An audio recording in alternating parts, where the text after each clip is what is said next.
time and is prepared to close. Gentleman from Massachusetts. May I inquire how much time I have remaining, Mr. Speaker? Yep. Massachusetts has 4.5 minutes remaining, and the gentlelady from Minnesota has 13 1/2. Thank you, Mr. Speaker. Mr. Speaker, the last election was one of the closest in history. Republicans have the slimmest majority in nearly a century. A shift of just a few thousand votes, and this chamber would be led by Democrats. But it seems my friends didn't get the message, and they don't get it still. They don't listen. Americans do not want Republican extremism. They want cooperation. They want Congress to focus on compromise, not chaos. They don't want the far right running this place. You know what? When I talk to people in my district, they're sick of all of this. They're sick of all of this. They're tired of the fighting, the toxicity, and the partisanship. They want us to work together to get stuff done.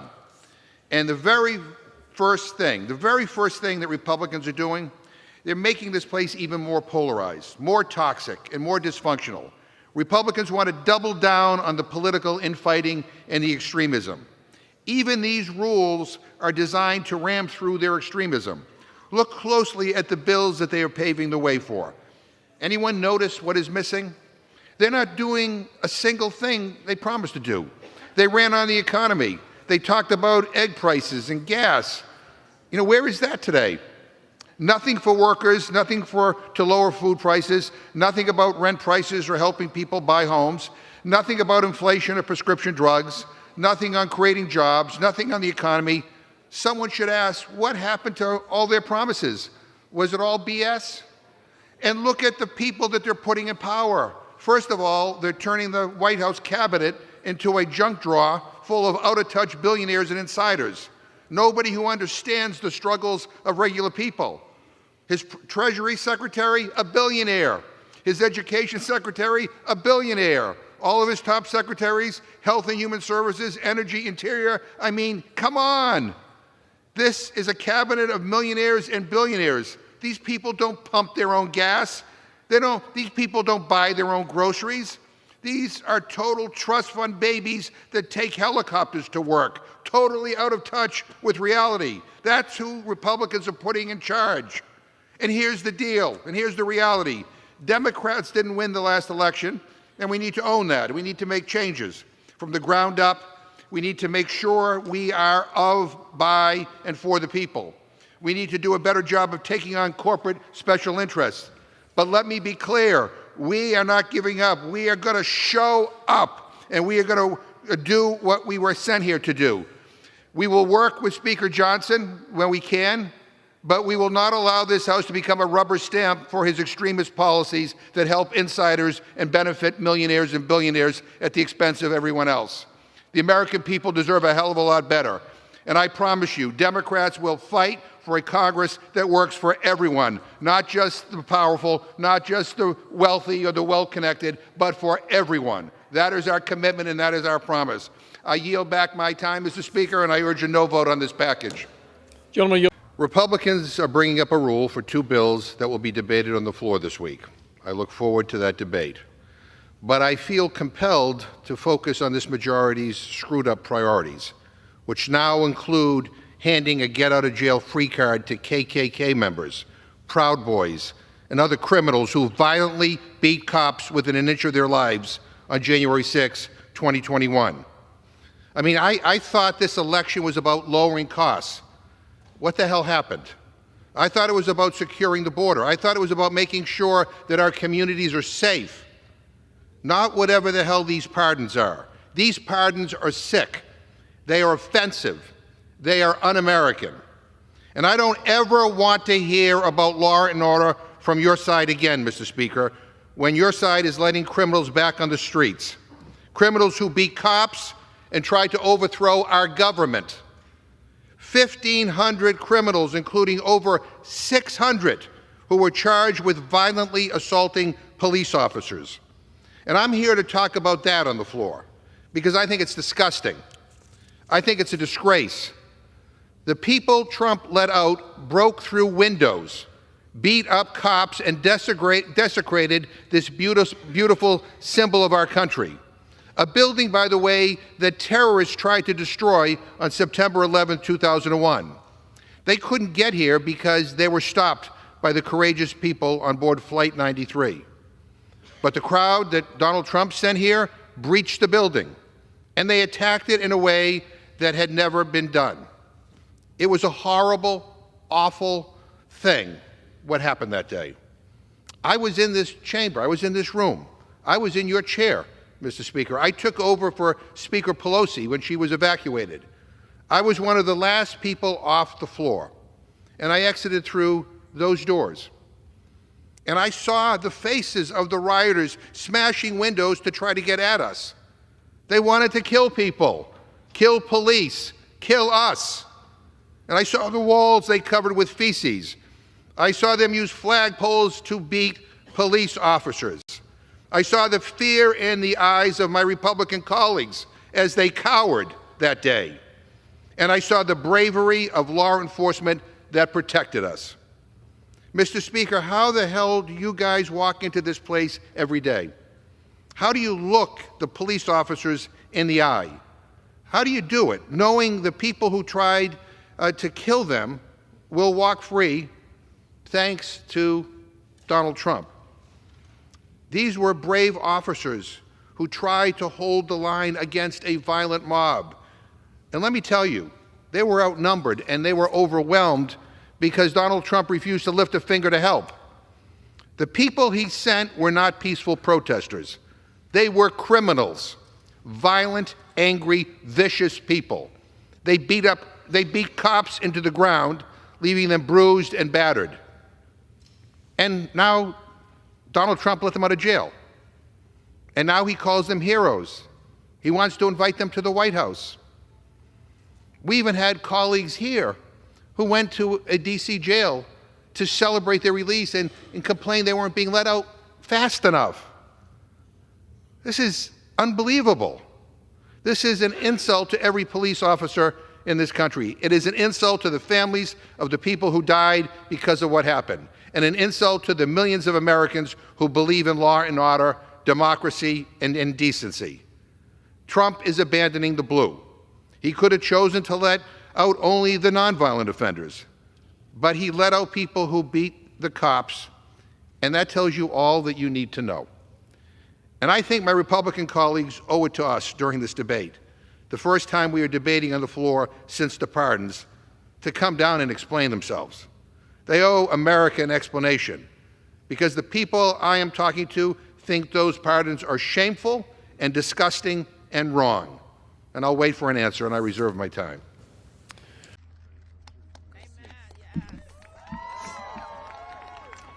Now I have the privilege and honor of introducing one of my heroes and great mentor, Representative Jim McGovern. Well, first of all, to all the employees at USAID, thank you, thank you, thank you. You keep America safe, and you help people all around the world. And I want to apologize. I want to say I'm sorry that you have to put up with this offensive bullshit coming out of this White House. This is a brazen attempt by a billionaire who nobody voted for to illegally and unconstitutionally steal from taxpayers so he can give himself a tax break. So if you want to have a debate on USAID, I'm happy to have that debate in Congress where it belongs. I'm happy to debate that. Congress is elected by the American people to have that debate, not Elon Musk. And we can discuss the fact that USAID leads the fight against hunger, poverty, and disease all over the world. USAID supports people whose rights are being crushed by their own governments. You know who hates USAID? Putin hates USAID. Maybe that's why Musk hates USAID. This is an agency that represents the very best of America, and it keeps us safe, and by creating a more stable world, it keeps America safe. You know, foreign assistance is about 1% of our entire federal budget, and maybe before coming after USAID, Republicans should look at all the billions and billions of dollars in tax breaks and subsidies that they give to oligarchs like Elon Musk. You want to save some money? Well, let's start there. And hey, while we're at it, hey, Elon, pay your fair share in taxes. What is happening right now across the government is that an unelected billionaire is trying to gut the government so he can give other billionaires a tax break. And our answer is hell no. We live in the United States of America. And as much as Elon Musk and Donald Trump want, this is not a dictatorship. And we will not allow it to become one ever. And we're going to fight and we're going to win. Mr. Speaker, again, we are here during a rule debate talking about this majority's agenda for Congress. And it's funny because Republicans have a razor-thin majority. They have no mandate. A mandate is like you won by 20 or 30 or 40 seats. You guys lost seats in the last election. Republicans have the smallest majority in nearly 100 years. And so Republicans need every single vote to pass crummy partisan bills like this one. They can't afford to have any of their members miss a vote. And Mr. Speaker, when Democrats were in charge, when I was the chairman of the Rules Committee, we actually put in place proxy voting in response to a worldwide pandemic. Anyone could cast their vote remotely if they had an excused absence. Because it's 2025 and not 1725, and we actually can use technology to vote remotely. The backlash we got from Republicans on this was insane. You know, they went out to the press and they said that proxy voting was illegal. It's unconstitutional. It's this, it's that. And guess what? They did it themselves. Speaker Johnson voted remotely 39 times. Let me repeat that. Speaker Johnson voted remotely 39 times. And he voted remotely so he could go home early. He voted remotely so he could visit school kids. He voted remotely for an entire week once. He just didn't show up. Then, despite him voting remotely dozens of times previously, when Johnson became Speaker, he ended remote voting because he said it was, quote, unconstitutional. Unconstitutional. Yet he voted remotely 39 times. So imagine my surprise, Mr. Speaker. Totally blew my mind this week when I see that Representative Byron Donalds somehow voted, and he wasn't even here in this building. Mr. Speaker, I have a parliamentary inquiry. Parliamentary inquiry. Mr. Speaker, are members allowed under the House rules to vote by proxy? Inquiry.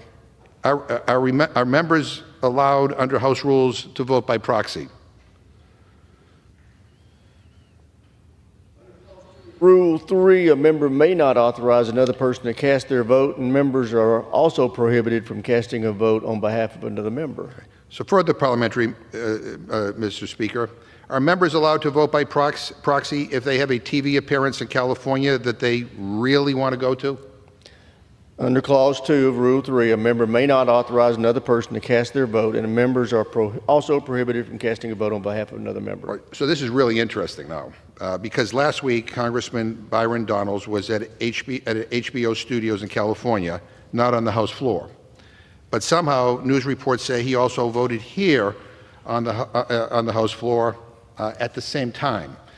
And this is so interesting, Mr. Speaker, because I have a tweet here from 2 years ago when Representative Donald says, and I quote, "Today, House Republicans will vote to end proxy voting once and for all. The House of Representatives isn't a tech company. Its members should work in person in the people's house," end quote. Yet he voted by proxy, and after he voted to end proxy voting. And this is the kind of hypocrisy that appears to be a specialty with my Republican colleagues. And again, Mr. Speaker, let me ask if I can make a further parliamentary inquiry. Status parliamentary inquiry. Mr. Speaker, let's say a member of Congress has a baby. Let's say they're undergoing treatment for chemotherapy. Let's say a close family member dies. Is there a provision in the rules for them to vote remotely? Provide advisory opinions or respond to hypothetical questions. Well, Mr. Speaker, this is not hypothetical, I kind of get what's going on here, but we have a colleague, Representative Pedersen, who is currently home because she just gave birth. She can't vote because this majority has refused to put in place a bipartisan tool to allow it. Meanwhile, Republicans are out here breaking the rules while they jet off to Hollywood. So clearly the rules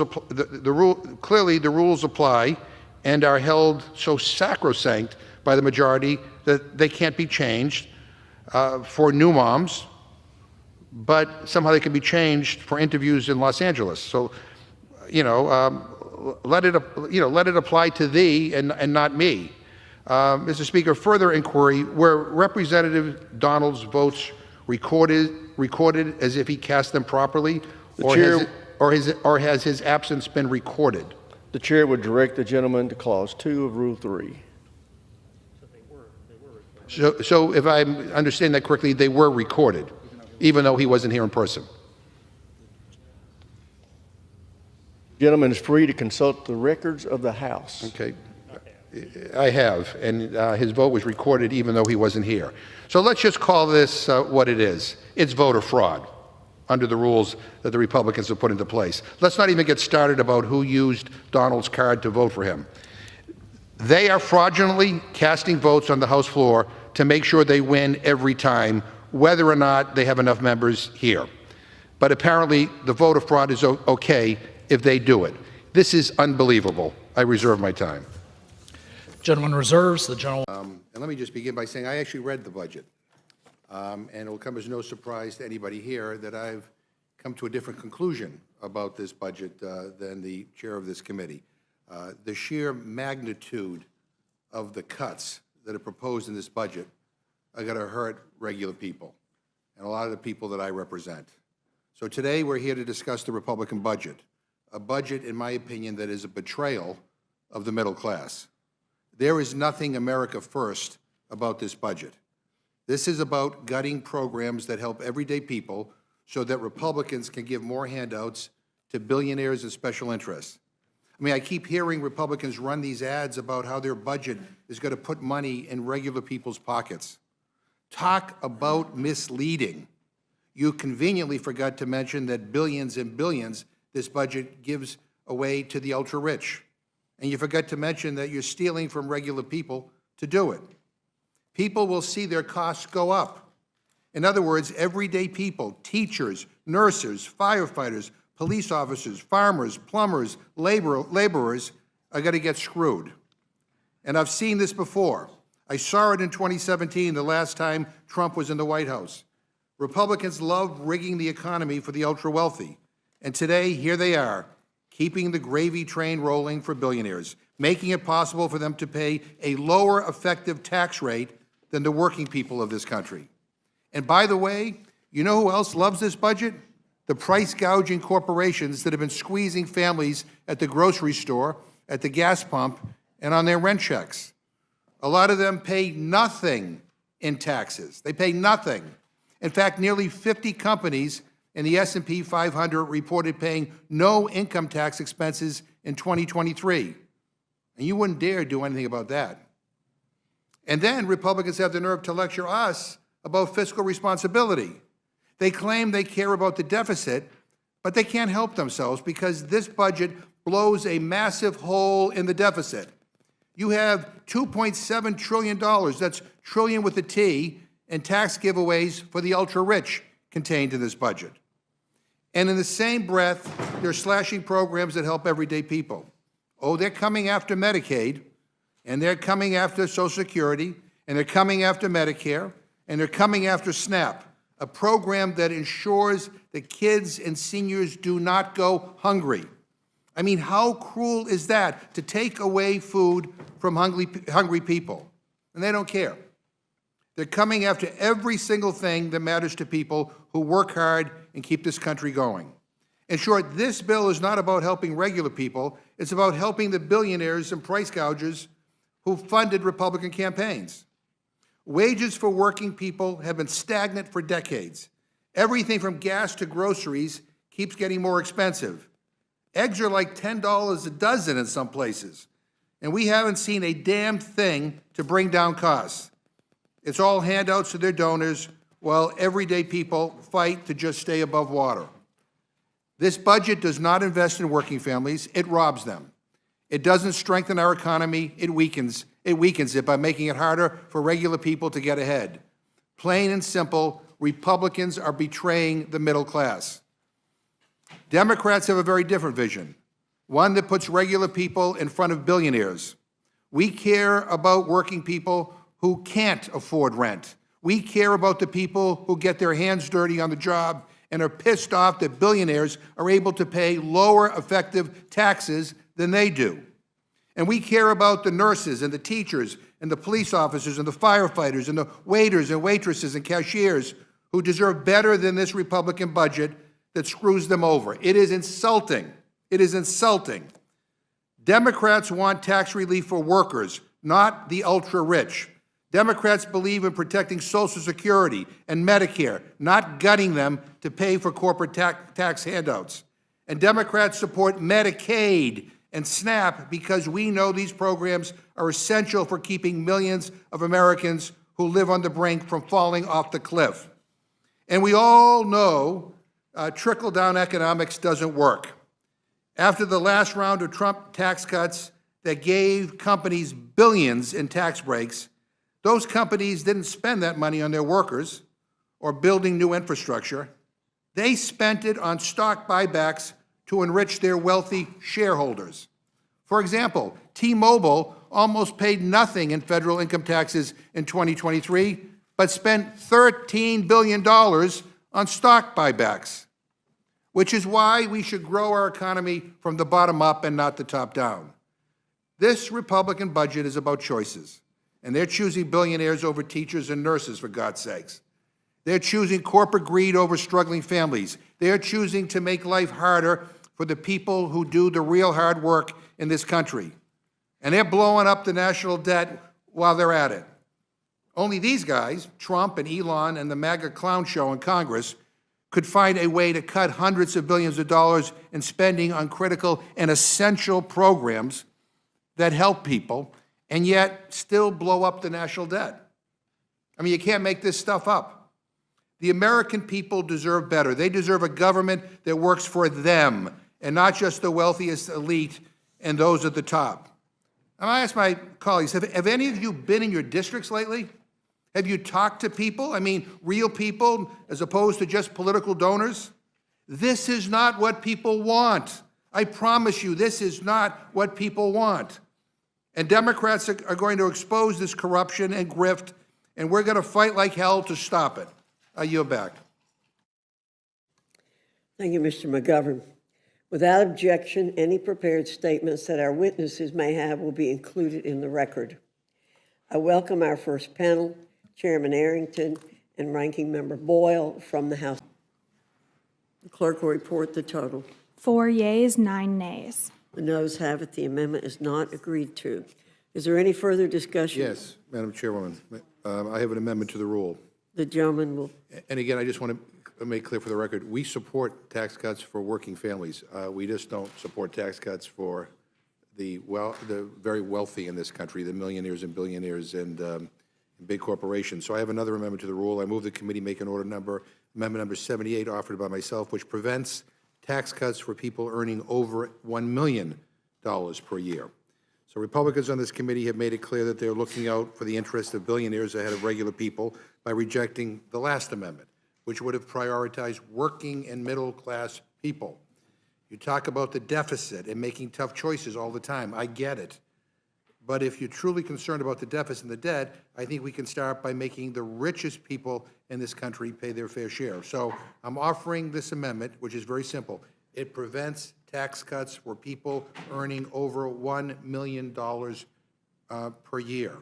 Fewer than 1% of people in this country earn $1 million or more per year, and those people should pay what they owe. So a yes vote on this amendment prevents those making $1 million a year from getting another tax handout. A no vote, just to remind my Republican colleagues, is a vote to put people making over $1 million ahead of school teachers and firefighters, nurses, and police officers. Is there any further discussion on Mr. McGovern's amendment? Hearing none, the question's on the amendment. All those in favor say aye. Aye. Those opposed, no. No.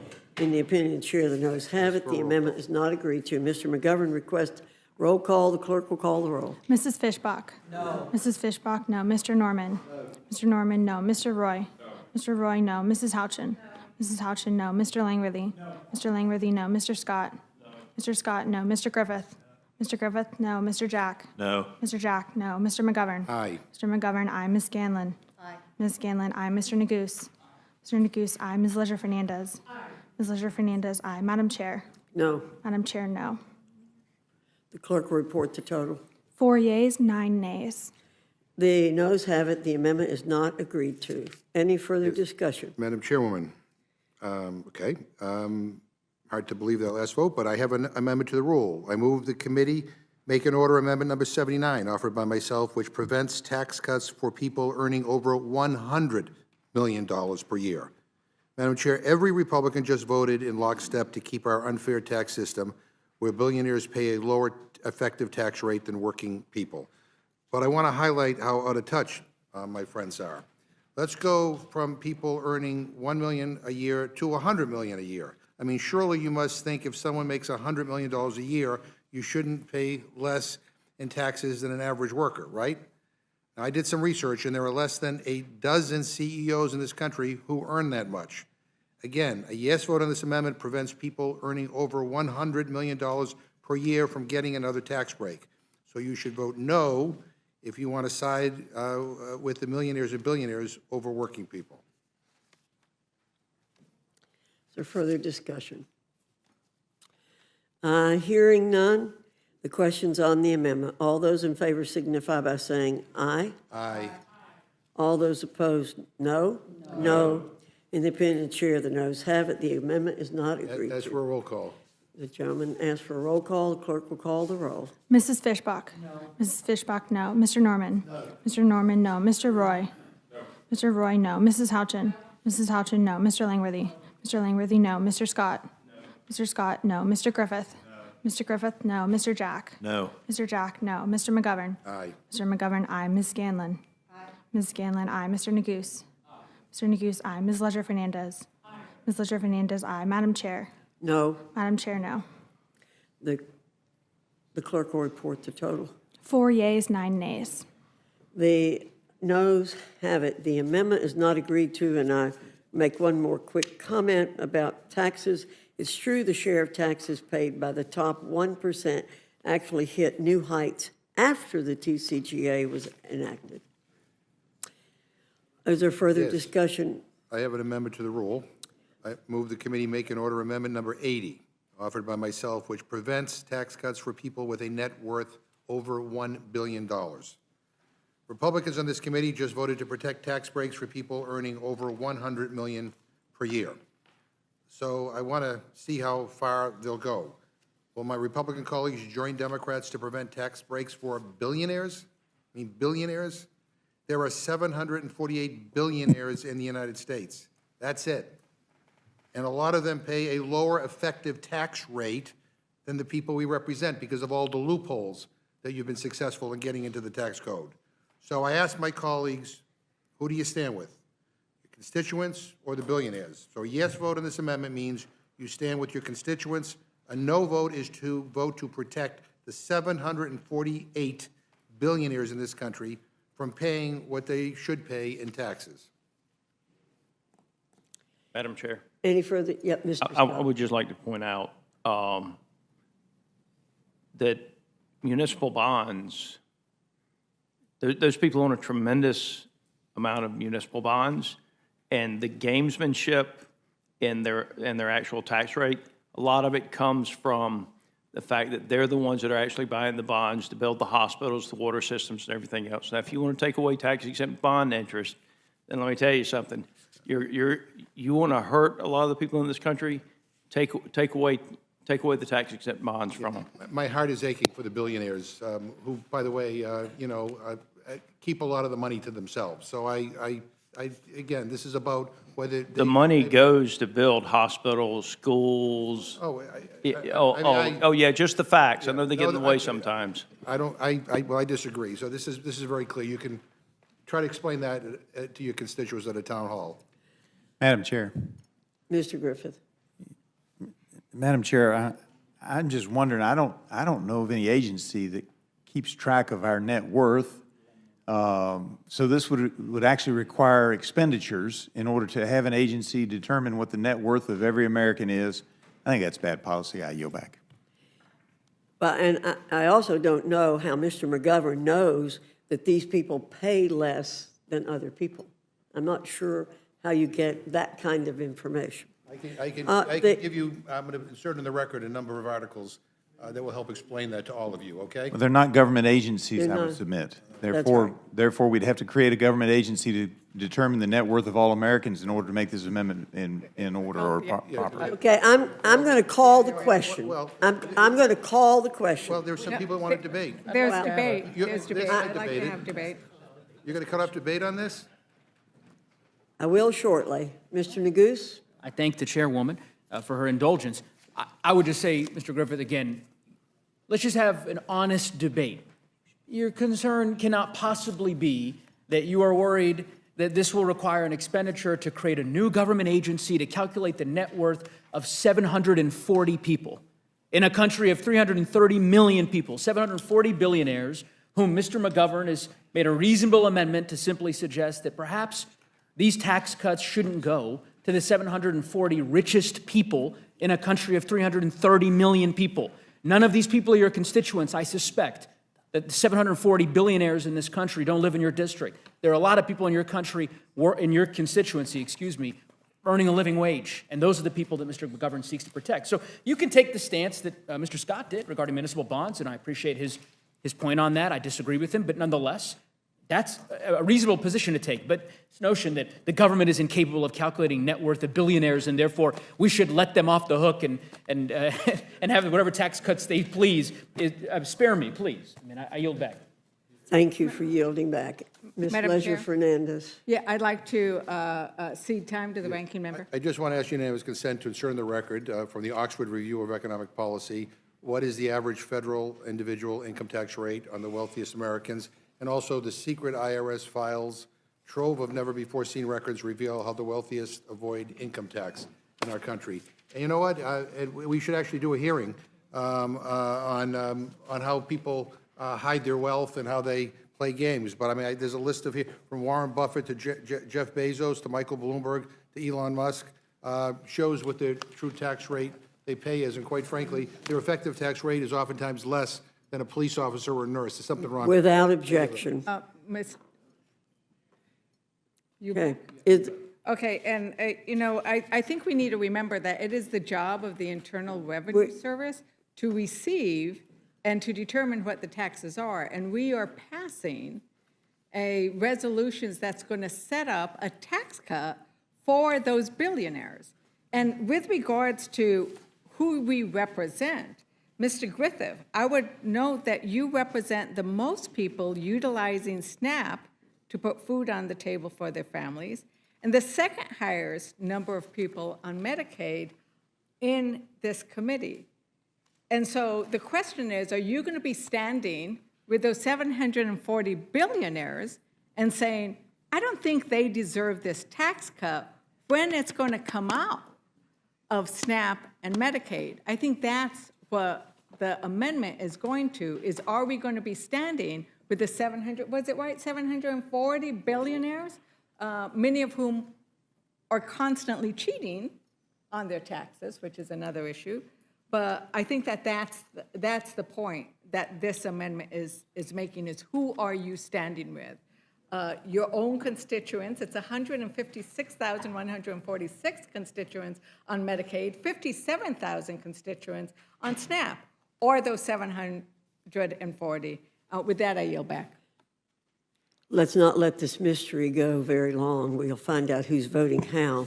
The questions on the... Chairwoman, I don't want her, I just want to insert one thing in the record, and I'll be quick. It's an article by the Tax Foundation explaining how the wealthiest taxpayers paid the highest effective tax rates in 2019. I know that data is updated, and since then, there's articles since then, but that the overall effective tax rates for the wealthiest 0.001% were at 41%, 47% when you include international, and it goes down the list, and overwhelmingly, it's the highest percentage of their income and percentage that is going to insert that in the record. Without objection, we will enter that in the record.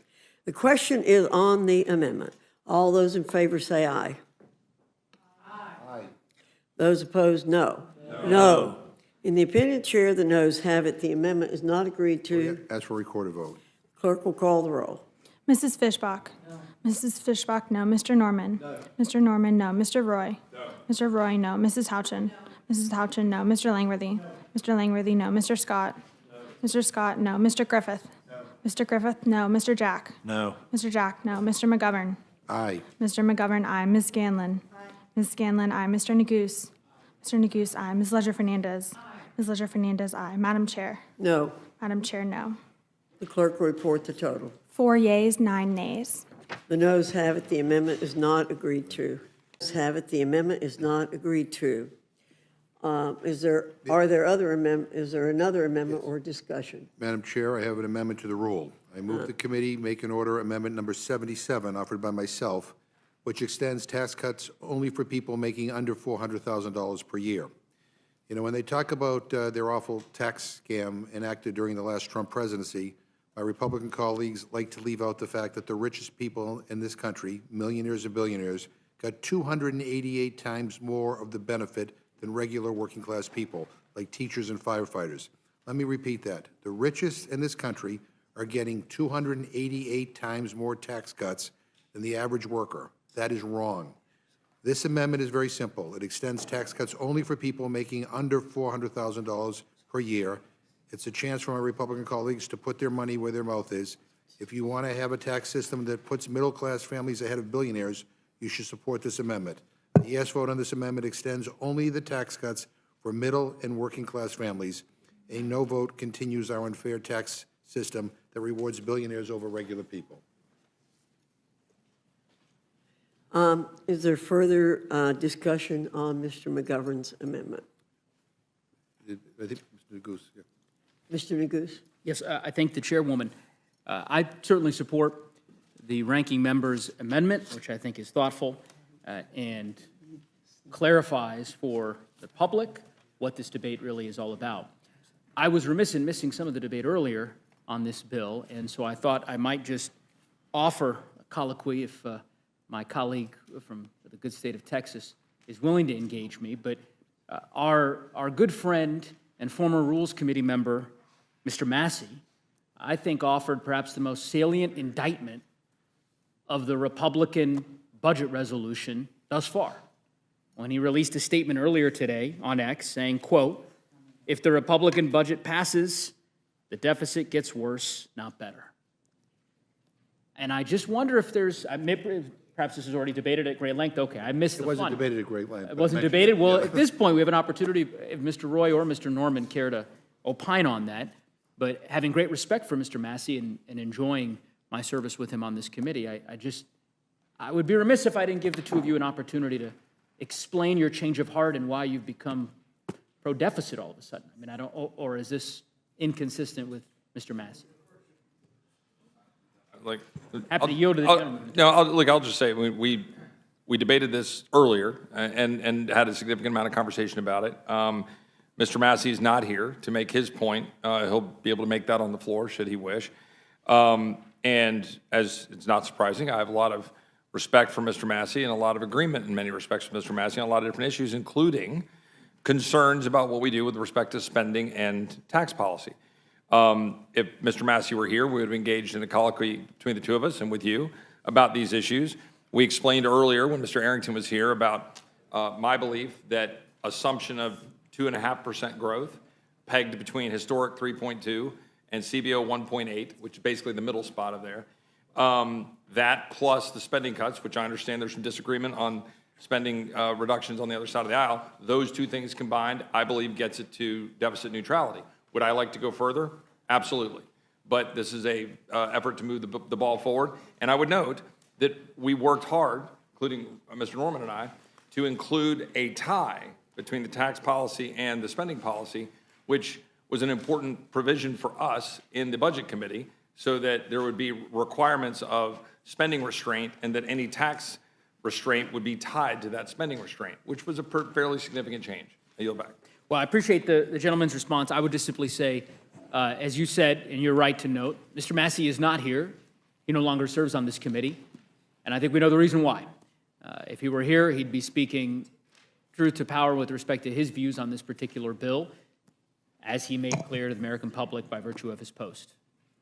No doubt that this bill increases the deficit. He knows it. The American people know it. He's no longer on this committee to say so, but I look forward to the debate on the floor tomorrow when I suspect he'll make that argument. And I yield back, Madam Chair.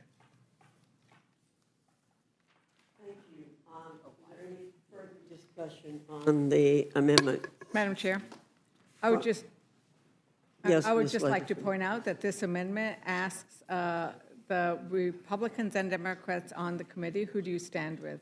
And I definitely stand with our working families and not the millionaires and the billionaires, not the person who is earning $4 million an hour who will gain from this. So I speak in favor of the amendment and hope all of our colleagues will stand with working and middle-class families. Well, I want to move this debate along as quickly as I can tonight. I think we've heard this in different places today. But I want to get into the record some facts, not lies and not distortions. The 2017 Trump tax cuts lowered tax rates for all Americans. In fact, the lowest earning individuals gained the most benefit. The bottom 20% of earners, those with incomes up to $26,000, saw their federal tax rate fall to its lowest level in 40 years. Earnings under $100,000 received an average cut of 16%, while the share of taxes paid by the top 1% increased. So what happened in 2017 was not simply a cut for the rich. If these tax cuts expire, it will devastate our nation's families, workers, and small business owners. The average taxpayer would see a 22% tax hike, meaning on average they'll pay $1,695 more in taxes per year. 40 million families will see their child tax credit cut in half. 26 million small businesses will be hit with a 43.4% top tax rate. This is over 20 points higher than what businesses pay in communist China. So I think it's important that we get these facts out, and I'm not going to repeat them over and over again because I want to get them in the record. Madam Chair, at one point. just to be clear, if I can, that my amendment would protect the tax breaks for middle-class families. It just wouldn't extend them to the very wealthy. I understand what you said, Mr. McGovern. Now, hearing none, the question's on the amendment. Those in favor signify by saying aye. Aye. Those opposed say no. No. In the opinion of the chair, the noes have it. The amendment's not agreed It's for a roll call.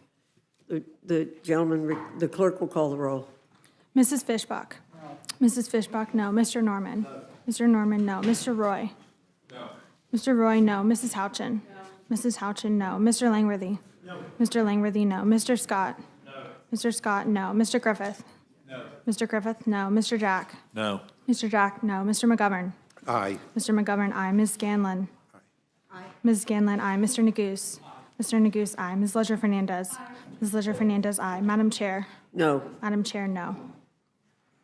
The clerk will report the total. 4 yeas, 9 nays. The noes have it. The amendment is not agreed to. Is there? Thank you, Madam Chair. And before I begin, I want to take a moment to acknowledge the passing of our former Congressman Lincoln Diaz-Balart. Lincoln served on the Rules Committee, and while we didn't always agree, I respected him because he believed in the power of good governance and fair debate. He understood that our role as lawmakers is about working for the American people, and it was an honor to serve with him, and my prayers go out to his family at this difficult time. Thank you, Mr. McGovern. I appreciate you doing that. And now on to the business of the day. Madam Chair, last week, Republicans passed a budget resolution that paves the way for their betrayal of the middle class, stealing from hardworking people so they can give tax breaks to billionaires. This week, they are doubling down, dismantling protections that keep people healthy and safe. Even worse, while Republicans complain about home appliances and car tires, issues that don't even crack the top 100 concerns that I hear from my constituents, the GOP is quietly pushing Trump's broader agenda of destruction. Now, just look at what is happening. DOGE sacked hundreds of workers who keep our nuclear weapons safe, then scrambled to rehire those workers when they realized they screwed up. They fired critical staff from VA hospitals, including disabled veterans. They decimated the NIH office responsible for groundbreaking research on Alzheimer's and dementia. They dismantled Ebola prevention teams along with other critical disease surveillance programs, despite there being a nationwide measles outbreak for the first time in decades. They cut experts working on the bird flu response, you know, the thing that is making eggs so expensive and causing shortages. And now they are working to try to hire them back. I mean, talk about efficiency. We have wildfires raging in South Carolina as Elon guts FEMA, Trump golfs in Florida, and J.D. Vance hits the slopes in Vermont. Can you imagine if Joe Biden went golfing during the California fires? You guys would have a meltdown. But when it's the dear leader, Donald Trump, suddenly it's all fine. And I'd be remiss if I didn't mention the disgraceful spectacle in the Oval Office last week. You know, I just got home from meeting with my constituents in a town hall, and I called Coffee with Your Congressman in Leominster, Massachusetts. It isn't exactly a Democratic stronghold. Normally, I get about 30 or 40 people show up. This week, we had well over 300 people show up. And the people who showed up were overwhelmingly disgusted, embarrassed, and angry over what transpired at the White House on Friday between President Trump and President Zelensky. I watched the entire video. Not once did Trump or J.D. Vance say a single negative thing about Vladimir Putin. Not a single bad word for the bloodthirsty dictator who invaded Ukraine. Not a single word of support for our allies in Ukraine who are just fighting against Russian aggression. And it seems like people need a little bit of a history lesson. You know, when the Soviet Union fell in the late 90s, Ukraine was left with the world's third largest stockpile of nuclear weapons on the planet. In turn, they signed an agreement with us, the United Kingdom, and Russia, in which they agreed to give up all those weapons if we, the other three signers, agreed to uphold Ukraine's sovereignty and independence. So Ukraine and Russia already had a peace agreement. Russia violated it. Russia invaded Ukraine, and the fastest way for this war to end is for Russia to stop the invasion. We, the United States, we also signed that agreement. We promised to help protect Ukraine's freedom, and Trump is not living up to that agreement. So long as Trump backtracks, no one is going to trust our word, and that's exactly what Russia wants. Just after the meeting, the Kremlin spokesman said, and I quote, "The new U.S. administration is rapidly changing all foreign policy configurations. This largely coincides with our vision," end quote. Do you know what that sounds like? It sounds like our national leaders are in the pockets of the Russian government. It sounds like Trump and Vance are playing right into Putin's hands, undermining our allies and aligning with our adversaries.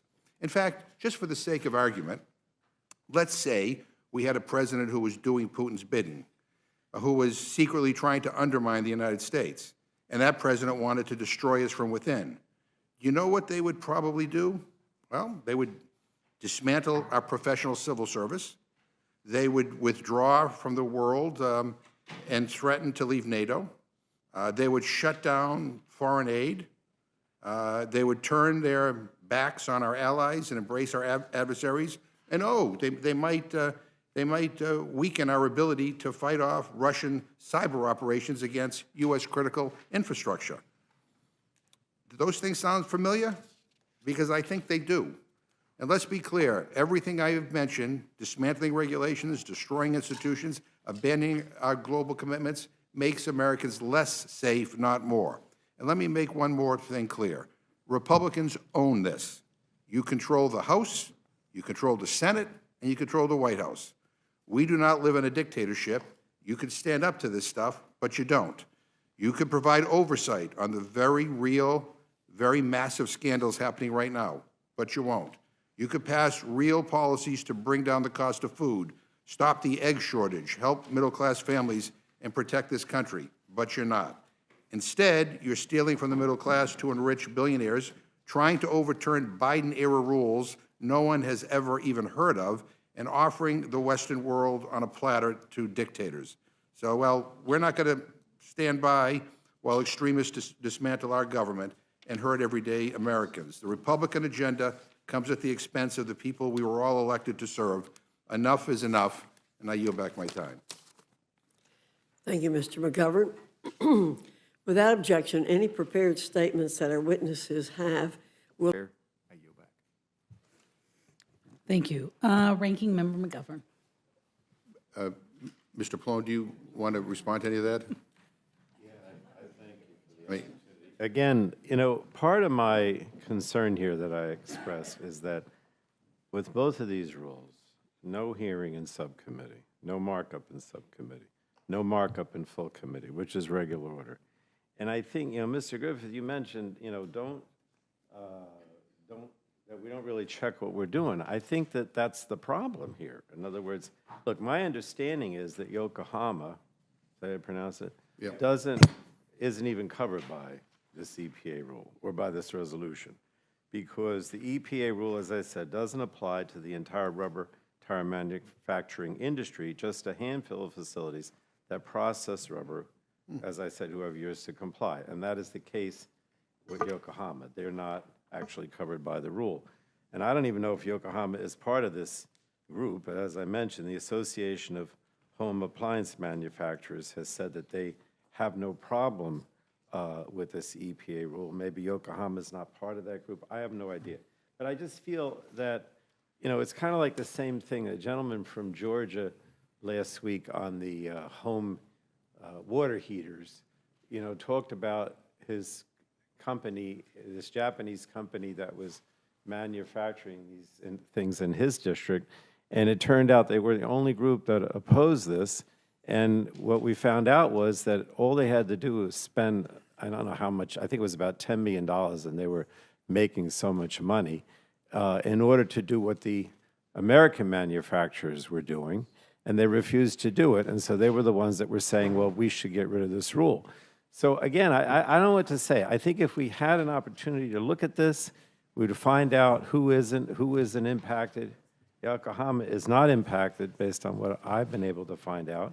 And the American manufacturers, I mean, I know Yokohama makes them here, but they're still a Japanese company, and I love Japan, so I'm not trying to say, you know, Japan's no good, but thankfully at least they're manufacturing here.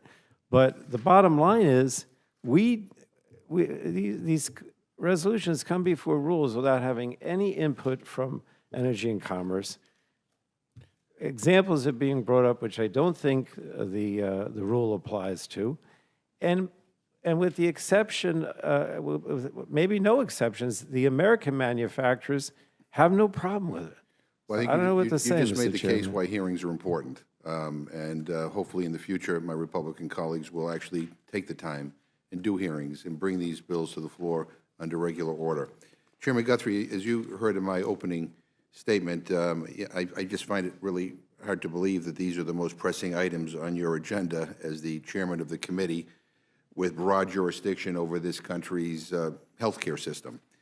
And I've read that you guys have been told not to do town halls anymore, but as I mentioned in my opening, I've been doing a lot of town halls, and several hundred of my constituents showed up just on Saturday to tell me it was on their mind, and none of them brought up tires or appliances.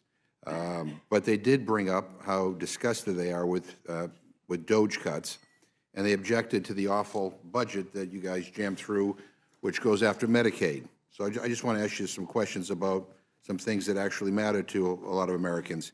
Chairman Guthrie, last month, rape crisis centers that support domestic violence survivors had to stop taking on new clients because the administration froze funding for CDC's Rape Prevention and Education Program. Do you have a date when your committee might do an oversight hearing on that matter? We don't have a date set for that. All right. What about when the administration slashed funding for NIH clinical trials? I convened a roundtable in my district at UMass Medical School. I not only listened to researchers, but to parents of sick children who are counting on these trials and are very scared and upset. I just met today, some of you may have as well, with individuals who have type 1 diabetes, and they're in town. Again, really deeply concerned about cuts in NIH as well as cuts in Medicaid. But do we have a date for a hearing to address the cutting of medical programs for? We don't have a date for a hearing on that, but in the last hearing that we had, we discussed this, our last markup, we discussed this, and we're going to do oversight to make sure that we have the right research in NIH and FDA you're also referring to as well.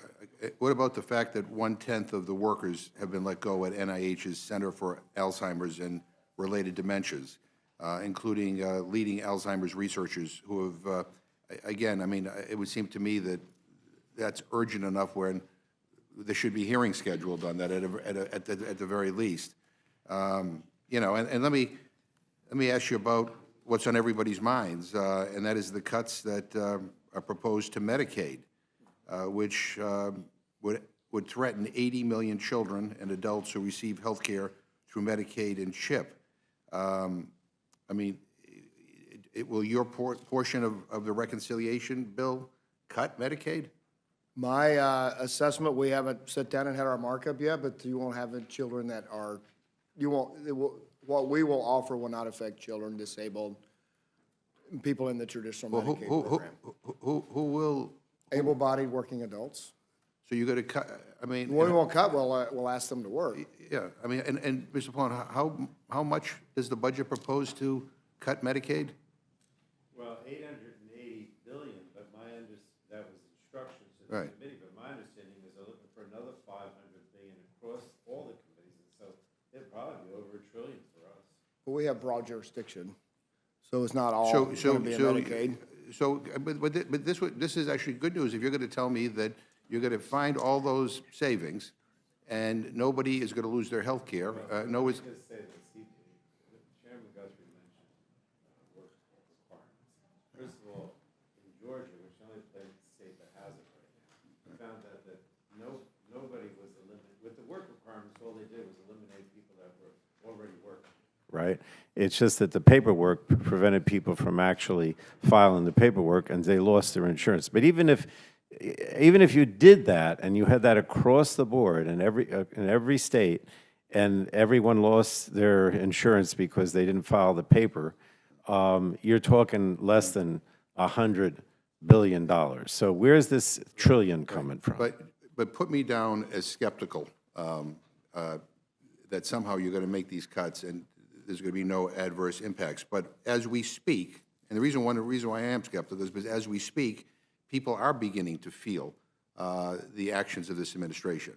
I just met with a group of veterans who are deeply concerned about the firing of veterans from the VA health system. The suicide prevention hotline was shut down because of some of the layoffs in the New England region. And so I know you've only been chairman for 2 months, so, you know, but I think I'm stating what you already know, but part of your job here is to provide oversight, not just of the previous administration, but more importantly of this administration right now. And it's to make sure the American people are protected by preserving programs like Medicaid that in some cases, you know, keep them alive. And I don't think it's the job of the committee to, you know, to turn a blind eye when programs that impact Alzheimer's research are being cut. And again, I certainly don't think that, you know, the American people want to see these deep cuts in Medicaid. I think most Americans think that, you know, victims of domestic violence, you know, should not be adversely impacted by what Elon Musk is doing, and there ought to be an investigation into that. And I think that's where I wish your committee were focused on right now, not on these CRAs that, again, with all this happening, I mean, there's an urgency here. So I would hope that the next time we see you that we'll be talking about something more substantive and something, quite frankly, that responds to what most of my constituents and countless people all across the country are really concerned about at this moment. And with that, I yield back. Thank you. And I just wanted to remind. You may consume. Gentleman's recognized. Mr. Speaker, there has been a lot of outrage in this chamber about an interruption last night. Republicans are furious that someone dared to speak up. Well, you know what? I agree that there was a violation of dignity and decorum of this chamber, and it came from the podium where Donald Trump was standing. He gave one of the most bitter, angry, divisive speeches ever delivered in this room. No vision, no solutions, just grievance after grievance after grievance. It was 90 minutes of pure propaganda. It made me sick. Zero ideas to fix the egg shortage, zero solutions for inflation, zero plans to lower rent, zero about prescription drugs, zero about caring for our veterans. He didn't even mention them. Zero about the wildfires devastating South Carolina. You know what Donald Trump did mention 13 times? Joe Biden, because he's obsessed with the past and he's obsessed with himself. Republicans jump into action after someone has the guts to stand up and call BS. Less than 24 hours later, and here they are on the floor with an emergency censure to soothe Donald Trump's fragile ego. I have never seen them leap into action so fast in my life. It was overnight. Meanwhile, their own voters are getting hurt by this administration, and it's radio silence. They can't even be bothered to lift a finger to do a town hall. Where's the outrage over Trump wanting to cut 80,000 jobs at the Department of Veterans Affairs? Where's the condemnation for Trump firing 6,000 veterans with no justification? Where is the anger for Trump firing scientists who are working to fix the egg shortage by fighting the bird flu? And where's the immediate action when the people who keep Ebola out of the country are fired? Or the people who secure our nuclear weapons? Where is the outrage? Republicans can't lift a finger about any of those things, but they sprint to the floor to censure Al Green because he hurt Trump's feelings. It is pathetic, Mr. Speaker. Now look, we know what this is all about. Republicans don't work for America. They don't work for you. They don't work for veterans. They don't work for the teachers or the nurses or the firefighters or the factory workers or the waitresses or the farmers. They work for Trump. They work for Trump, for their billionaire donors, and for the greedy corporations who write their campaign checks. And if you ever needed proof, look no further than what's happening right now. They are desperate to detract from their own failings, desperate to detract from their betrayal of the middle class, so desperate that they're running from their own voters and censuring people who hurt Trump's feelings.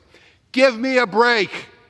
Al Green is not the one trying to gut Medicaid. Trump is.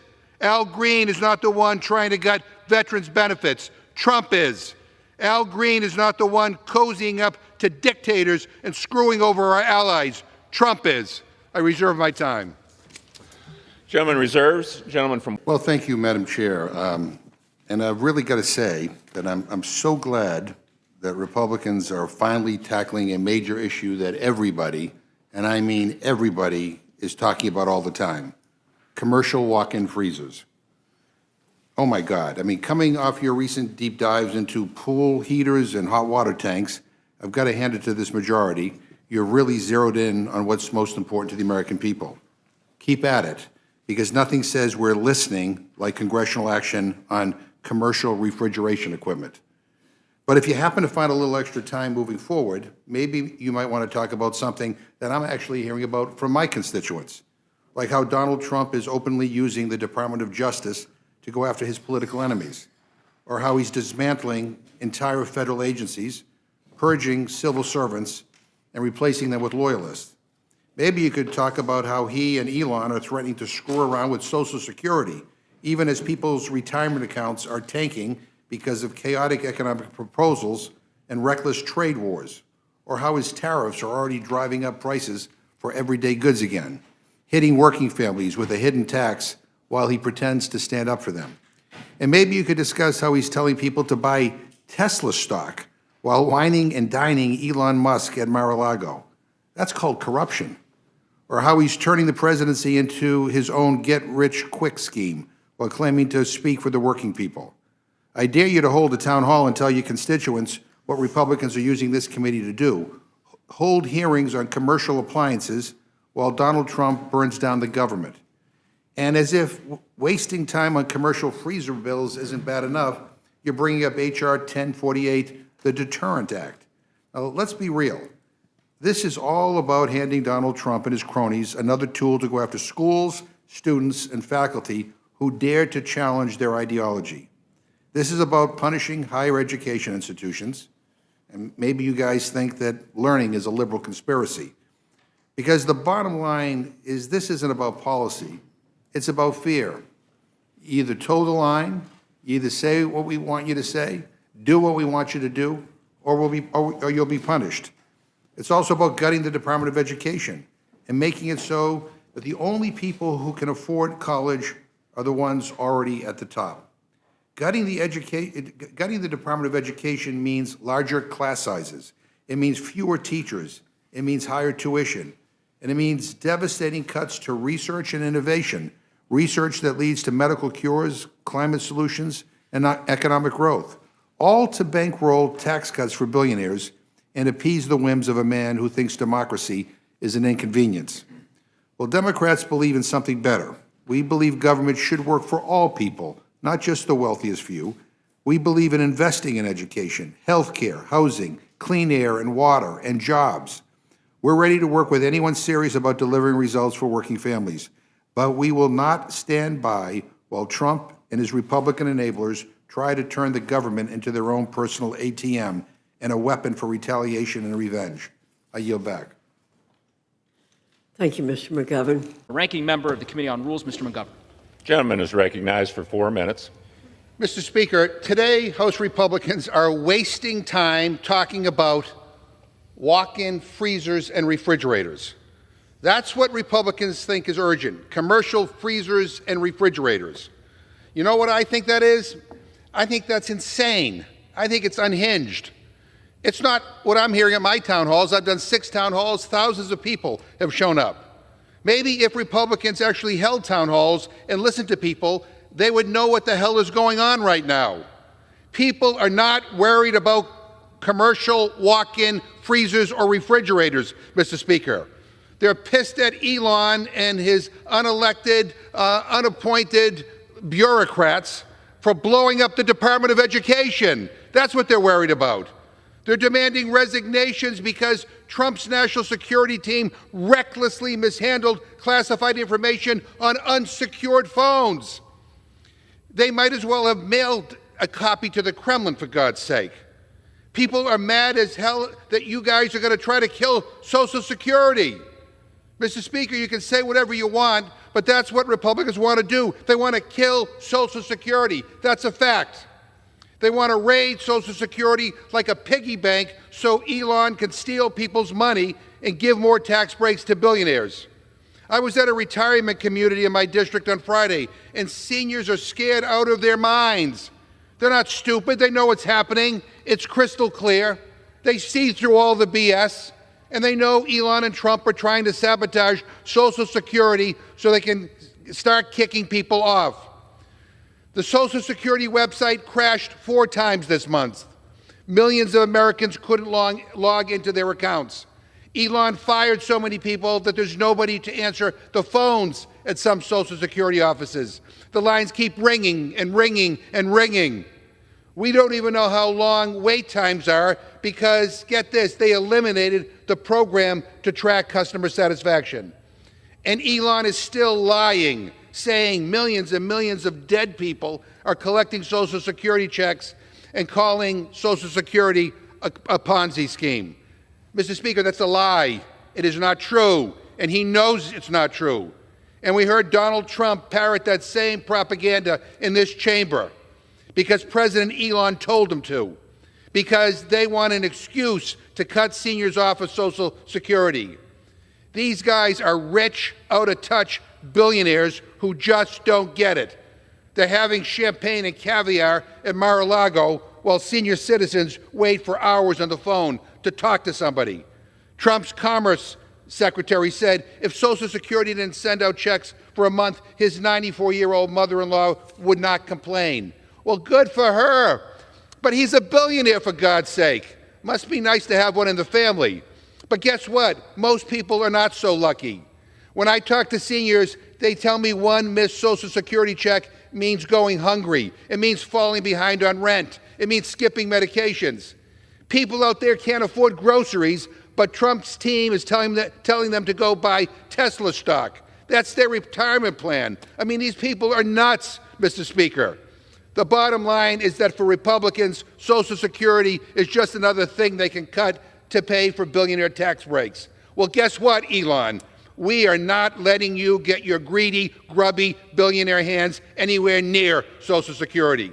It is not a handout. It is not a giveaway. It's a benefit that 70 million Americans paid into for their entire lives, expecting that it would be there when they needed it. It is a promise, and we are going to fight like hell to keep that promise for the people who built this country. I yield back. Gentleman, yield. Well, thank you, Mr. Speaker, and I want to thank the gentleman from Virginia for yielding me the customary 30 minutes, and I yield myself such time as I may consume. Recognized. Mr. Speaker, there's an awful lot of stuff in this rule before us, but let's be clear about one thing that's happening with this rule today, and that is Republican leadership is trying to overturn the democratic process of majority rule. 218 members of this House, a majority of us, signed a petition from Congresswoman Luna, who's a Republican, allowing new moms and dads to vote remotely in Congress. And when 218 of us sign a petition, the House rules say it can be brought up for a vote.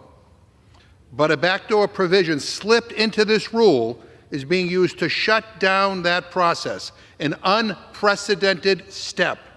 Literally, it has never been done before in the history of the House. Never.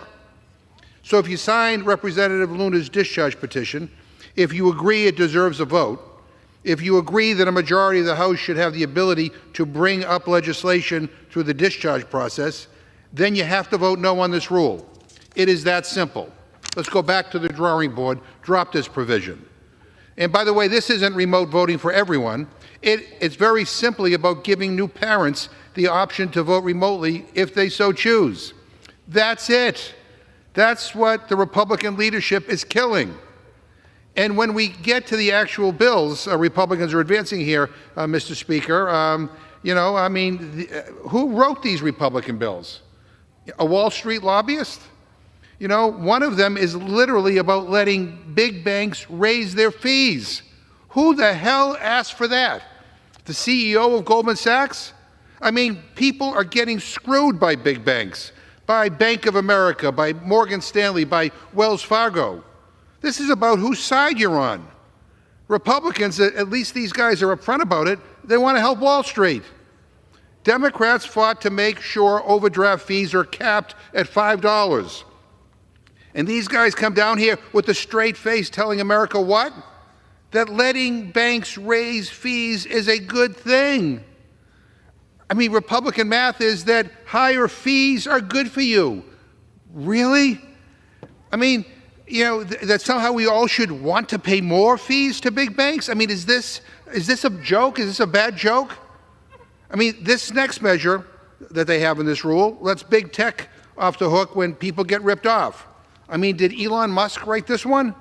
These guys are coming down here with a straight face and telling us that big tech needs less regulation, that they need less oversight. Is this an April Fool's Day joke? Here's the contrast. Democrats, we actually fought to make sure big tech is held accountable when things go wrong on Apple Pay, Cash App, or Zelle, when people are hacked, scammed, or defrauded. And what do Republicans want to do? They want to let big tech off the hook. You lose money? Too bad. Your data gets sold? Too bad. Whose side are Republicans on? I'll tell you this, not yours. Maybe for April Fool's Day, they could really change things up and actually stand up for working people. I mean, there's a crazy idea. But we have another bill to block nationwide injunctions when the government breaks the law. Here's a better idea. Why don't Republicans call up Donald Trump and tell him to stop breaking the law? What an idea. And of course, it's a day that ends in Y, so Republicans are bringing to the floor a bill to take away people's voting rights. Get this, if you're a woman who changed her name after marriage, you will now need a certified birth certificate. But if your name is different than on that birth certificate, you're going to have to come up with a whole bunch more documentation. Some of it will be costly. I mean, only Republicans would think, voter disenfranchisement is somehow a good idea. But this is all about making it more difficult for American citizens to vote. That's the real fraud. I mean, Donald Trump actually had a commission on voter fraud, and he disbanded it because he couldn't find any. Republicans are defrauding American voters by making it more difficult to register. I mean, this stuff is right out of the authoritarian playbook, straight from China, Russia, or Iran. Republicans are acting like they are above the law, putting the rich and powerful first, undermining an independent judiciary, undermining the right to vote. This is the road to authoritarianism, Mr. Speaker. Republicans are putting us in the fast lane to a dictatorship. And you can be damn sure that I'm not going to be silent, and people on this side are not going to be silent. I'm going to fight against these bills. I'm going to fight to protect and uphold our democracy. And I urge my colleagues here, both Democrats and Republicans, to vote no. To vote no on this rule, and with that, I reserve my time. Gentleman. McGovern, for any comments he wishes to make. Thank you, Madam Chair. And I've said it before, and I'll say it again. This Republican leadership is running this House of Representatives like an authoritarian regime, iron-fisted, closed-doored, and absolutely terrified of open debate. For those that missed it last week, House Republican leadership lost a rule vote. Why? Because extremists were so threatened by the idea of letting new parents both care for their newborns and represent their constituents through remote voting that they had leadership try to kill Representative Luna's bipartisan discharge petition. Think about that. A supposedly pro-family party worked to block a simple common-sense policy that supports working moms in Congress. It was a move that was unprecedented, and thankfully a majority of members in our chamber pushed back. When he lost the vote, Speaker Johnson sent everyone home, blaming the few Republicans who had the guts to take a stand for family values. And over the weekend, he managed to strong-arm the few holdouts, getting them to back off remote voting for new parents, and instead promising them what is nothing more than a glorified permission slip. It really is quite sad. It's crystal clear that Republican leaders do not care about their own members. They don't care about your ideas, your constituents, or even the rules of the House. If you're not part of their inner circle, your voice doesn't count. Don't just take my word for it. In just 3 months, this majority has rammed through 29 closed rules. 29 closed rules. I'm not a mathematician, but that's almost all of them. Zero opportunity for members to debate improvements or even suggest changes. No discussion, no debate, no nothing. Republican leadership has blocked 94% of all amendments. That includes 100% of bipartisan amendments and even 63% of amendments offered by their own Republican colleagues. Let me say that a different way. Every bipartisan amendment has been blocked, and a majority of Republican amendments have been blocked, and it's only April. And now they're scrambling to dodge accountability on Trump's reckless tariffs. The Senate acted, but here in the House, Republican leadership rewrote the rules of time to avoid a floor vote. They literally changed the definition of a day to prevent a vote on Trump's tariffs. Meanwhile, the country is in crisis. People's retirement accounts are evaporating. Prices are going up. And their top priority is they don't have the courage to debate or vote on the tariffs, so they're changing the rules so they can run and hide. This isn't a functioning House. It's a one-party echo chamber led by a leadership team that doesn't trust its own members to think for themselves. Americans deserve a Congress that debates, that legislates, and that reflects the will of the people, not one that cares only about protecting Donald Trump while the economy heads toward a recession and the country hurdles towards a constitutional crisis. I yield back. Gentleman yields back. Myself, such time as I may consume. Gentleman's recognized. A few minutes ago, I laid out how Donald Trump's tariffs are causing chaos and hurting families. And I want to explain why we are unable to force a vote to block them here in the House, even though the International Emergency Economic Powers Act and the National Emergencies Act provide a process to terminate national emergencies through a privileged joint resolution. So I have a parliamentary inquiry, Mr. Speaker. Gentleman on stage's inquiry.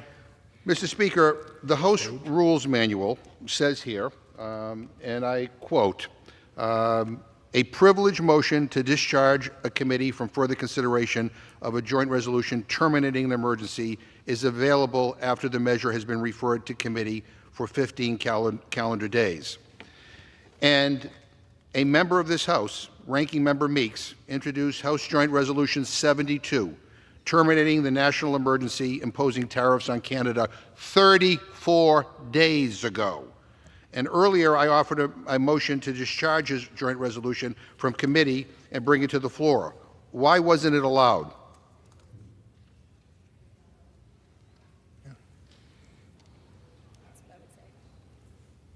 Gentleman asking me? Yes.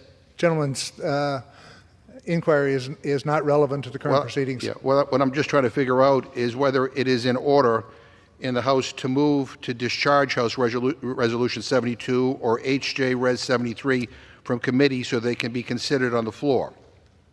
And I guess we're not going to get an answer, but it wasn't allowed because Republicans changed how time itself works in the House to prevent a vote on tariffs that is allowed under the law.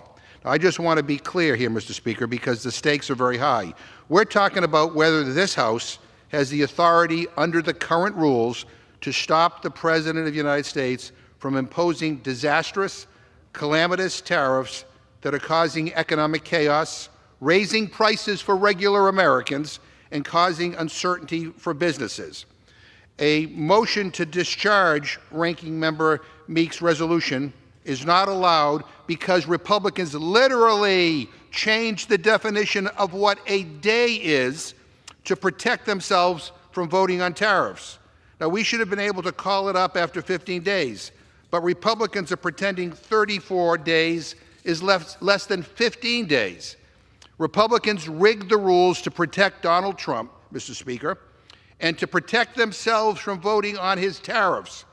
House Resolution 211, which the Republican majority adopted in March, changed the operation of the calendar. Mr. Speaker, a further parliamentary inquiry. Gentleman, status inquiry.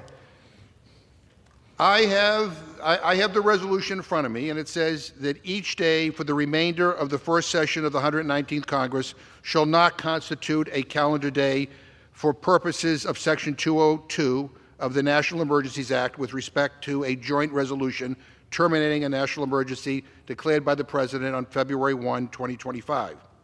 So that resolution changed the operation of the National Emergencies Act and the International Emergency Economic Powers Act, also known as the law, to make sure that members of this House cannot force a vote on Trump's tariffs. Is that right, Mr. Speaker? This inquiry is not relevant to the discussion. Okay. In fact, that is right, Mr. Speaker. You might not want to opine on it, but the truth is Republicans rigged the rules to prevent a vote on these tariffs, a vote that members of this body would have been able to demand if we were following the law. Now, I want to get to the bottom of why we can't vote on these tariffs. So, Mr. Speaker, I have a further parliamentary inquiry. Gentleman will state his inquiry. The National Emergencies Act states that a joint resolution to terminate a national emergency passed by one House shall be referred to the appropriate committees of the other House, at which point the 15-day clock would start if Republicans hadn't magically stopped time. According to that provision in law, Senator Kaine of Virginia's resolution terminating the national emergency to impose tariffs on Canada, which was adopted by the Senate last week in a bipartisan vote. But according to that bill must be referred to committee. Is that correct, Mr. Speaker? Gentleman's inquiry is again not relevant to the proceedings before the House. Well, it's not relevant to the discussion because Republicans won't let us discuss the tariffs. But that's certainly how I read shall, Mr. Speaker. But Senator Kane's resolution to force a vote on Trump's tariffs has been sitting on Speaker Johnson's desk since last week. And, Mr. Speaker, if a measure is held at the Speaker's desk, it's not subject to a discharge petition, and we can't have an up or down vote on these tariffs. So the Speaker of the House right now is single-handedly preventing members from forcing a vote on these tariffs. Again, a right that is in the law.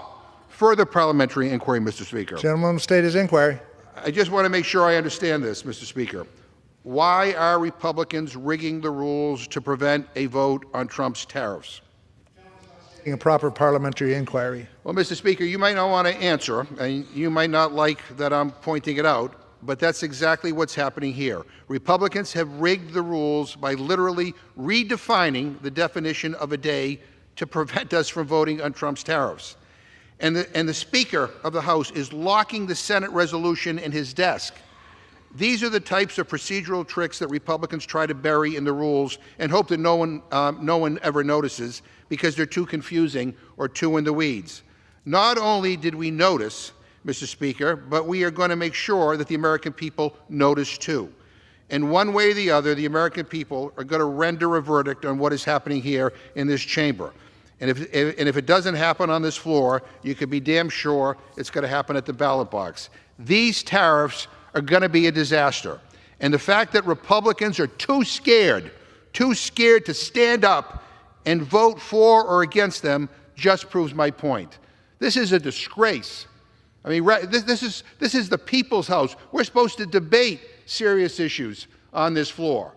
And the Republicans' leadership of this House is rigging the rules so we can't do that. That is absurd, and that is a national disgrace. I reserve. Gentleman reserves. And here we go again, an emergency meeting. And what's the emergency?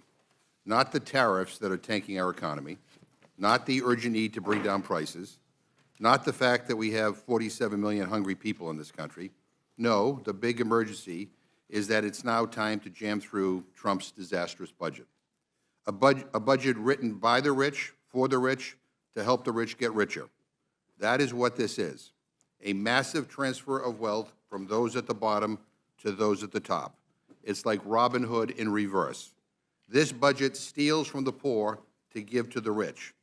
And it's not just Democrats who think that this bill is terrible. It's Republicans, too. Mr. Norman, not here right now, but a member of this committee, said the Senate version is dead on arrival. Mr. Roy, a member of the Rules Committee, adopting a policy baseline does not change basic math. Mr. Ogles, the Senate budget bill is really offensive. But don't worry, Donald Trump is on top of things. He says, close your eyes and vote for it. I would just add to that, close your eyes, cover your ears, and hide your calculators. He claims he's got countries calling him, kissing his ass to work out a trade deal. I'm not sure if the Penguins have called yet. But the bottom line is that he wants he wants all of you guys to close your eyes and kiss his ass. And I'm pretty sure that you're all about to do just that. What an embarrassment. But I think that is a moral outrage. If you are willing to support this, we simply do not share the same values. For example, I believe it is wrong to gut Medicaid. I don't want to kick seniors off of their long-term health care. I think it is wrong to kick kids and Americans with disabilities off of food assistance. I think it's evil to give tax breaks to billionaires while you're telling working families to beg for table scraps. I think those are rotten, mean, nasty things to do. This isn't about fiscal responsibility. Give me a break. This is about choices. We are the richest country on earth, or at least we were last week. I haven't done the math since Trump sent our economy off a cliff. But we are making choices here to steal from the poor. We are making a choice to help the rich get richer.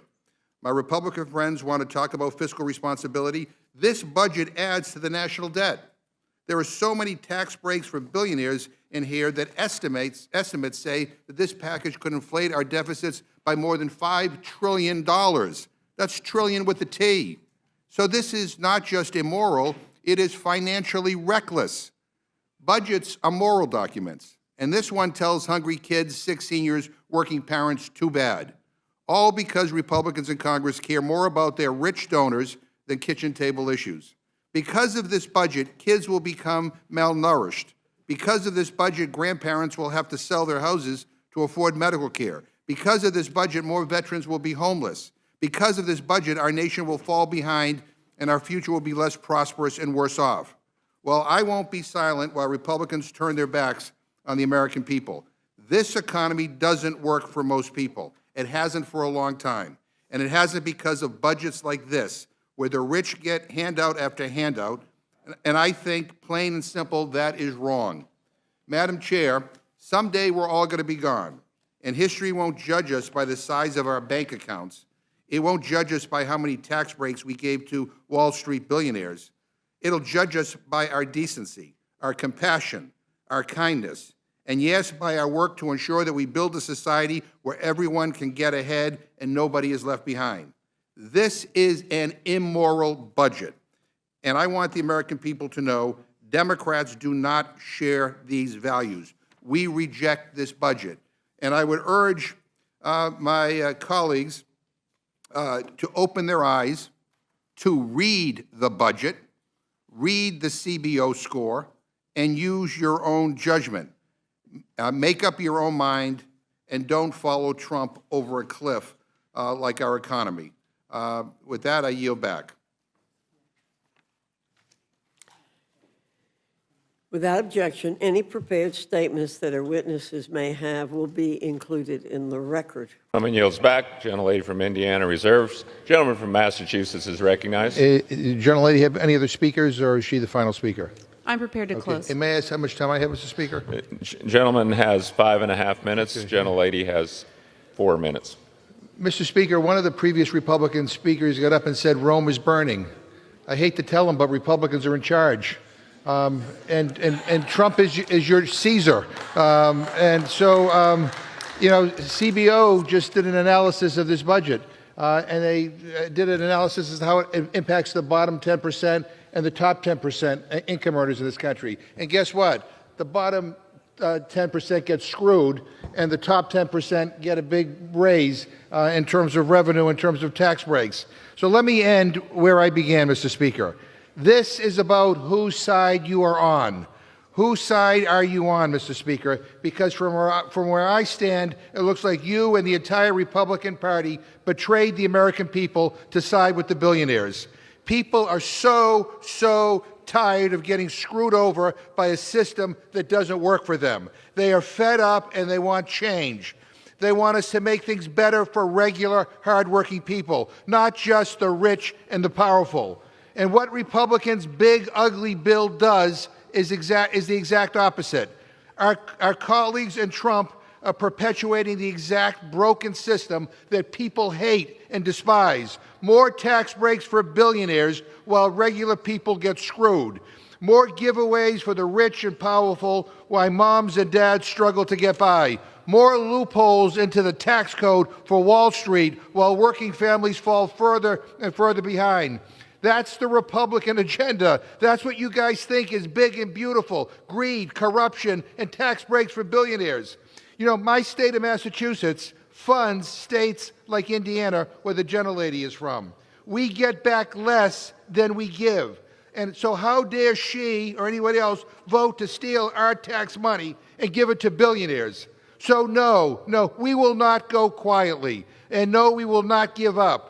We will fight this cruel, corrupt, immoral bill every step of the way because the people we represent are counting on us, and we will never stop fighting for them. I urge every member of this House to vote hell no, never, absolutely not on this terrible disgrace of a bill. I yield back. Gentleman yields back. Gentlelady from Indiana. The gentleman from Minnesota reserves. The gentleman from Massachusetts is recognized. Well, thank you, Mr. Speaker, and I thank the gentlelady from Minnesota for yielding me the customary 30 minutes, and I yield myself such time as I may consume. Mr. Speaker, last time we were here, House Republicans rammed through their latest GOP tax scam, a bill that would rip health care away from over 15 million Americans by slashing Medicaid and let's be honest, likely Medicare. And I'm sorry the gentlelady doesn't think that that's in the interest of the American people, but we on the Democratic side do. We think when you're taking away people's health care in this country, it's a big deal. This bill, this tax scam bill, would literally take food out of the mouths of kids, takes nutritious food from senior citizens and veterans, and for what? To give massive tax breaks to billionaires and to add trillions of dollars to our national debt.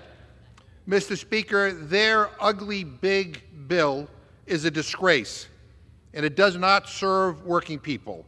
It serves the GOP's donors. It is a scam, a handout to the rich paid for by nickel and diming moms and dads who are just trying to get by. And even Elon Musk, one of Donald Trump's top advisors, called the Republican bill, quote, a disgusting abomination. Let me repeat that, a disgusting abomination. He said, quote, shame on those who voted for it. You know you did wrong. Now let that sink in. Let that sink in. Elon Musk, the man who spent hundreds of millions of dollars to elect Donald Trump and other Republicans, is now saying members should be ashamed of themselves for voting for this disgusting bill. Remember when Republicans were falling all over themselves, calling Elon a genius? He could do no wrong? I got to be honest, Mr. Speaker, it gives me whiplash. I think I need a neck brace to deal with all this, these contrary quotations coming in. You know, and the icing on the cake, Mr. Speaker, is the number of Republicans who are now publicly claiming buyer's remorse for voting for this bill. This is a tweet from one of our Republican colleagues from Georgia. You got to love this. She says, quote, full transparency, I did not know about this section on pages 278 to 279 of the OBBB that strips states of the right to make laws or regulate AI for 10 years. I'm adamantly opposed to this, and it is a violation of states' rights, and I would have voted no if I had known this was in there. This needs to be stripped out of the bill, end quote. Mr. Speaker, this takes my breath away. I mean, all my colleague from Georgia needed to do was to read the bill. I mean, I know that's a tough thing to ask members of Congress to do, but read the damn bill. And if she wasn't going to do that, if she was like our president, who doesn't like to read and only gets his information from the TV, she could have tuned in to the Rules Committee meeting where for 20 hours beginning at 1 a.m., we debated not only this bill, but even this policy that she was concerned about. In fact, I offered an amendment to strike the awful AI provisions from this bill. We had a debate on it, and every single one of her Republican colleagues in the Rules Committee, every single one of them voted against it.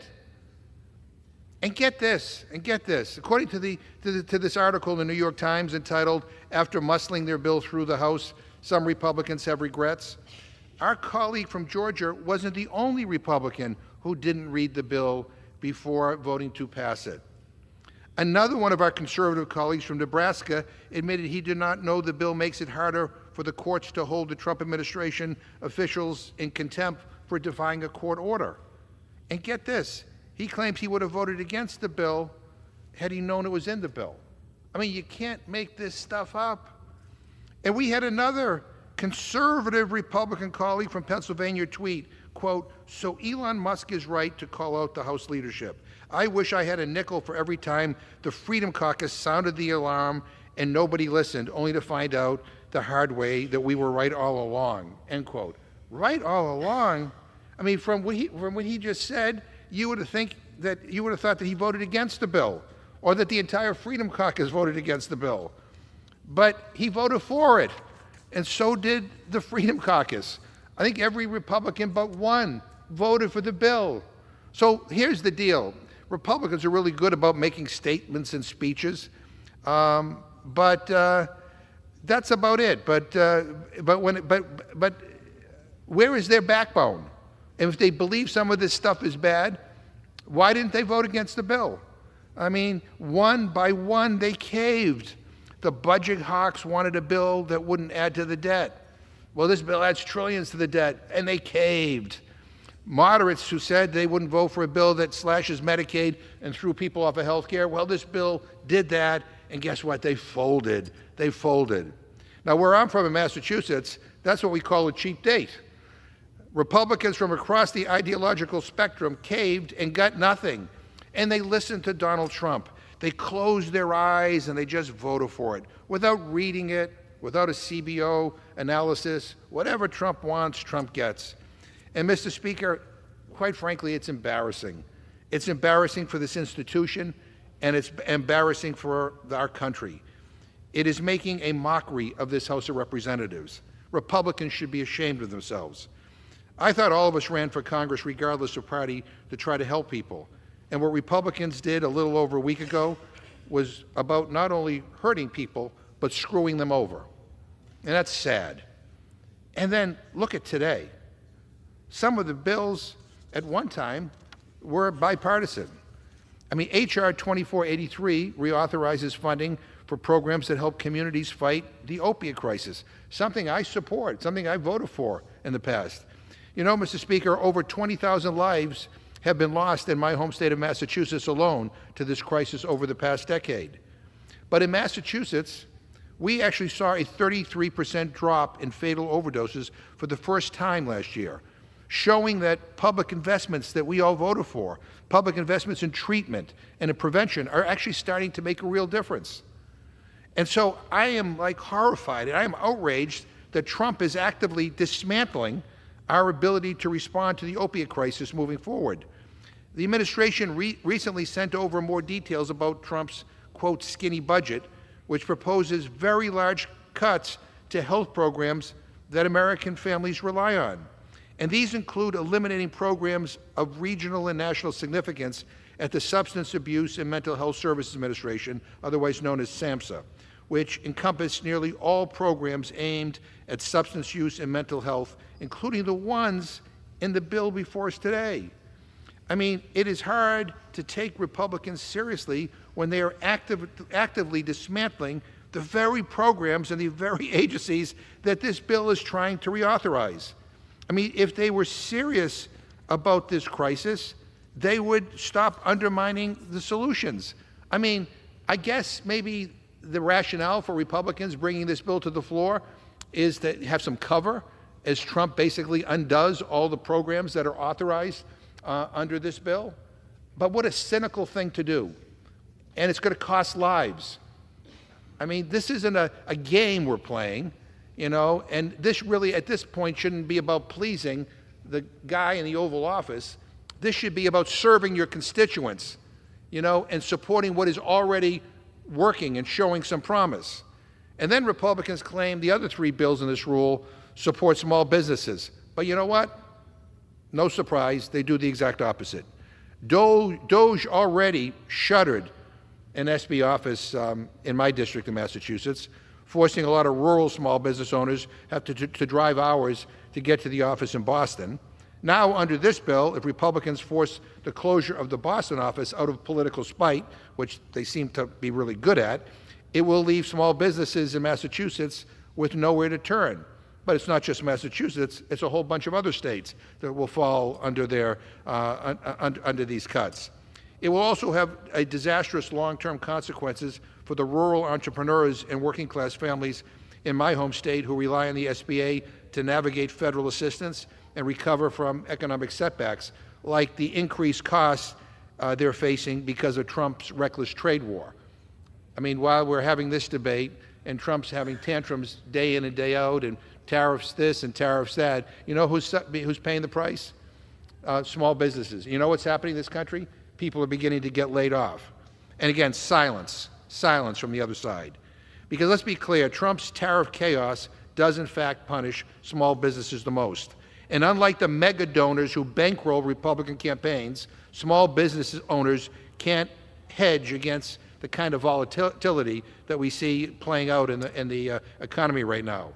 And every time Trump throws another tantrum on trade, Republicans are tossing small businesses into a tailspin with no warning, no help, and frankly, no concern. But maybe that's the point. Republicans don't care about new small business entrepreneurs or those struggling or those people struggling with opiate addiction. If they did, they would uplift successful programs and agencies like SBA or SAMHSA, not gutting them. And unless you're a mega donor or a loyal MAGA mouthpiece, you do not matter to this Republican majority. And what is happening here isn't just irresponsible, Mr. Speaker, it is immoral, and it's a damn disgrace, and I reserve the balance of my time. I now recognize Mr. McGovern. Thank you very much. Ranking Member DeLauro, I'm going to play devil's advocate just for a second, make believe I'm a Republican. So I'm going to ask this question. How can we afford to send money overseas when we have needs at home? Make sure your mic's on, yeah. I appreciate that. If you just indulge me for a moment, I think I got to dispel this myth that people are under. Chief Justice Rehnquist, with respect to the suggestion that the president has a constitutional power to decline to spend appropriated funds, we must conclude that existence of such broad power is supported neither by reason nor precedent. Disabuse yourself of this notion that this president or any president, Republican, Democrat, does not have the power to impound. I will get to your question now. Listen, we spend less than 1% of gross national product on overseas assistance. Current spending is 50% less in real terms spent on diplomacy and development than during the Cold War. 1 out of every 4 countries have populations that face severe hunger, exacerbating conflict, instability in hotspots around the world, and directly impacts the U.S. national and economic security. What is the PRC doing? My colleagues are in fear of the People's Republic of China, has increased development spending and financing by over 430% over the last 10 years. And that's of available data. China is surpassing the U.S. as the largest trading partner in many countries in Latin America and Africa. China has more embassies and consulates, diplomats, and foreign assistants than anyone else in the world. They challenge us, democracy and capitalism around the world, going virtually unchallenged. Let me just also say, I want to just say, they talk about waste, fraud, and abuse in these programs. Let's take a look at what we're talking about in the programs, because I think it's really critically important to note what we are really talking about here. Maternal and child health. It doesn't sound like a woke program to me, or a government waste. Yeah. Maternal and child health? Hell, okay. You know, let's get rid of it all. Let's not worry about maternal morbidity or mortality. Development activities, water and sanitation. Let's talk about PEPFAR. 26 million people. 26 million people on life-saving antiretroviral treatment. 2.3 million adolescent girls and young women reached with comprehensive HIV prevention services. 6.6 million orphans, vulnerable children, and their caregivers receive critical care and support. 2.5 million people newly enrolled on PrEP to prevent HIV infection. 83.8 million people provided with HIV testing services, and 342,000 health workers directly supported by PEPFAR. You got humanitarian needs, you got education needs. I'm not sure people even know what they're making reference to in terms of woke. These are the programs that are part of what is being rescinded illegally. It was illegally stolen, and now we're coming around to rubber stamp to say it's okay. Mr. Aderholt, speaking of PEPFAR, this rescissions package cuts $400 million from PEPFAR, which is an overwhelmingly bipartisan program created by President George W. Bush to combat the global HIV crisis. This program alone has saved, as Mr. Laurel pointed out, has saved 26 million people from dying of HIV and enabled more than 8 million babies to be born HIV-free. There are now tens of millions of people on life-saving treatment, with PEPFAR accounting for over 90% of preventative, treatments around the world. Your bill pulls the rug from under this program and kneecaps 20 years of bipartisan progress. Don't you agree, Mr. Adderholt, that eliminating HIV as a public health threat is an important goal that the U.S. should continue to pursue? Well, as you know, this proposal that's been presented here to Congress, and let me just say, this is the president's proposal, and Congress has the ability to vote it up or down. But a lot there is a lot of this money. Excuse me, we're not going to have a separate vote on this. We're going to have to vote for this rescissions package. Oh, all or right. nothing. But Right. like I said, it will be, Congress will be allowed to vote on it. This is something the president just proposing. But the rescissions package proposes to rescind $500 million from this account, but that's roughly only 12% of the funding. Well, let me just ask you, I just asked you, I mean, do you think that, the question was, do you think that eliminating HIV as a public health threat is an important goal that the U.S. should continue to pursue? It is, but there are a lot of things that's included in these programs that go beyond that. The equity programs, the LGBTQI plus. We're talking about PEPFAR, right? Well, a lot of these are being misspent. And, PEPFAR is being misspent. Let me say, some Republicans have rightly expressed concern over these cuts, but I wonder if those who express concerns are going to do anything about it. For example, one Republican congressman from Florida said that PEPFAR, quote, saved a generation, end quote. And in 2023, President Bush wrote an op-ed that there is no program more pro-life than the one that has saved more than 25 million lives. Do you agree with President Bush that a program that has saved now more than 26 million lives is pro-life? Again, this is not completely cutting out this program. You are decimating this program. A $400 million cut is huge. You know, I don't. The idea that it's kind of like the discussion we had today on the floor about a $300 million cut from SNAP. Don't worry, it's nothing's going to be impacted. I don't know of a single person associated with combating HIV/AIDS around the world who doesn't say, including some of the founders of PEPFAR, who worked with the Bush administration, that this will have a devastating impact.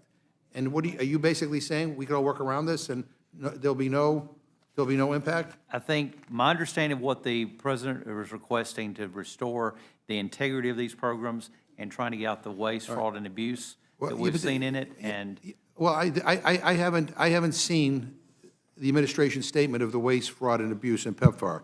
Look, since taking office, President Trump has illegally, as Mr. Laurel pointed out, attempted to dismantle USAID, which has threatened the lives of millions of people who rely on this funding to prevent or treat diseases, afford food, and get access to clean water. Do you know how many deaths have been caused by Trump's decision to discontinue funding for USAID?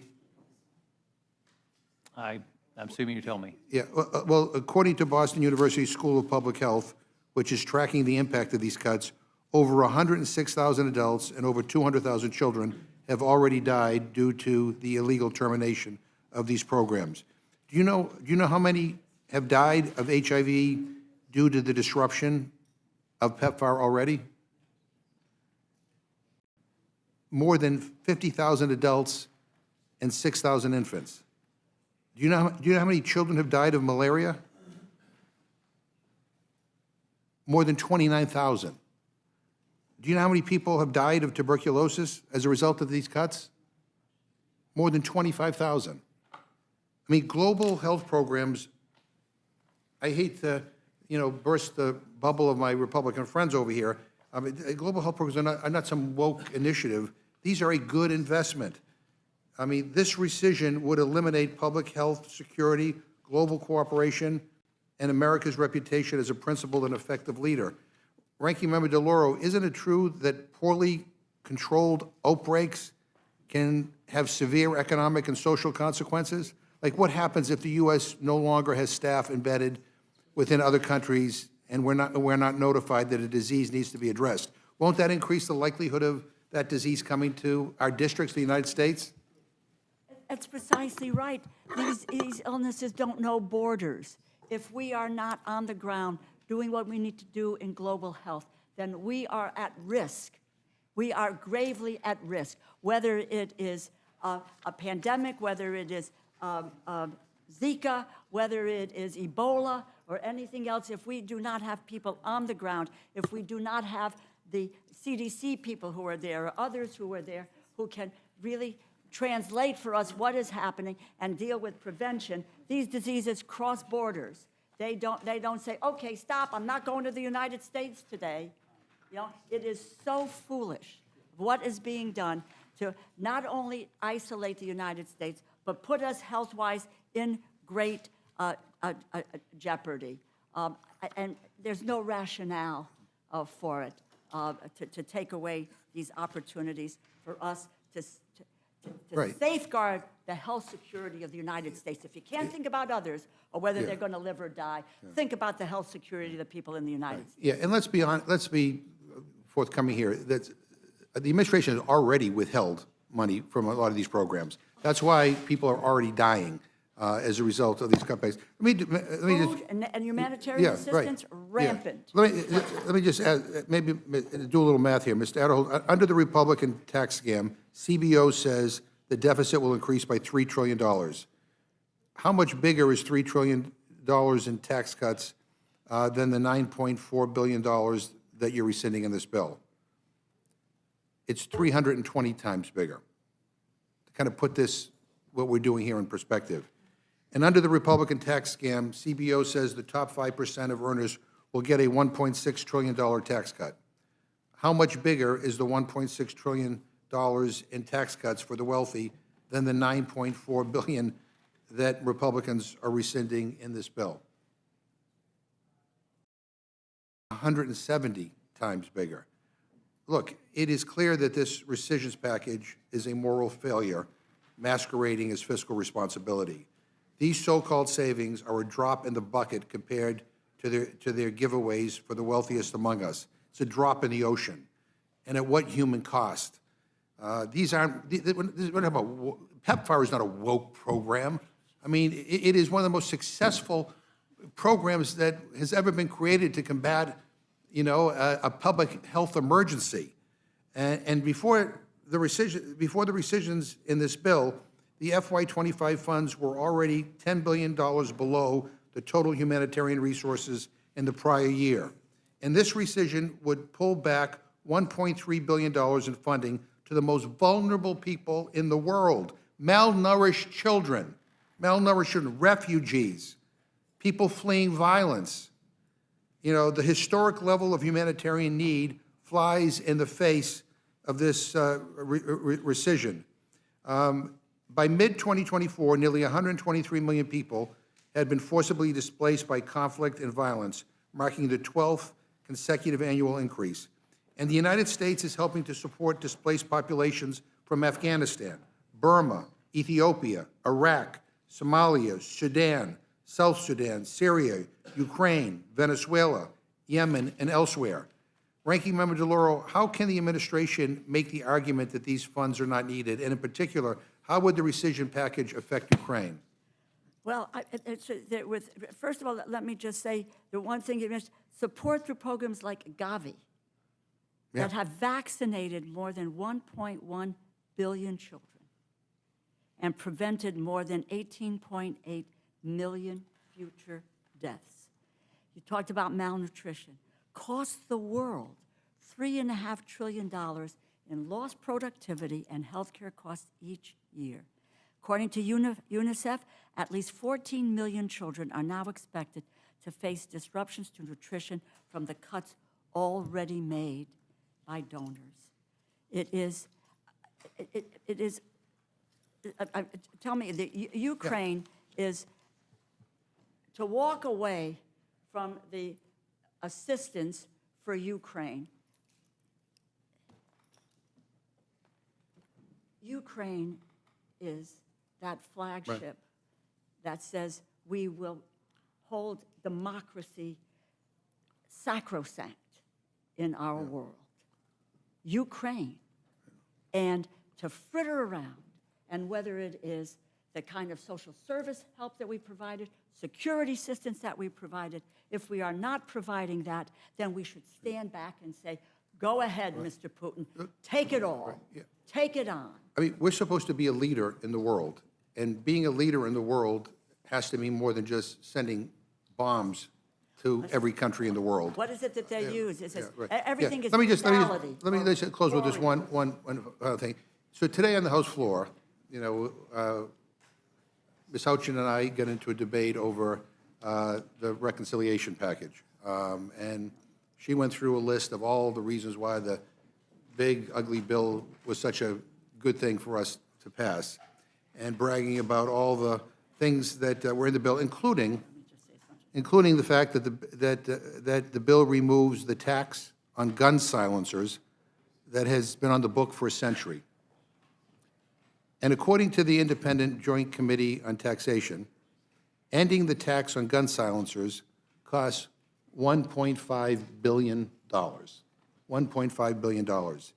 That's more than the $1.1 billion Republicans are, quote, saving by eliminating all funding for public TV and radio. I mean, at the end of the day, this is a discussion about values and morals, and what is important. Mr. Aderholt, I don't know, how can you justify eliminating funding for public TV and radio, which millions of Americans rely on, particularly in rural areas where people have no other source of local news, when Republicans are taking these savings to give a big tax cut for gun silencers? I mean, how do you justify any of these cuts to programs that feed kids or combat disease? I mean, if we're trying to save money, I mean, how, removing the tax on gun silencers, like, why is that more important than funding some of the programs that we're here talking about? I think the bottom line is, I think we've got to remember, America has invested, I think we agree, has saved a lot of lives Yes. in the past. Yes. But where we would disagree, by this rescission package, it's not going to stop that. We will continue to do that, and I think anybody who's concerned about some of this stuff with, Mr. Aderholt, with the foreign policy, you should Mr. support Aderholt, this. it already, funding for many of these programs is already stopped. So we are seeing the effects of this right now. And again, I just find it, just stunning that you guys don't have a problem with removing the tax on gun silencers, but somehow you want to, which is $1.5 billion, but somehow you want to cut, money for public TV and radio or PEPFAR or other humanitarian programs. I don't know. I mean, did the Assassins Lobby ask for the repeal on, on the tax on gun silencers? I just find this so fundamentally wrong that, this Congress passed a bill to remove the tax on gun silencers, and says that we have to cut money to combat HIV/AIDS because we got to find savings.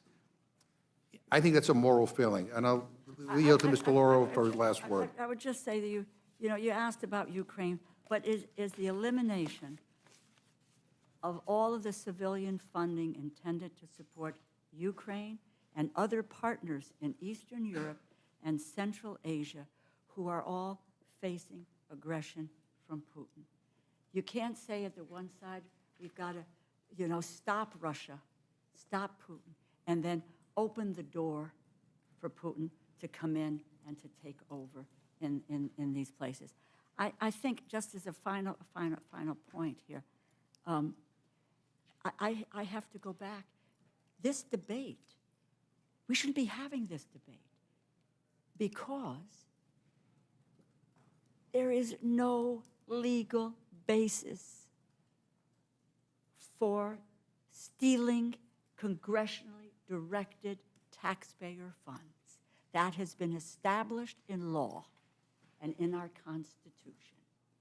And now you're trying to find a way to rubber stamp Elon Musk's destruction, if you will, the road to destruction, what they have done, and you cherry pick out of the Empowerment Control Act the provision which says is where you should have started of looking at how we might deal with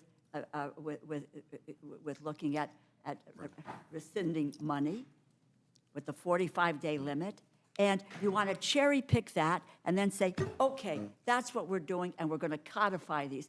It is really unconscionable as to the havoc that is being wrought on both in terms of impoundment and dismantling the federal government. And that's what President Trump, Russ Vought, and Elon Musk are all about. And my Republican colleagues will rubber stamp that effort. And Mr. Edall, did you want to respond? Well, let me just say, we've talked a lot about the PEPFAR, and I know that's been an issue but with this rescissions of, I think it's around a little more than $8 billion that's been rescinded, total funding for diplomacy and foreign assistance is still $51 billion.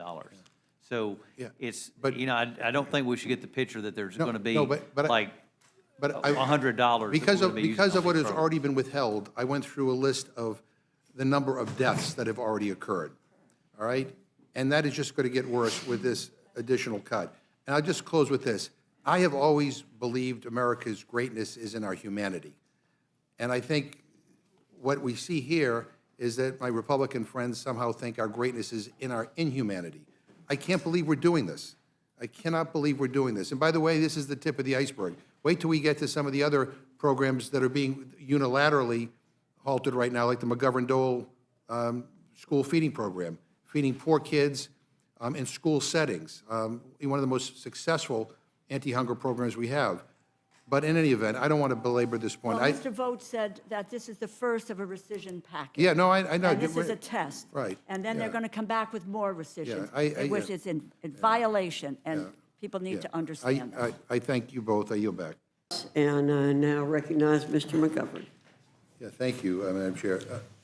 Mr. Comer, there are some D.C. residents in the room right now. I assume they're D.C. residents. They all have free D.C. T-shirts on. But I presume that they're here, at least in part, to stand up for D.C.'s right to spend its own money. The Senate already passed a bill to fix this. Can you tell them why we have not acted yet? I can't answer that.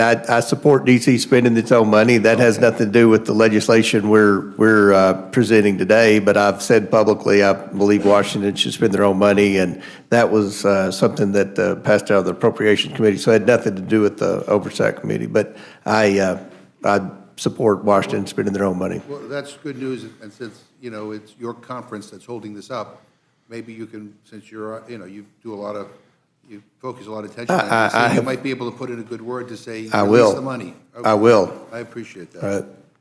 Chairman Comer, if the right to vote is a defining privilege of American citizenship, which I think you've said in the past, do you support granting the American citizens who live in D.C. voting representation in Congress? They have a delegate in Congress, Ms. Norton. She's on the Oversight Committee, a good member. But she doesn't have the same influence that everyone else does in terms of her ability to vote on things. I mean, her vote counts on the Oversight Committee as much as everyone else. That's what I'm here to speak on, is the Oversight Committee. She's a member in good standing on the Oversight Committee. So would you favor me giving you the same power she has and putting you in that category? That has nothing, with all due respect, has nothing to do with the legislation we're doing today. Well, if allowing non-citizens to vote undermines the voice of D.C. residents, does Congress repealing a law enacted by locally elected D.C. government undermine the voice of D.C. residents? I don't think that has anything to do with the legislation where we're saying illegal aliens can vote in local elections. Yeah, well, I mean, Los Angeles has nothing to do with what we're talking about here today, and that was the, and the chair of this committee opened up with comments on that, and others have talked about that as well. Representative Lynch, what are your thoughts on non-citizen voting? Well, consistent with the D.C. Home Rule Act passed in 1973, the chair is correct that constitutionally it gives Congress the ability to delegate certain subject matter, certain affairs at the local level to the District of Columbia leadership, the mayor and council. They've done that in the 1973 Home Rule Act. It was a partial grant of jurisdiction and of home rule, but in that legislation, it has a bright line distinction between local affairs and affairs that Congress retained at the federal level on federal matters. These matters that are addressed including voting in local elections, is clearly within the area of local control. And so that has been granted to the District of Columbia, and they should retain it. They have that right under law. Congress made that grant. The local council has not gone beyond their writ in terms of dealing with local issues. So their preferences at the local level should stand. Chairman, is violent crime rising in D.C. this year? I'm sorry. Is violent crime rising in D.C. this year? It seems like it is. But do you know? Well, from the information I've received, it is. Well, the information I'm receiving says violent crime in D.C. is down 22% compared to the same period last year. I can tell you this, most of my staff and the people that, my constituents that come to Washington D.C. are afraid to walk around at night because of the violent crime. That's crime. why listening to you testify. But last year, violent crime in D.C. reached an over 30-year low. So, that again goes back to what I said before, is why it's so important to release the money that Congress is withholding from D.C. H.R. 2096, the Protecting Our Nation's Capital Emergency Act, would repeal provisions of a recent local D.C. law that made it easier for the police department to fire officers for crimes and other serious misconduct. Ranking Member Lynch, did all the D.C. police chiefs dating back at least 25 years support the department getting this increased authority? Absolutely. There have been, I've been on this committee for 24 years, and we've had a number of police chiefs during testimony before the committee asked to retain or obtain that very power. So that's something that the local D.C. police chief has requested of this committee. And I'm going to ask unanimous consent to enter into the record a letter from D.C. Mayor Muriel Bowser opposing H.R. 2096. The mayor said that H.R. 2096 would, quote, reverse common sense disciplinary reforms adopted by the district to the sole benefit of those few Metropolitan Police Department officers who engage in egregious, sometimes criminal misconduct and seek to evade accountability, close quote. Without objection, is that okay? Yeah. Without objection, Yeah. Mr. McGovern. And just the final thing I want to say, I don't think we should be referring to the District of Columbia as property. That's like a throwback to an era in this country that I think we all look at with great shame. And I, for one, believe that the hardworking people of the District of Columbia who pay their taxes like everybody else in this country, deserve a hell of a lot better than they're getting. And with that, I yield back. With that, I yield to the ranking member, Mr. McGovern, for any comments he wishes to make. Well, thank you, Madam Chair. The chairwoman just said that Democrats were going to say that the sky is falling. Well, I'm not going to say the sky is falling. I'm going to say that health care is going to get ripped away from millions of people. I'm going to say that food is going to be taken off the table of many families in this country who rely on SNAP as a way to make sure that they don't go hungry. And I'm going to say that the richest among us are going to get a tax cut. So it has nothing to do with the sky. It has everything to do with what is right and what is wrong. We are here today on a bill that just dropped from the Senate, hot off the press, passed only an hour ago. It's massive. Here it is, nearly 1,000 pages long. And I've got to ask, have any of you read it this time? Because last time we met on this legislation, many of our Republican colleagues had not. And that's no accident. It's by design. It's the direct result of Republican leadership and the White House jamming this bill through Congress with zero transparency. Now, let's be totally honest. This entire process has been legislative malpractice. It's been negotiated in back rooms from the start. In April, conservatives argued for and ultimately got aggressive instructions in the budget for committees to slash spending. I wonder how they feel now that the Senate has violated their hard-fought instructions by over $500 billion. And let's not forget, this bill was jammed through the House in May so quickly that some Republicans said they would have opposed it if they'd known what was actually in it. And now after another series of backroom negotiations in the Senate, we're getting jammed again, without any chance for the public or independent experts, for that matter, to fully review the bill. And let me make a prediction. If this ugly bill passes, it's going to get a lot uglier when people realize what's in it. And not even Donald Trump's new $300 bottle of cologne will cover the stench. This bill will hurt people in every congressional district in this country. And Republicans are racing to get it passed before the American people can figure out what's in it. There's no real deadline. There's no real deadline that we're working against, none. July 4th is just an arbitrary marker that Trump made up. He wants a victory lap on Friday, just weeks after throwing himself a military birthday parade, complete with tanks rolling down Constitution Avenue, one that cost taxpayers tens of millions of dollars. He now wants to have a 4th of July signing ceremony at the White House for this dumpster fire of a bill. We're rushing, not because the country demands it, but because he wants to throw himself yet another party. This isn't policy, it's ego management. So why not slow down?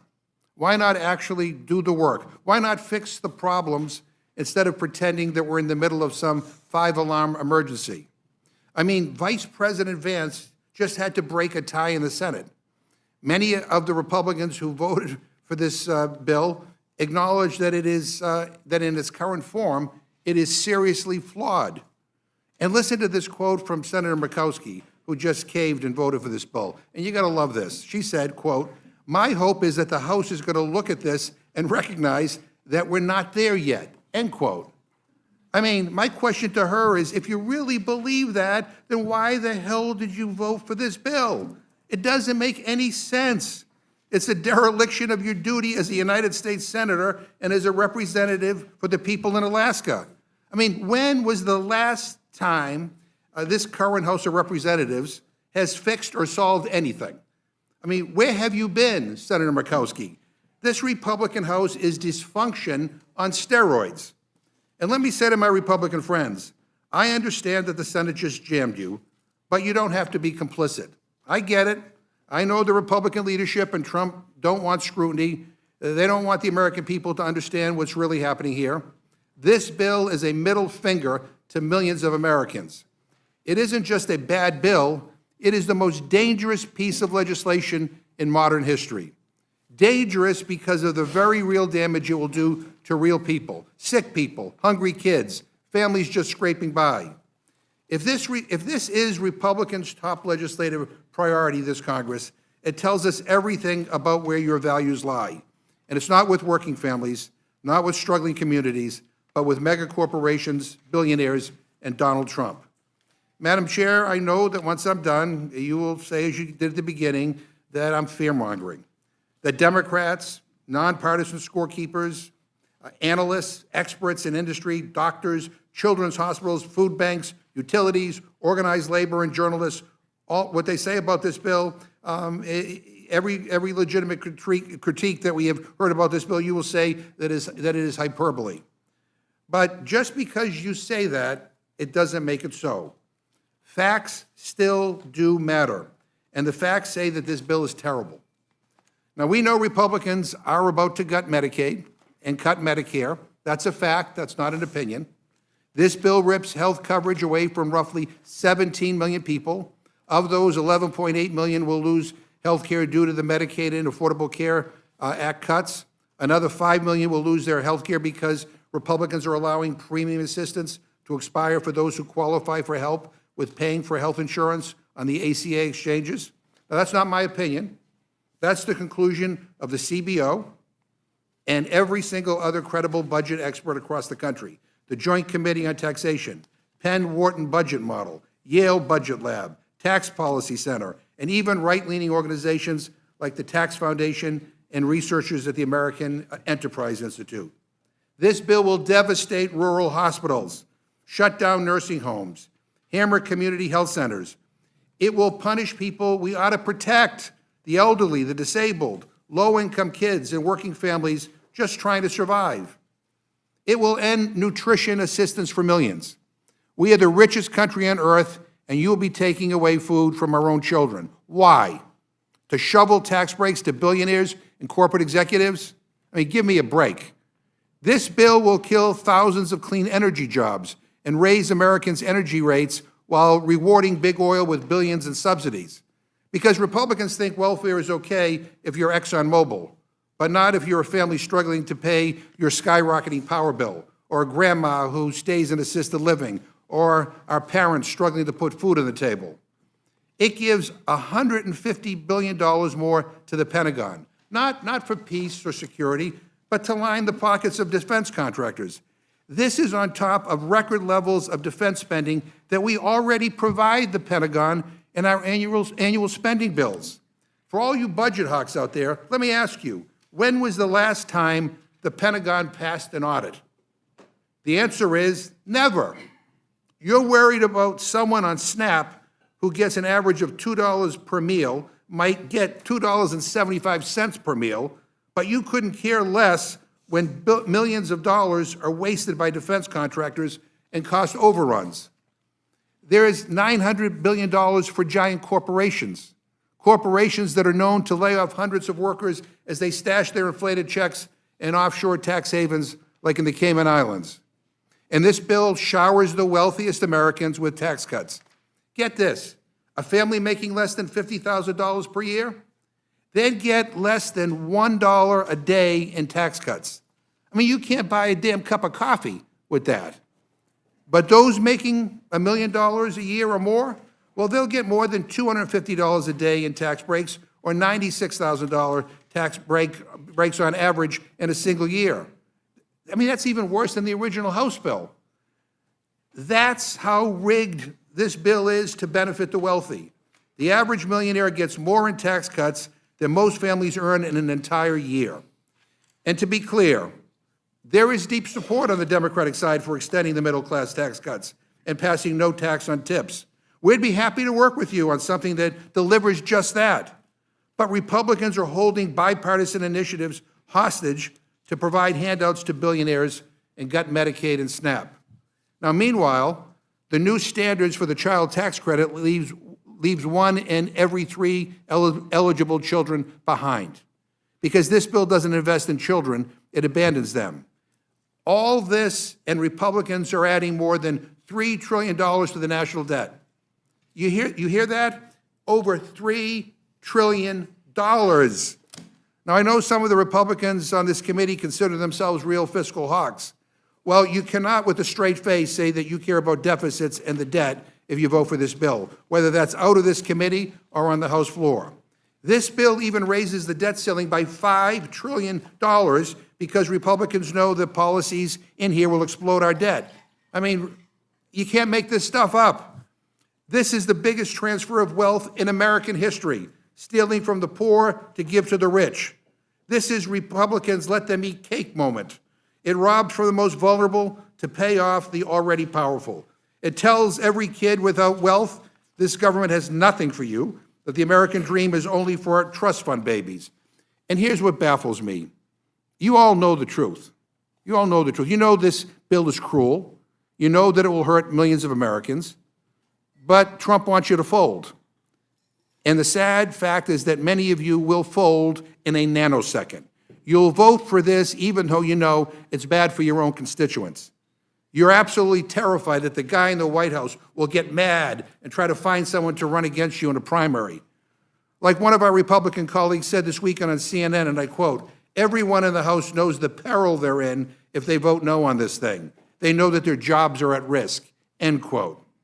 You're terror-stricken that what happened over the weekend to Senator Tom Tillis will happen to you. Well, Senator Tillis did the right thing, speaking truth to power. You should listen to him when he says that the Senate's version of this bill betrays President Trump's promise not to take Medicaid away from its rightful recipients. He decided to retire because he wanted to put his constituents first, and quite frankly, I think he's tired of dealing with the relentless MAGA threats and BS. Truly, I've never seen anything like this in my life, the kind of petrified fealty we're seeing on the right, scared by a man who called voting against this bill the ultimate betrayal. Like, what kind of president talks like that? That's the language of dictators, not the language of a president. But let me remind you all of something. The people you should be afraid of,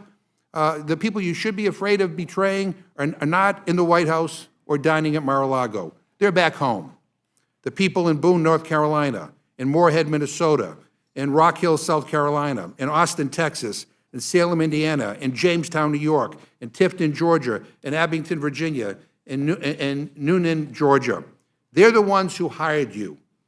And if you vote for this bill, you're voting to screw them over, plain and simple. When their kids go hungry, when their health care is gone, when their energy bills skyrocket, when they watch big oil rake in profits while they get pink slips, when they realize that billionaires like Jeff Bezos are getting 40 times the tax breaks that they're getting, when they watch the wealthy get richer and they're left behind, they are going to feel the pain that you brought on them. And I think you're going to see that reflected in the next election. The American people are watching. They deserve better than this. They deserve certainly better than this cowardice, better than this cruelty, better than this betrayal. So I'm asking all of you to have a spine, find your moral compass, vote no on this bill, and come up with something better. There's still time. Work with us on tax relief for people who are not making millions and billions of dollars. Let's go back to the drawing board. We can come up with a bipartisan consensus.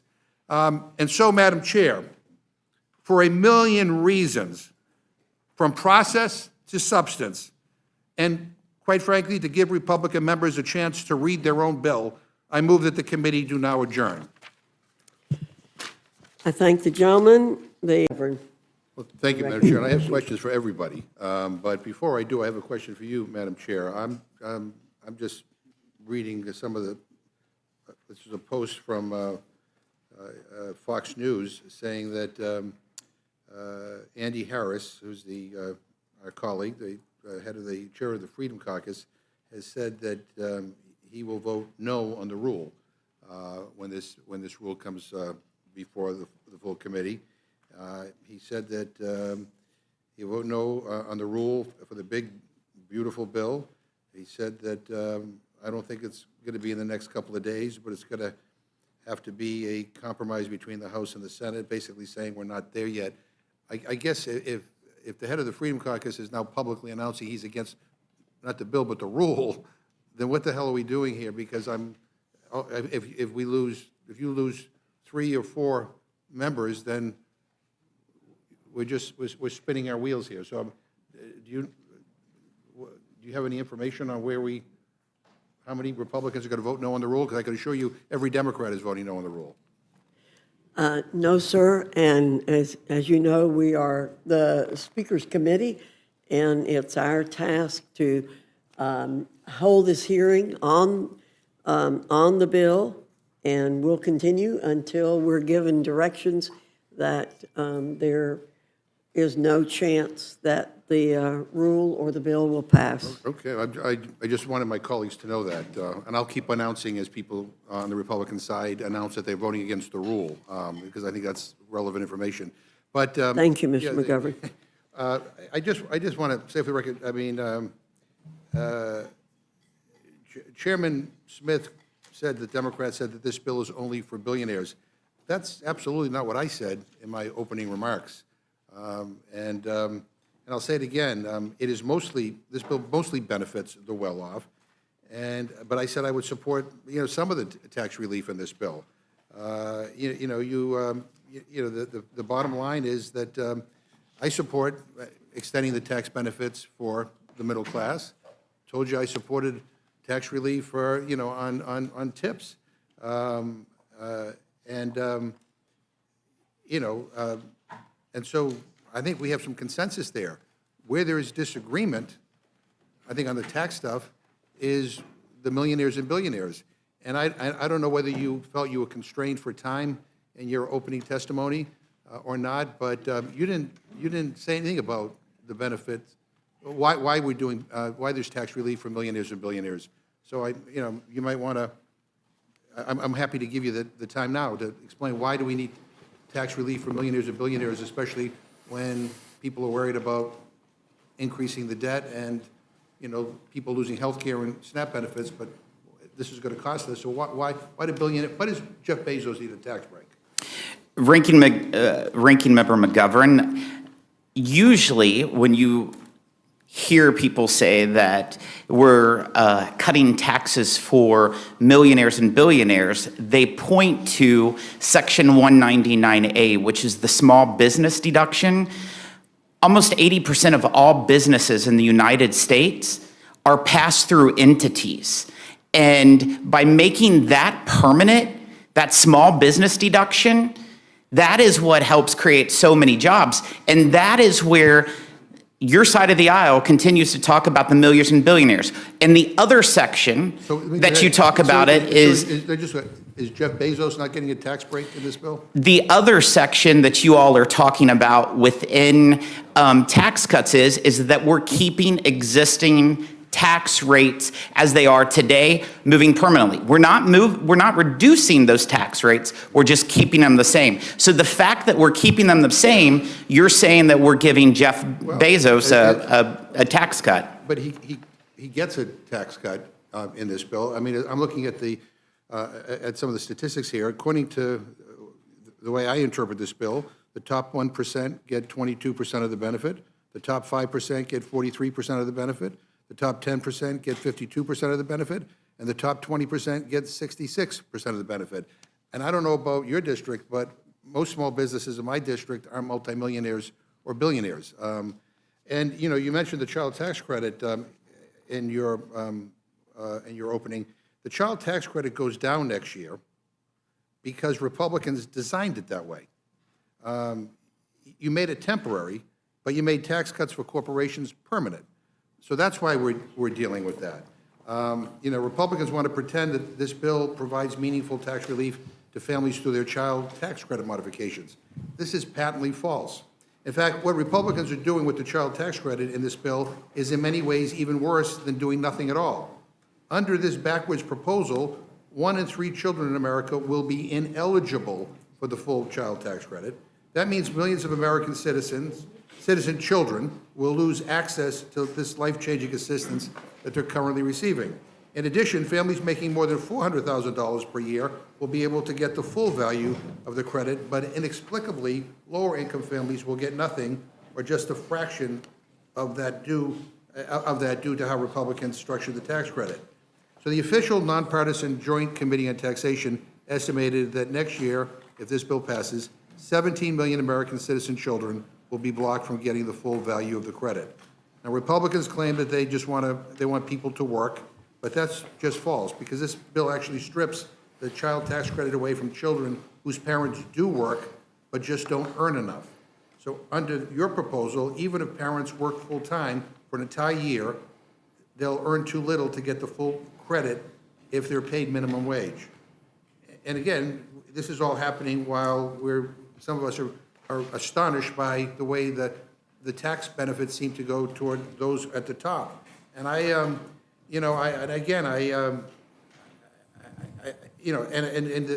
people who are, this is not just me or Democrats on the Ways and Means Committee expressing concern about that. I mean, the Children's Hospital Association put out a statement opposing this bill, saying the new version of the budget reconciliation bill is a crisis for children's health care, hospitals, and providers nationwide, and we ask Congress to oppose it, as an act to support America's children. But again, I didn't really get a good answer to why Jeff Bezos needs a tax break. Ms. Moore, I want to make sure that I have this straight, because I talked about this, previously, and I couldn't believe it. But the House bill got rid of the nearly 100-year-old excise tax on gun silencers, right? But that wasn't enough for the Senate. They also got rid of the tax on sawed-off shotguns. I mean, I got to admit, I'm not much of a gun enthusiast, as some of my colleagues here might be, but I would imagine that it's easier to conceal a sawed-off shotgun or rifle, under your clothes. So Republicans are basically doubling down on what I call the hitman handout. Congresswoman Moore, am I right about that? How much would the hitman handout cost taxpayers? And can you talk about any other special interest giveaways in this bill? Well, thank you for that question. Thank you, Mr. McGovern, for that question. The Senate got rid of the tax on sawed-off shotguns. You're absolutely correct. So there will be no tax on sawed-off shotguns. I mean, I don't, I mean, are there any other little giveaways that we know about, or are we going to have to wait for a few days before we find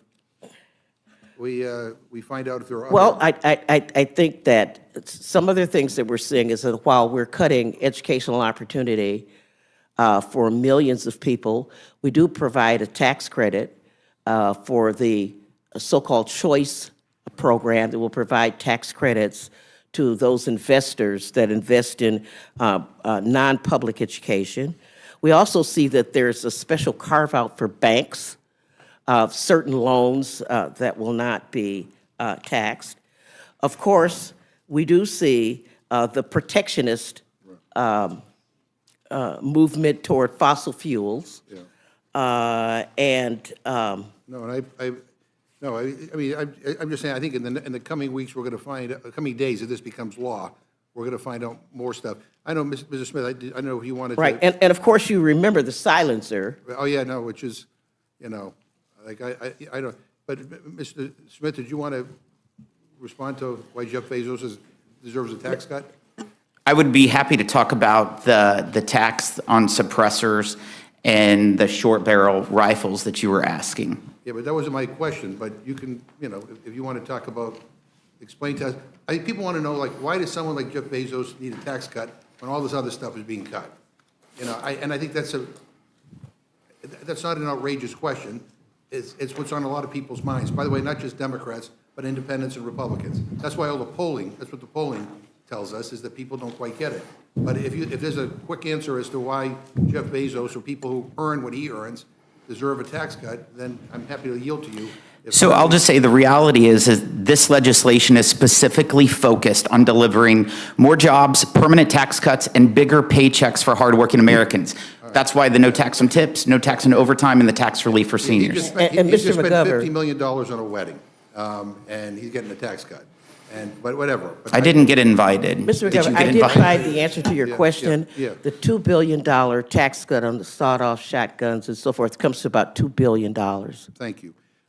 You know, the dedicated nonpartisan civil servants at the Congressional Budget Office, you know, provide fact-based estimates on how much bills will cost the American taxpayer, how many people will gain or lose health coverage, and other important quantifiable pieces of information that all of us, I think, want to have before voting on legislation.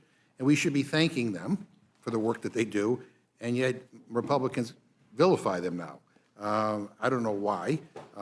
Maybe because Republicans may be threatened by the facts, but I think the facts are important. We need to know how many people are going to lose their health care. We need to know how many people are going to lose their nutrition assistance. We need to know how much it's going to add to the debt.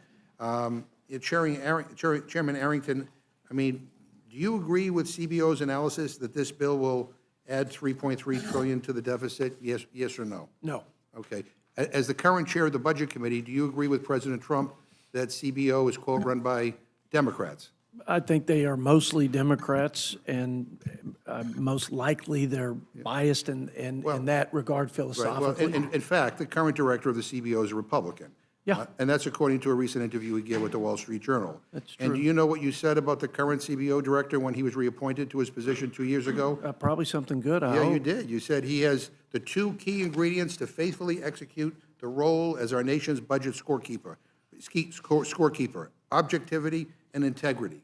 And then now we hear a whole different version because Republicans don't like the numbers. And it's not just CBO saying that your bill will cost trillions.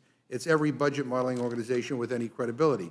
Do you agree with the Yale Budget Lab that your bill will add trillions of dollars to the deficit, even when accounting for growth? Yes or no? I probably disagree with most of what's coming out of Yale University. Do you agree with the Penn-Wharton budget model that your bill will add trillions of dollars to the deficit, even when accounting for growth? I disagree. Do you agree with the right-leaning tax foundation that your tax cuts will add trillions of dollars to the deficit, even when accounting for growth? I disagree with every organization you've mentioned because of a growth rate assumption. And they account for growth. Do you agree with the right-leaning American Enterprise Institute that your bill will add trillions of dollars to the deficit, even when accounting for growth? May I make a clarification? Yeah. I mean, you're running through a pretty good list, but I I'm think almost done with it. I think I'll let you finish. I mean, do you agree with the tax policy center that your tax cuts will No, add sir. trillions of dollars to the deficit? I don't. And what about the House Freedom Caucus? That these tax cuts will, they have a lower estimate, but it'll add over $1 trillion to the deficit and is way more expensive than the House passed bill. Here's my position. I don't think Democrats or Republicans have gotten serious about addressing the cumulative deficits into the future. And even when President Trump, before he put his hand on the Bible and took his oath for a second term, CBO projected $20 trillion. So I think a lot of organizations will lump the entire $20 trillion. What I would say is this bill is focused on the growth part of the fiscal health equation, and what we have attempted to do is make sure we don't make the deficit problem worse while reaching out to my Democrat colleagues. So you would disagree with the Freedom Caucus then? I assume that's one of the reasons why Andy Harris is voting against the rule, is because he's concerned about what this is going to add to the I think there are a deficit number debt. of people concerned about that issue, Mr. McGovern, to be honest with you. Yeah, in March, you said, and I quote, "If the Senate is simply using current policy to get tax cuts permanent while avoiding or skirting the responsibility to bring down spending commensurately, then that is a non-starter." That's end quote. Yeah. Then in our April hearing on the budget, when I asked you if you were here supporting a non-starter, you told me I opposed the notion that in the final reconciliation bill that we would have a deficit increase on the watch of a party that claims fiscal responsibility as a core principle. And as recently as June 10th, you signed a letter that said, and I quote, "We remain unequivocal in our position that any additional tax cuts must be matched dollar by real enforceable spending reductions. That union is the cornerstone of the House framework adopted in Section 4001 of H-Con Res 14, and it's the minimum standard for our support," end quote. So you've been very consistent in your demands, and so I have to ask you, did the Senate follow the House's reconciliation restrictions? They did not.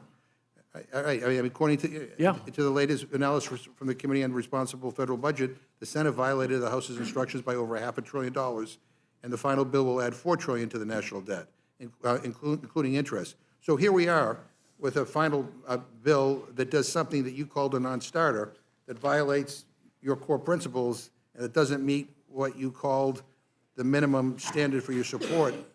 Have your core principles changed since April? I mean, no, sir. I mean, do words minimum and non-starter not mean what I think that they mean? I don't understand, why.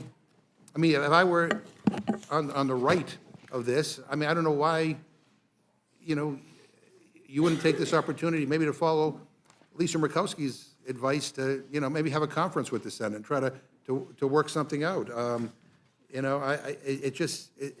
It seems that everything that everybody. You may be onto something. Yeah, well, it's it. Well, and again, if that's the case, then I don't know why we're here in the Rules Committee taking up your time.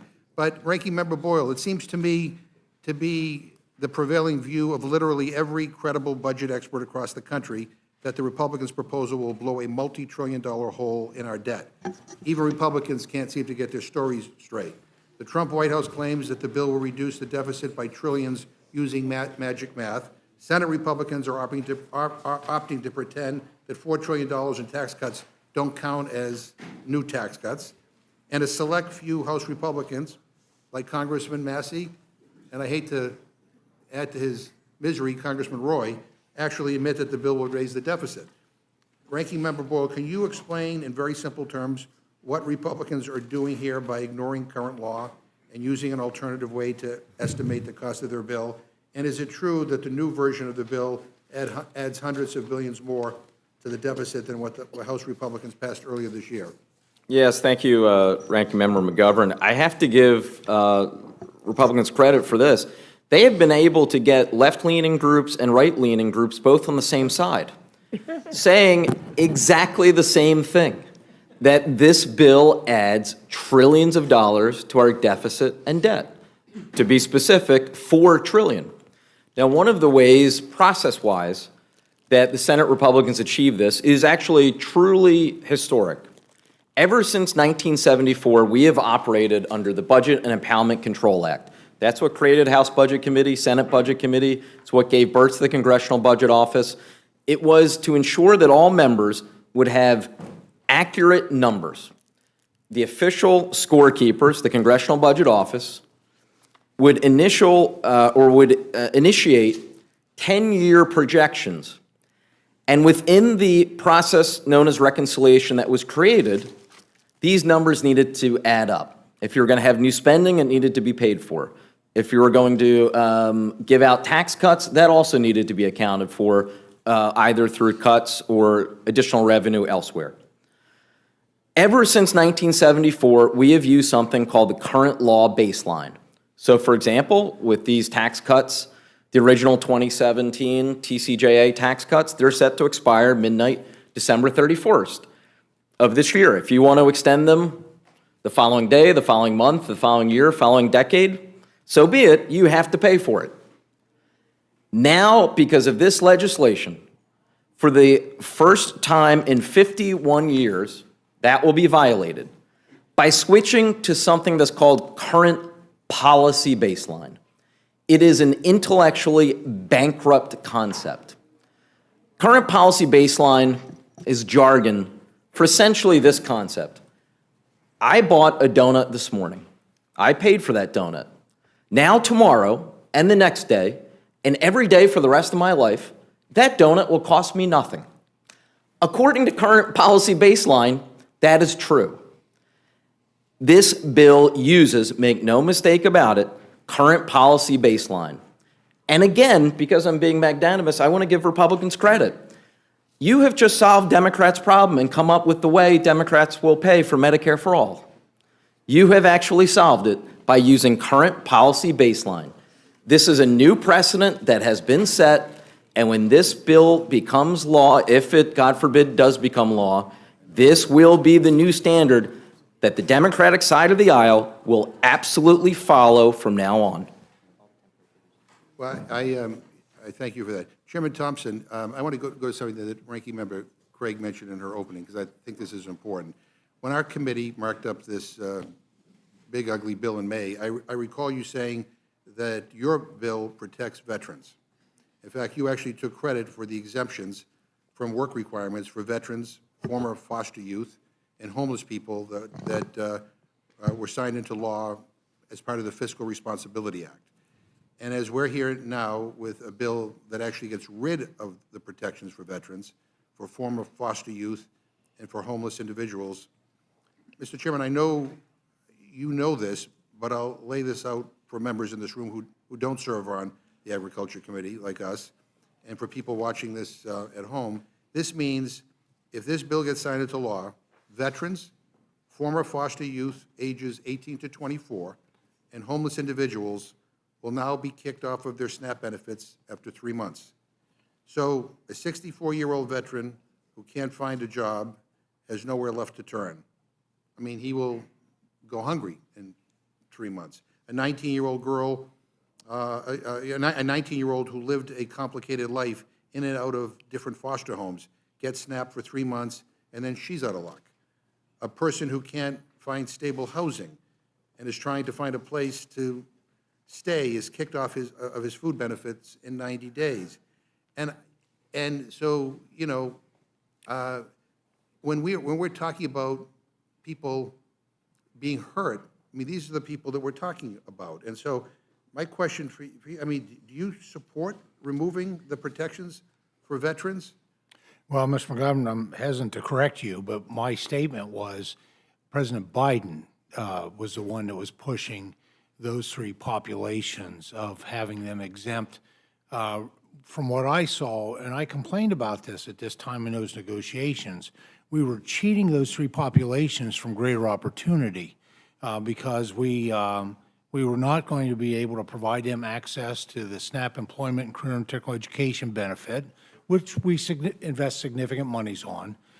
If they can't work, as you know, being on the committee as long as what you have been, and being a champion for nutrition, which I appreciate your passion, that there's two other alternatives. Is an average of 80 hours a week working, or 80 hours of volunteer work, a month, I'm sorry, 80 hours a month, yeah, of working, volunteering, or engaged in, and quite frankly, it's my it's my favorite, I'll be honest with you. It's engaged in 80 hours of SNAP employment and career and technical education. And so just because somebody can't find a job doesn't mean their benefits stop after 3 months. They could volunteer an average of 80 hours a month and still be eligible. Or better yet, let's give them a shot at the American dream, which is not stuck in poverty. It's having access to that ladder of opportunity. Well, I want to make sure that I'm not misquoting you here, because this was from 5/14/25, and you said, quote, "This committee, Mark, continues to exempt veterans. That was part of the negotiations I reached with President Biden during the Fiscal Responsibility Act negotiations. Our veterans are exempt from the SNAP work requirement. That is the law. We are not proposing to change the law." Well, those negotiations So now are, negotiations are give and take. That was not my position. I thought we were cheating those three populations. And the House version did leave them intact, given the fact that they would naturally expire on their own after just a few And with respect that few somehow we're years. cheating them of opportunities, I mean, Well, okay. if we're leaving them Let me stuck in finish it. poverty, we're cheating them. Most states operate voluntary programs and can assign people who are interested in SNAP E&T to the program regardless of work status. These programs are severely limited. That's right, and Due they to were a history of exempt under- underfunding by both the state and the federal government. So even if you're subject to the paperwork requirements, there's no guarantee that you can participate in training because states don't have enough spaces. So this bill subjects millions of new people to the time limit in SNAP, and there aren't nearly enough E&T slots. So to put it in perspective, there were just over 300,000 E&T slots total. The demand is high. And we aren't here talking about more funding for E&T. We are here talking about you kicking more people off of benefits. And just to be honest about what you're doing, please, I think it's important to state that. I don't know, Ranking Member Craig, whether you want to add. Mr. Ranking Member, I got to say, I'm happy to, no. I would challenge you to say there are not plenty of volunteer opportunities in every community. And people's lives are very complicated. In case you're not out and about in your districts, people's lives are very complicated. People don't fit into these nice, neat categories that everybody, that you all outline. That is, life doesn't fall into black and white categories. There's a lot of gray area in terms of how complicated people's lives are. Ranking Member Craig? I would just add, Ranking Member, that these are people who serve this nation in our military, and we each know them. We know homeless veterans. We know those who are suffering with mental illness. And the idea that we are going to take food away from them in their time of need because they can't work 80 hours a month, to me, it's un-American. Yeah, and I find this a particularly cruel provision in the bill. Ranking Member Craig, this bill sets up a massive new bureaucratic system forcing states to, for the first time ever, cover the cost of providing benefits to people. States have no clue how they're going to come up with the hundreds of millions of dollars to cover SNAP benefits.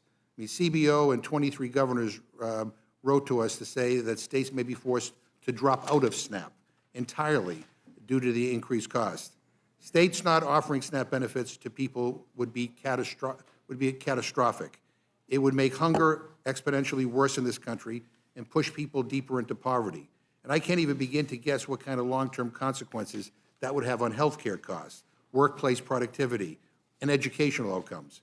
So you don't have to take my word for it. We had 23 governors write to Congress, and they said, quote, "If states are forced to end their SNAP programs, hunger and poverty will increase, child and adults will get sicker, grocery stores in rural areas will struggle to stay open, people in agriculture and the food industry will lose their jobs, and state and local economies will suffer," end quote. I ask unanimous consent to insert their letter into the record.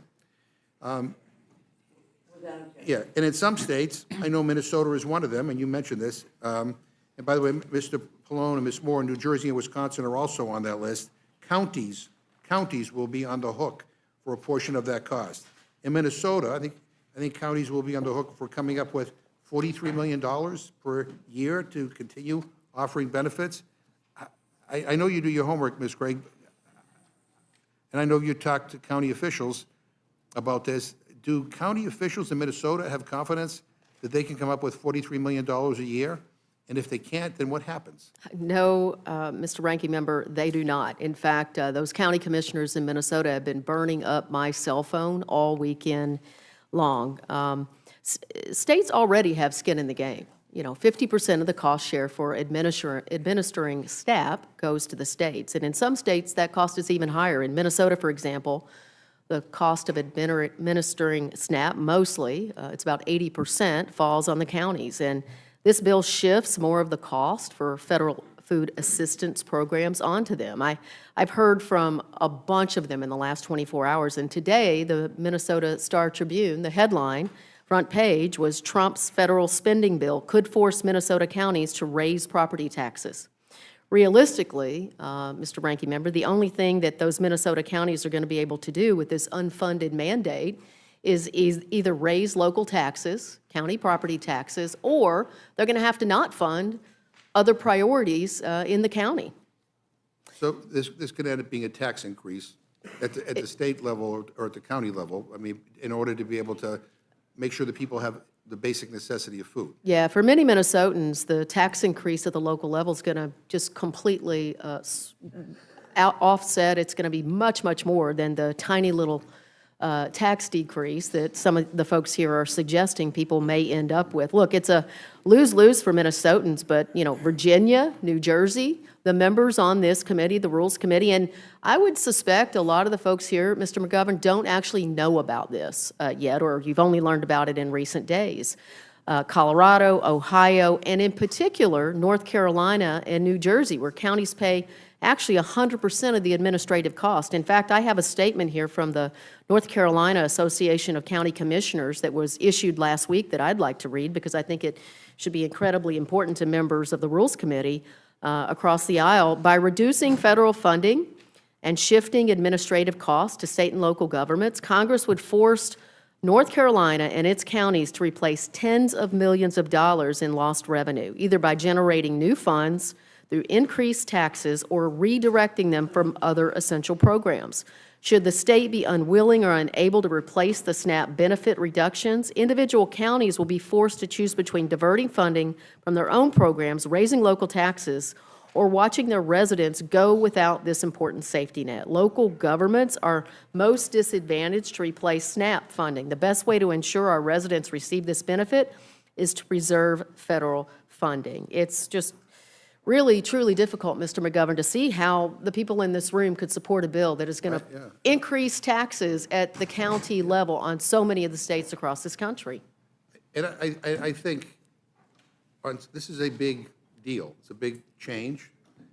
And I do think this should have been the subject of hearings, and we should have heard from people from all around the country as to how they would potentially deal with it or not deal with it, and what the impact would be. I mean, the cynic in me says that maybe part of the deal is to get states to opt out of SNAP and to not provide people a food benefit and just take that off the table. But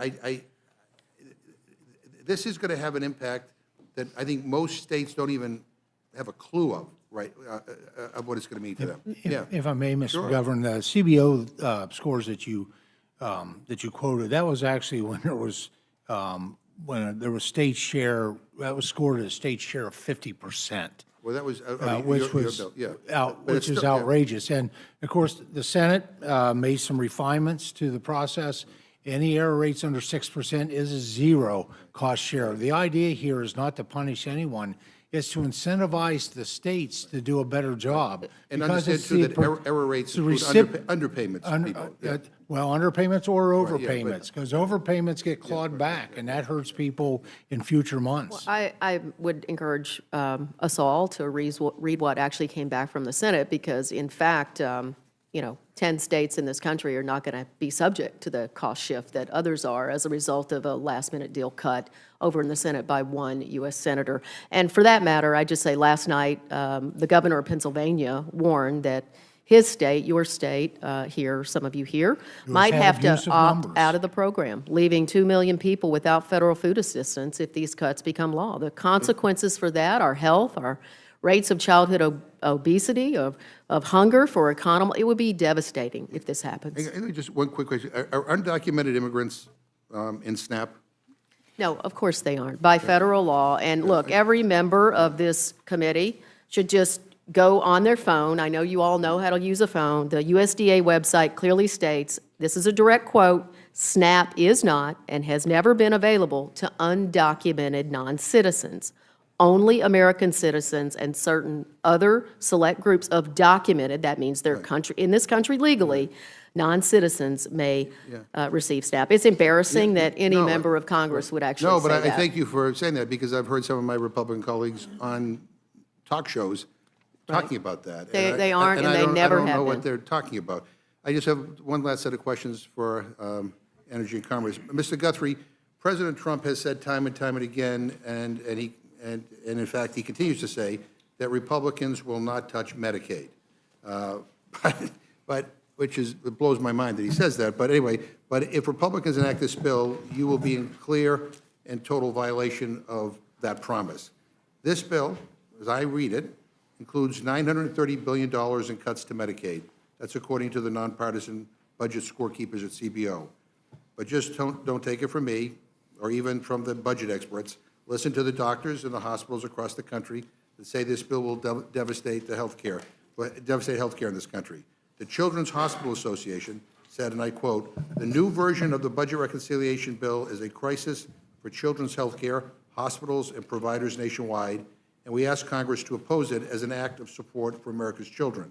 Your child, regardless of their insurance status, could see the services they rely on reduced or eliminated with significantly less support to sustain them. The bill amounts to fewer doctors and nurses to see your child, longer wait times, and sicker children," end quote. Hospitals across the country have raised alarms, including in Louisiana, Ohio, and in your home state of Kentucky. On June 26, the Kentucky Hospital Association said that this bill will force hospitals to close and endanger 20,000 health care jobs in your state. In total, estimates suggest that more than 300 rural hospitals and over 500 nursing homes could close because of this legislation. The fact that this bill cuts Medicaid has even been confirmed by key Republicans, including Senator Tom Tillis of North Carolina, the Chairwoman Fox's home state, who asked, quote, "What do I tell 663,000 people in 2 years or 3 years when President Trump breaks his promise by pushing them off of Medicaid because the funding's not there anymore?" So, Chairman Guthrie, can you answer that question? Like, what should Senator Tillis tell the hundreds of thousands of people in North Carolina who will be pushed off of Medicaid because of the cuts in funding? And what about the 40,000 people in my district in Massachusetts who will lose their health care? I mean, I think, you think that they deserve to know why cutting these benefits is such a priority, and especially because the offsets are being used, again, not to reduce the deficit or the debt, but to pay for tax cuts for very wealthy people. Yeah, let me start with, as we were here before, the people who were losing their health insurance on the Medicaid side of it, the people who were most affected, one, were illegal. There are people that are illegal that receive Medicaid benefits through states that choose to do that. Yeah, That not was federal birded out of the bill, so that's not part of it. Right. So you got the most. But never federal Medicaid. Well, there's two ways to do it. One is they use the federal office that's 90/10, whatever you want to call it, to administer it. So that's what we were looking at, is the administration costs.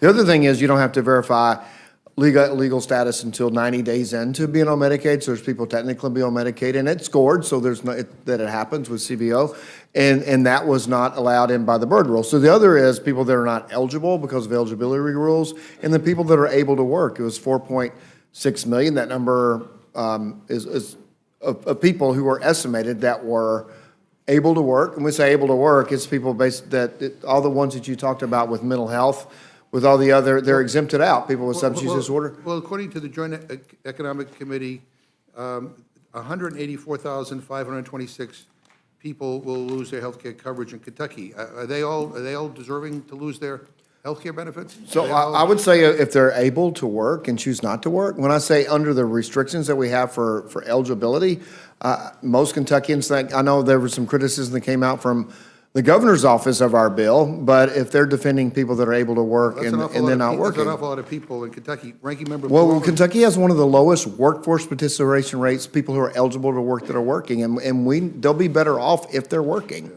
Yeah, I want to make just one statement before I go to Mr. Colon.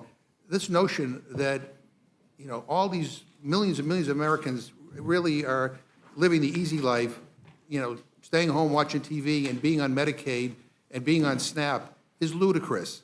A food benefit that's on average $2 per meal for an individual. I mean, it's just like, it's so offensive to people in this country. And, I don't know whether you talk to your constituents who are on Medicaid, but I'll tell you, their lives are oftentimes very, very complicated. And I think part of why this bill is so unpopular is because people think you're talking about them. I agree that people have complicated lives. Not everybody you said it, not everybody fits into a neat category, but it doesn't make sense to let people there are a substantial number, according to studies, of people that are receiving Medicaid that could otherwise be working. That's why we were very careful to sculpt provisions where people that are on substance use disorder, Right. people that are mental health, they're all exempted. People with dependent child at home. Living through the last 24 hours and watching the machinations of the United States Senate trying to add things, take things out, move things around, using the words very careful don't seem to apply here.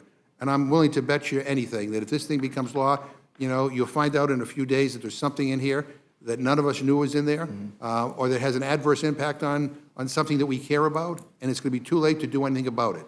So I'm just telling you, this was not a very careful process. We don't know all of the implications about what is coming before us Well, the today. eligibility requirements from the House have stood, and those were very carefully drafted because of the points you made.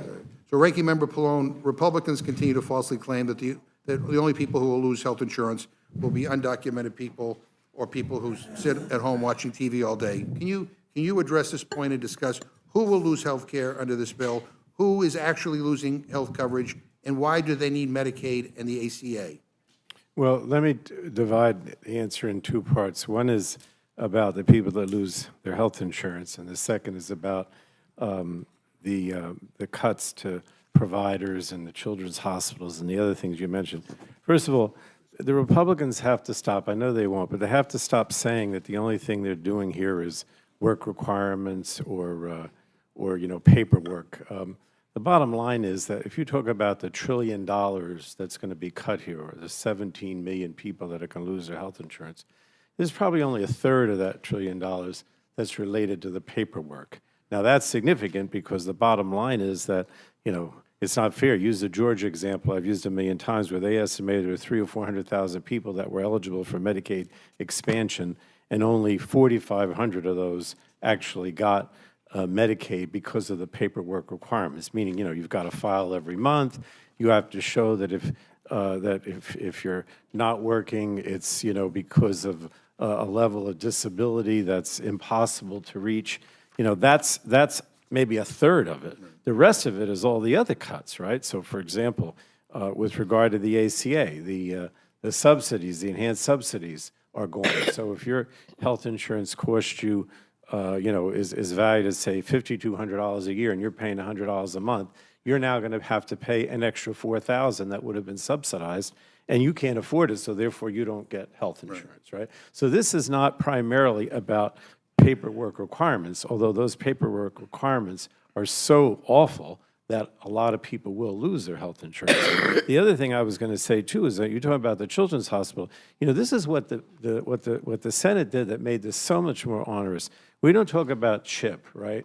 Much. You haven't heard much about that. But what's been done collectively between the House and the Senate with CHIP is devastating, right? So now there are lifetime and annual limits on how much can be spent for a child on CHIP. There are provisions that say that you have to wait 30 days before you're eligible for CHIP. So the children's hospitals are devastated, in part, not only because of Medicaid and the ACA cuts, but also because of the impact on CHIP. And then what the Senate did with the provider tax was even worse, because you understand that there's two things here that hospitals depend on. If they're failing, a state like New Jersey will give them what we call direct state payments so that they don't fail. Those are significantly cut back in the House and the Senate bill. The provider tax, if you say in the House bill, we said, well, we're going to just keep the provider tax the way it is. You can't raise it due to inflation. You can't change it any other way. But they didn't change the status quo. What the Senate did is to scale back and say every year the provider tax is going to be less and less. And then if you don't get that provider tax at the state level, then you can't give the providers, in this case the hospitals and nursing homes, the level of money so that they can actually operate. So look, I don't want to eliminate the emphasis on the paperwork or whatever the Republicans call it, the work requirements. That's devastating enough. But you have to understand that that's a certain percentage of this overall cuts. It's not the majority. A lot of this is just directly cutting these programs and the amount of funding that's coming to the providers. Right. That's what's going on here. Thank you. Mr. Guthrie, are you aware how much damage this bill is going to do to the clean energy industry in Kentucky?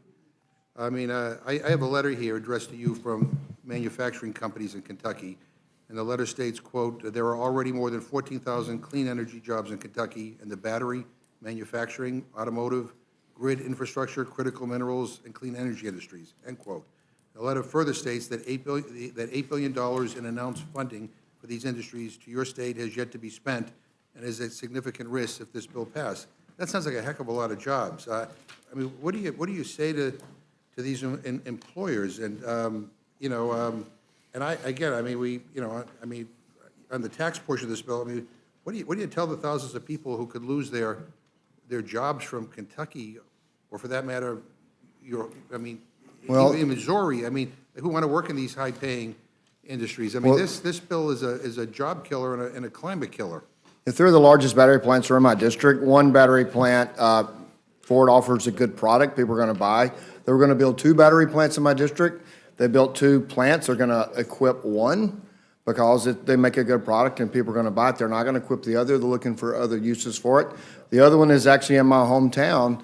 And I say this, and I've told people who've asked me about this, I think if people choose to buy an electric vehicle, that's absolutely their choice. I don't think it's the federal government's job to mandate them to do so. And I think it's better off for the American people, regardless of what the specific issues. But I think people are going to end up buying these cars because they're good products. But I don't think that they should be mandated. I just don't think they should be mandated to be bought. Yeah, well, Mr. yes. McGovern, our clocks have gone wonky on us. We've now been going about 40 minutes. No, and I think that's really testing. No, and I appreciate the chairwoman's admonition, but with all due respect to everybody who's here, I mean, this is a big deal, and we don't even have time to read everything in this bill, and for many of us who have looked at the House bill and tried to follow what's going on in the Senate, we are really worried about how it's going to impact our constituents, and so I get it, but we have no other opportunity to be able to ask these questions and get these answers. And so, again, I apologize to the panel, but this is important, and I will. Can I finish my thought, though? Oh, yeah, okay. But if I was a business and my member of Congress was not going to mandate that people buy my product, I might send them a letter as well. We're not mandating you to buy a product. Well, they're mandating you have to buy electric. We're actually trying to get an industry off the ground and maybe provide a little help in combating climate change and actually being good to this planet. Yeah, and so anyway, I think people would rather that than tax cuts for Jeff Bezos. I yield back. 20 p.m. that the Senate passed with an amendment, H.R. 1, signed sincerely, Kevin F. McCumber, Clerk. For what purpose does the gentlewoman from North Carolina seek recognition? Thank you, Mr. Speaker. By direction of the Committee on Rules, I call up House Resolution 566 and ask for its immediate consideration. Clerk will report the resolution. House Calendar Number 35, House Resolution 566. Resolved, that upon adoption of this resolution, it shall be in order to take from the Speaker's table the bill, H.R. 1, to provide for reconciliation pursuant to Title II of House Concurrent Resolution 14 with the Senate amendment thereto, and to consider in the House, without intervention of any point of order, a motion offered by the Chair of the Committee on the Budget or his designee that the House concur in the Senate amendment. The Senate amendment and the motion shall be considered as read. The motion shall be debatable for 1 hour, equally divided and controlled by the Chair and ranking minority member of the Committee on the Budget or their respective designees, and the Chair and ranking minority member of the Committee on Ways and Means or their respective designees. For what purpose does the gentleman from Massachusetts seek recognition? Mr. Speaker, pursuant to Section 426 of the Congressional Budget and Impoundment Control Act of 1974, I make a point of order against consideration of the rule, House Resolution 566. Section 426 of the Budget Act specifically states that the Rules Committee may not waive the point of order prescribed by Section 425 of that same Act.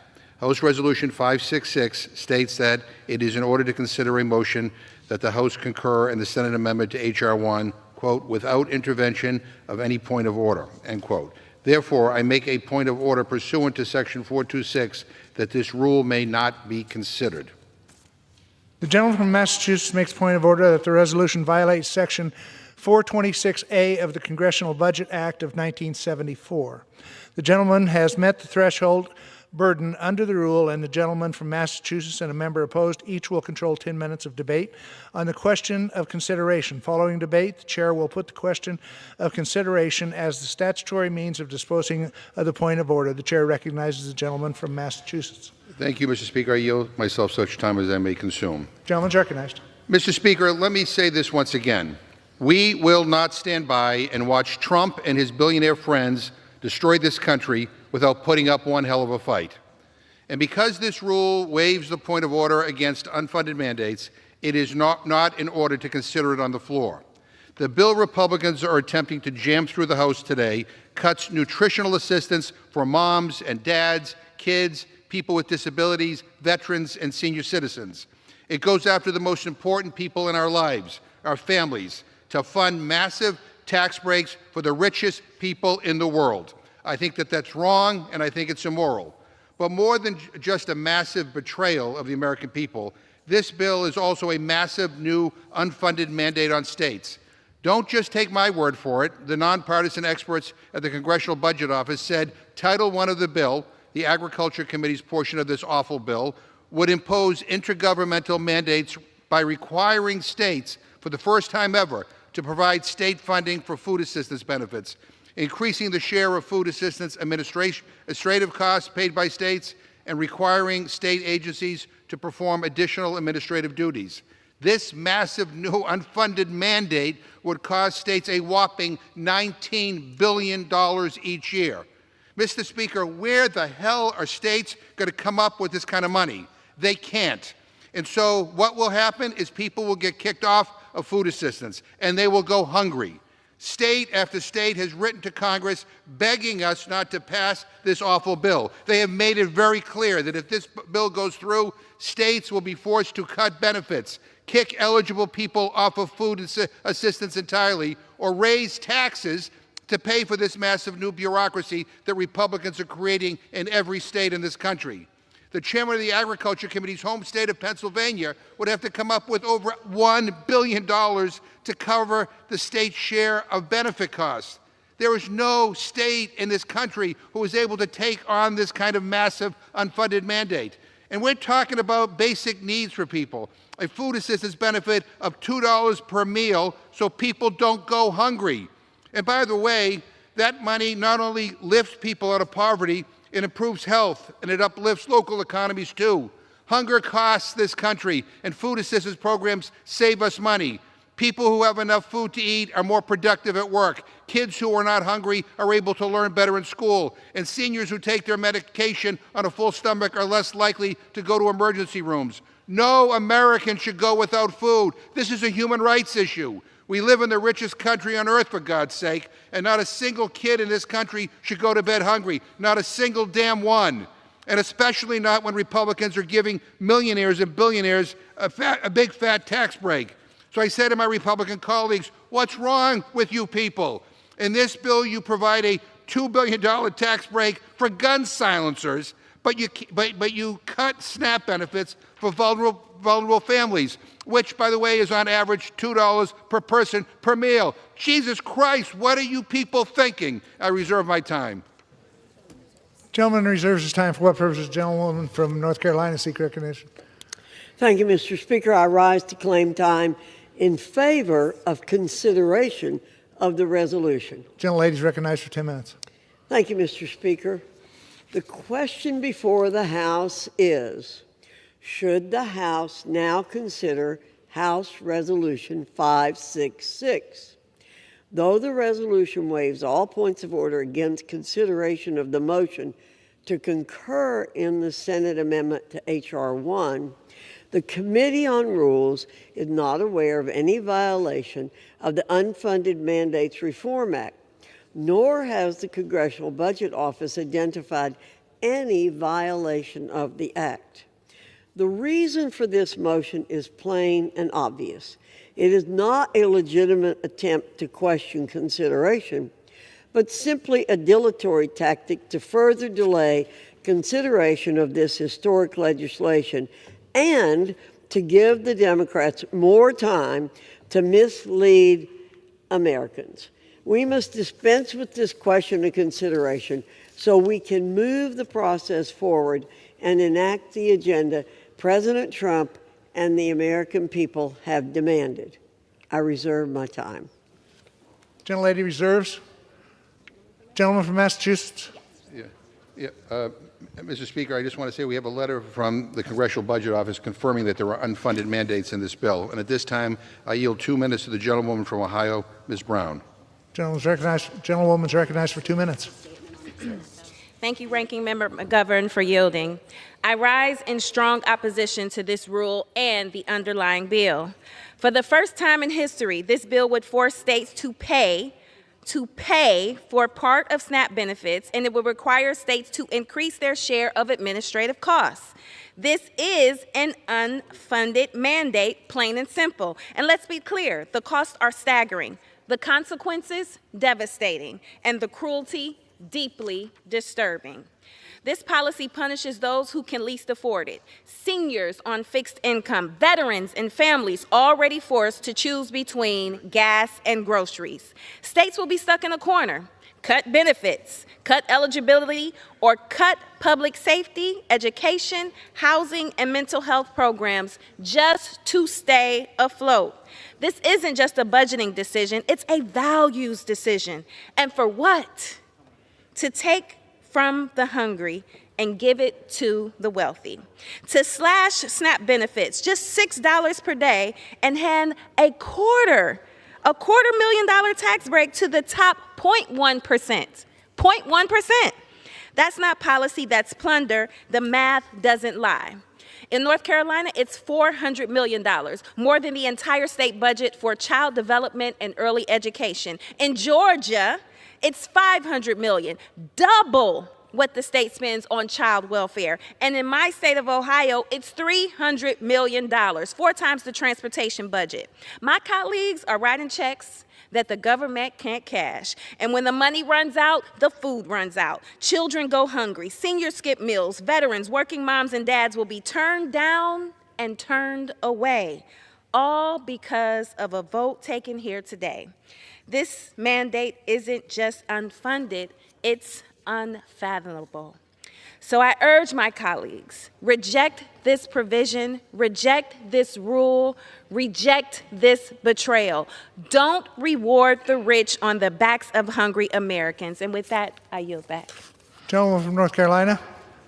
I reserve, Mr. Speaker. Gentleman from Massachusetts. Mr. Speaker, I yield 2 minutes to the gentleman from Connecticut, a member of the Agriculture Committee, Ms. Hayes. Gentlewoman's recognized for 2 minutes. Good morning, Mr. Speaker. I rise today against the Republican reconciliation bill, which would put 42 million Americans at risk of losing their SNAP benefits. These policies are untested, They are dangerous and they are arbitrary. Congress did not engage in a thoughtful process to make these changes to SNAP. The majority has not held a single hearing on the Nutrition Subcommittee on the cost-sharing provisions or the impact of this legislation. They have not solicited feedback from stakeholders or experts on what these changes would mean to states and hungry families who rely on SNAP. The Republicans did not examine these policies closely because they knew it would take food away from hungry families, and they didn't care. They have chosen to provide tax cuts for the wealthiest individuals. They know these changes will devastate state budgets. In my home state of Connecticut, we could have to pay up to an additional $221 million per year for SNAP benefits and an additional $39 million for administrative costs. Connecticut, like most states, will have to come up with these funds or deny basic services that they need for other things like education, public safety, health care, and just providing for our roads and bridges in our states. Notably, not every state will be subject to this change. Late into the night, the Republican majority jumped through hoops to exempt non-contiguous states from these policies to pass cruel legislation. That is why we're up here, writing legislation on the fly to protect some Americans while going after others. No one should go hungry, whether they live in Connecticut, Alaska, Hawaii, or anywhere. It should not matter where you live or what kind of deal your senator made. Everybody deserves to eat. I urge my colleagues to reject this irresponsible legislation, and I yield back. Gentlewoman from North Carolina. I reserve, Mr. Speaker. Gentlewoman reserved. Gentleman from Massachusetts. Mr. Speaker, may I inquire how much time I have left? There's 2¼ minutes remaining. 2¼ minutes? Yes. I yield myself to balance of the time. Mr. Speaker, I don't think any of my Republican colleagues have read this provision in the reconciliation bill. In fact, the Agriculture Committee never even did a hearing on it. And yet, billions and billions of dollars in new costs are going to be thrust upon states. And states are going to have to decide whether to cut other programs in order to make sure that no one loses their nutrition benefits, or they're going to have to cut people off of their nutrition benefits. The SNAP benefit on average is about $2 per person per meal. That's it. You can't buy a damn cup of coffee in the Capitol with that.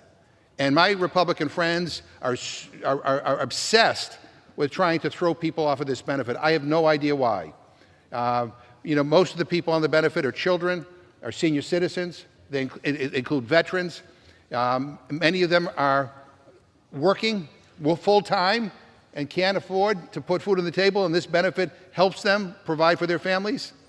And my Republican friends, have basically gone and attack on this most basic, effective program that is about food. You can live without a lot of things, but you can't live without food.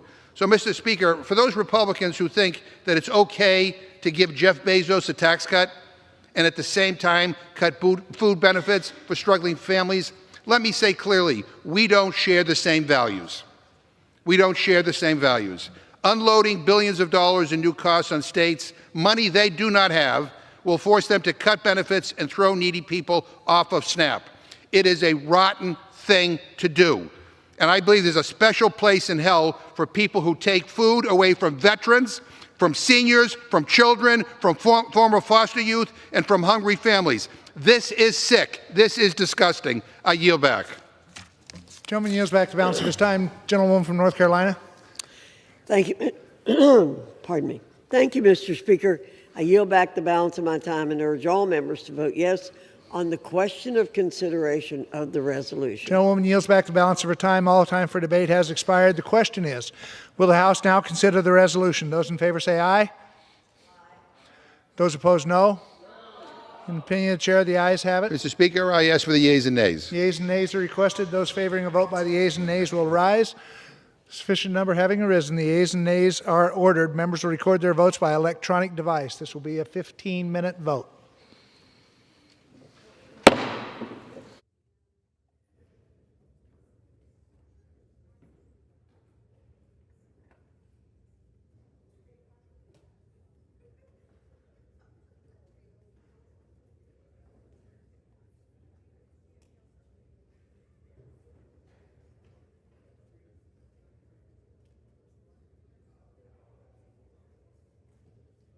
yield myself such time as I may consume.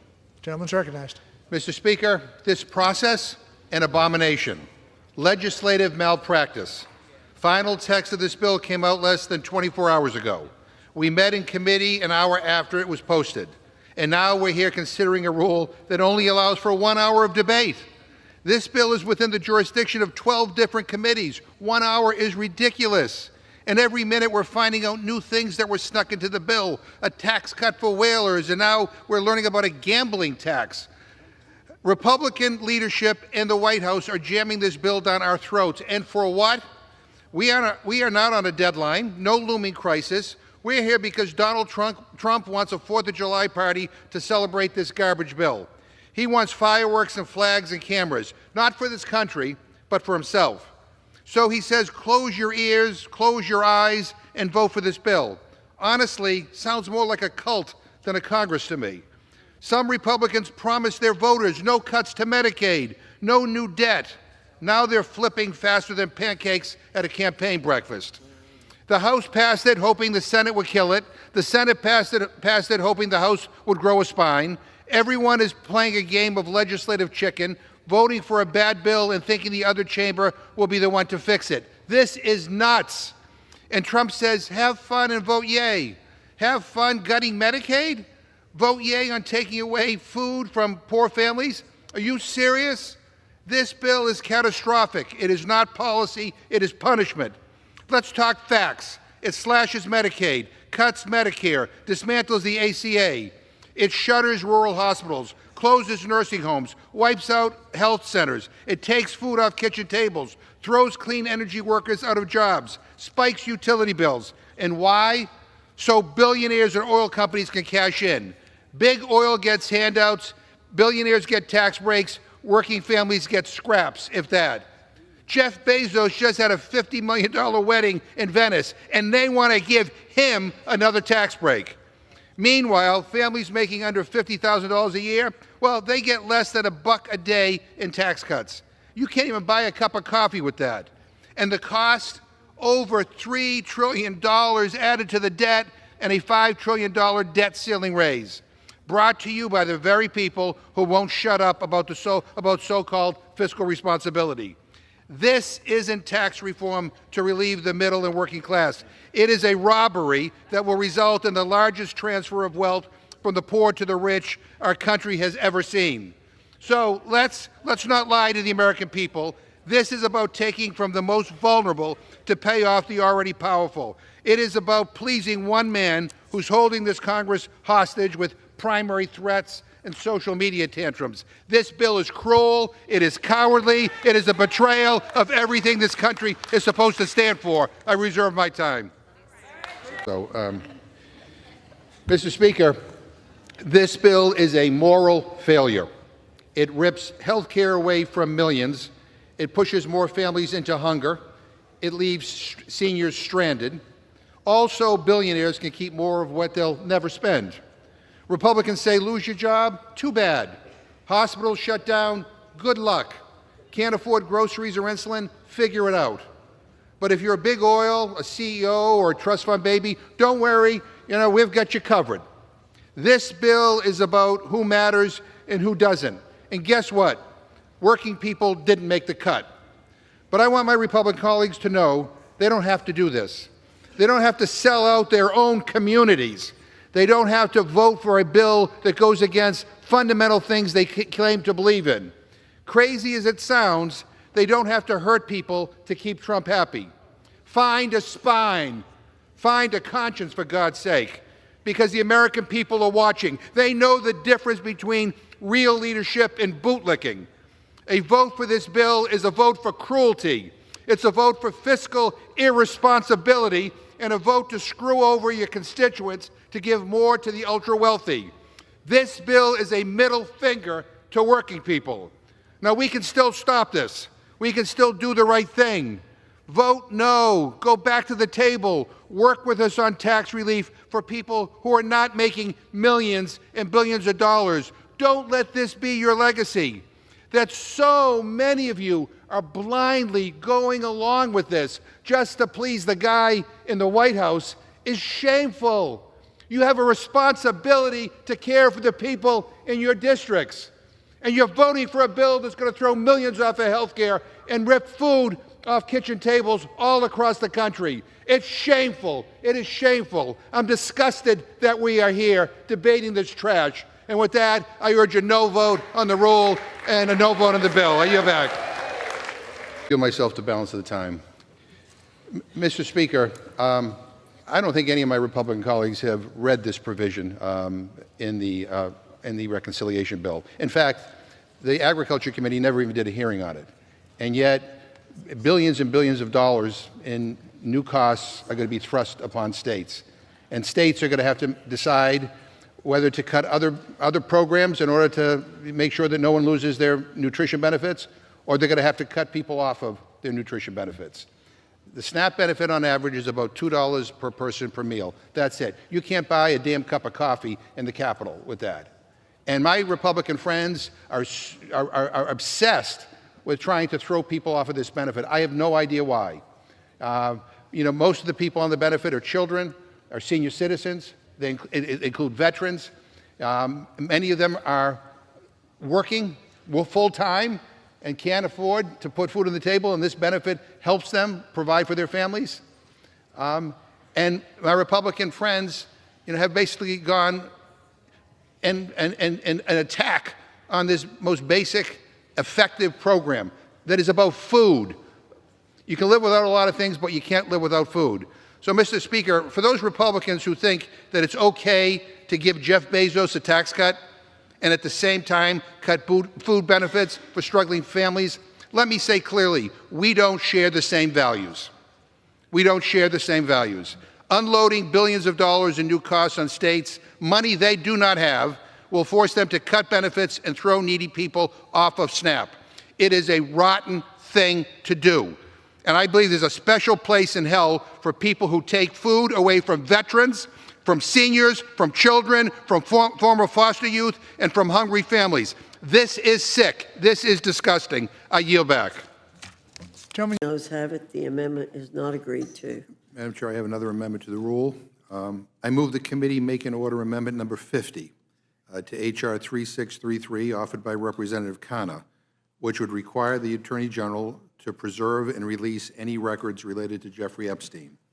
Madam Chair, on February 21st, 2025, President Trump's own Attorney General, Pam Bondi, said on Fox News, the Epstein client list was sitting on her desk, quote, right now to review, end quote.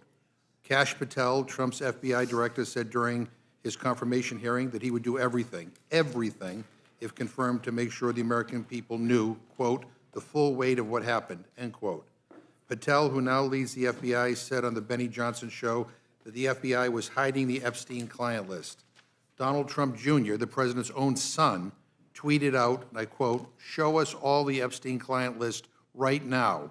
Why would anyone protect those scumbags? Ask yourselves this question, and then the answer becomes very apparent, end quote. And now, forgive me, but suddenly these same people are telling us there's nothing to see here. Trump is posting that we should all just move on. Well, I want to know what the hell is in these files. And I think we all want to know why Trump is suddenly changing his tune and is so desperate to sweep this under the rug. But you know what?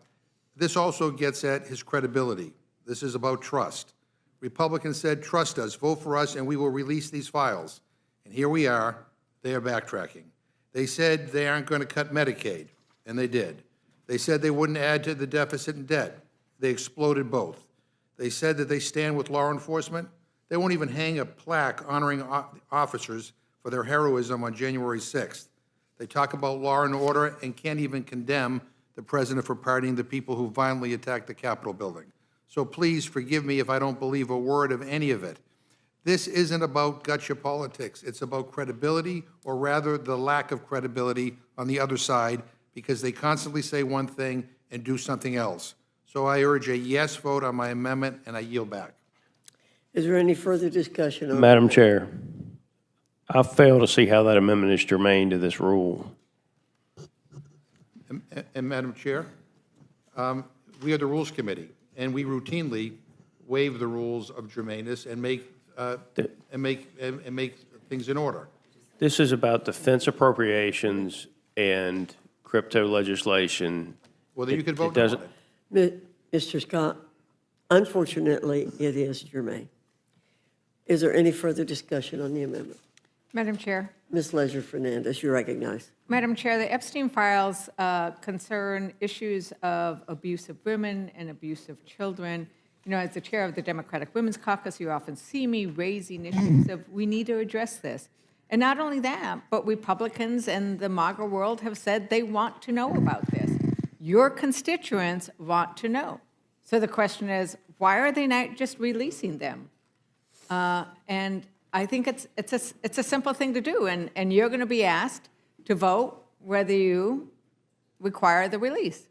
That's going to be a simple vote. Will you require the release? Is there anything that needs to be hidden? If there isn't, then just release the files. Silence those who would question it. So every Republican on this committee should be able to easily vote yes. And with that, Madam Chair, I yield back. Thank you, Ms. Leisure Fernandez. Any further discussion? Hearing none, the question's on the amendment. All those in favor signify by saying aye. Aye. Those opposed say no. No. In the opinion of the chair, the noes have it. The amendment's not Madam agreed Chair, to. I'm kind of shocked by that. I will ask for a roll call. The clerk will call the roll. Mrs. Fishbach? No. Mrs. Fishbach, no. Mr. Norman? Yes. Mr. Norman, aye. Mr. Roy? Mrs. Houchin? Mrs. Houchin, no. Mr. Langworthy? Mr. Langworthy, no. Mr. Scott? Mr. Scott, no. Mr. Griffith? Mr. Griffith, no. Mr. Jack? No. Mr. Jack, no. Mr. McGovern? Aye. Mr. McGovern, aye. Ms. Scanlon? Yes. Ms. Scanlon, aye. Mr. Neguse? Yes. Mr. Neguse, aye. Ms. Leisure Fernandez? Aye. Ms. Leisure Fernandez, aye. Madam Chair? No. Madam Chair, no. The clerk will report the total. 5 yeas, 7 nays. The noes have it. The amendment is not agreed to.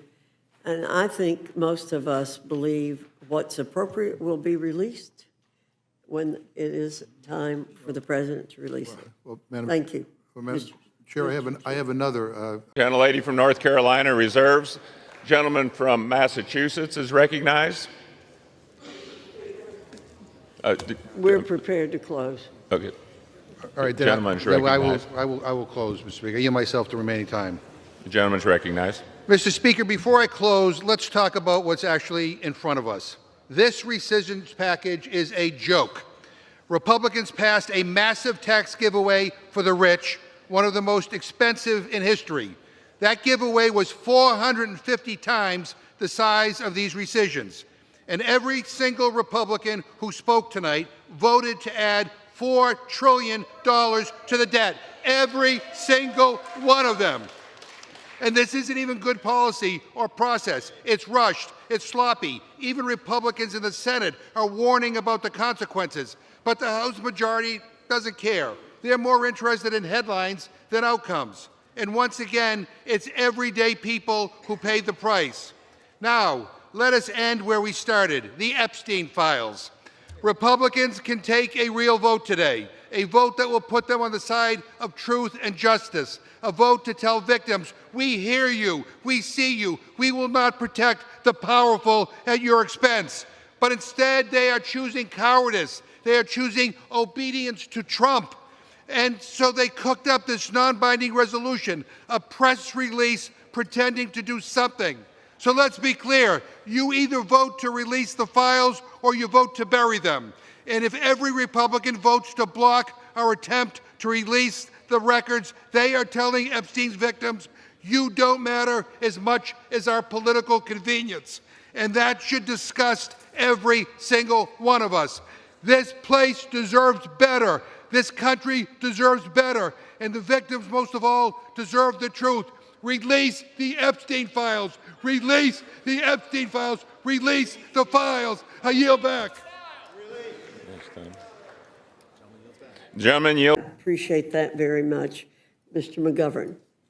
Thank you very much. First, I think I want to ask unanimous consent to insert into the record the Massey-Kana resolution because you keep on saying that it doesn't protect the victims, but there's in yellow here, there's some pretty explicit language about protecting the identity of the victim, so I don't want there to be any confusion. Without objection. And, Mr. Comer says it's unnecessary, but this bill we're doing right now is unnecessary because you're already doing something. So I can't help but feel that this is like cover. And I got to be honest with you, we've been trying to bring, legislation to the floor. We're trying to, amend bills to try to get this administration to do what Trump said he was going to do during the campaign, and that is release all the files. We had a recess early because people didn't want to take a vote on it.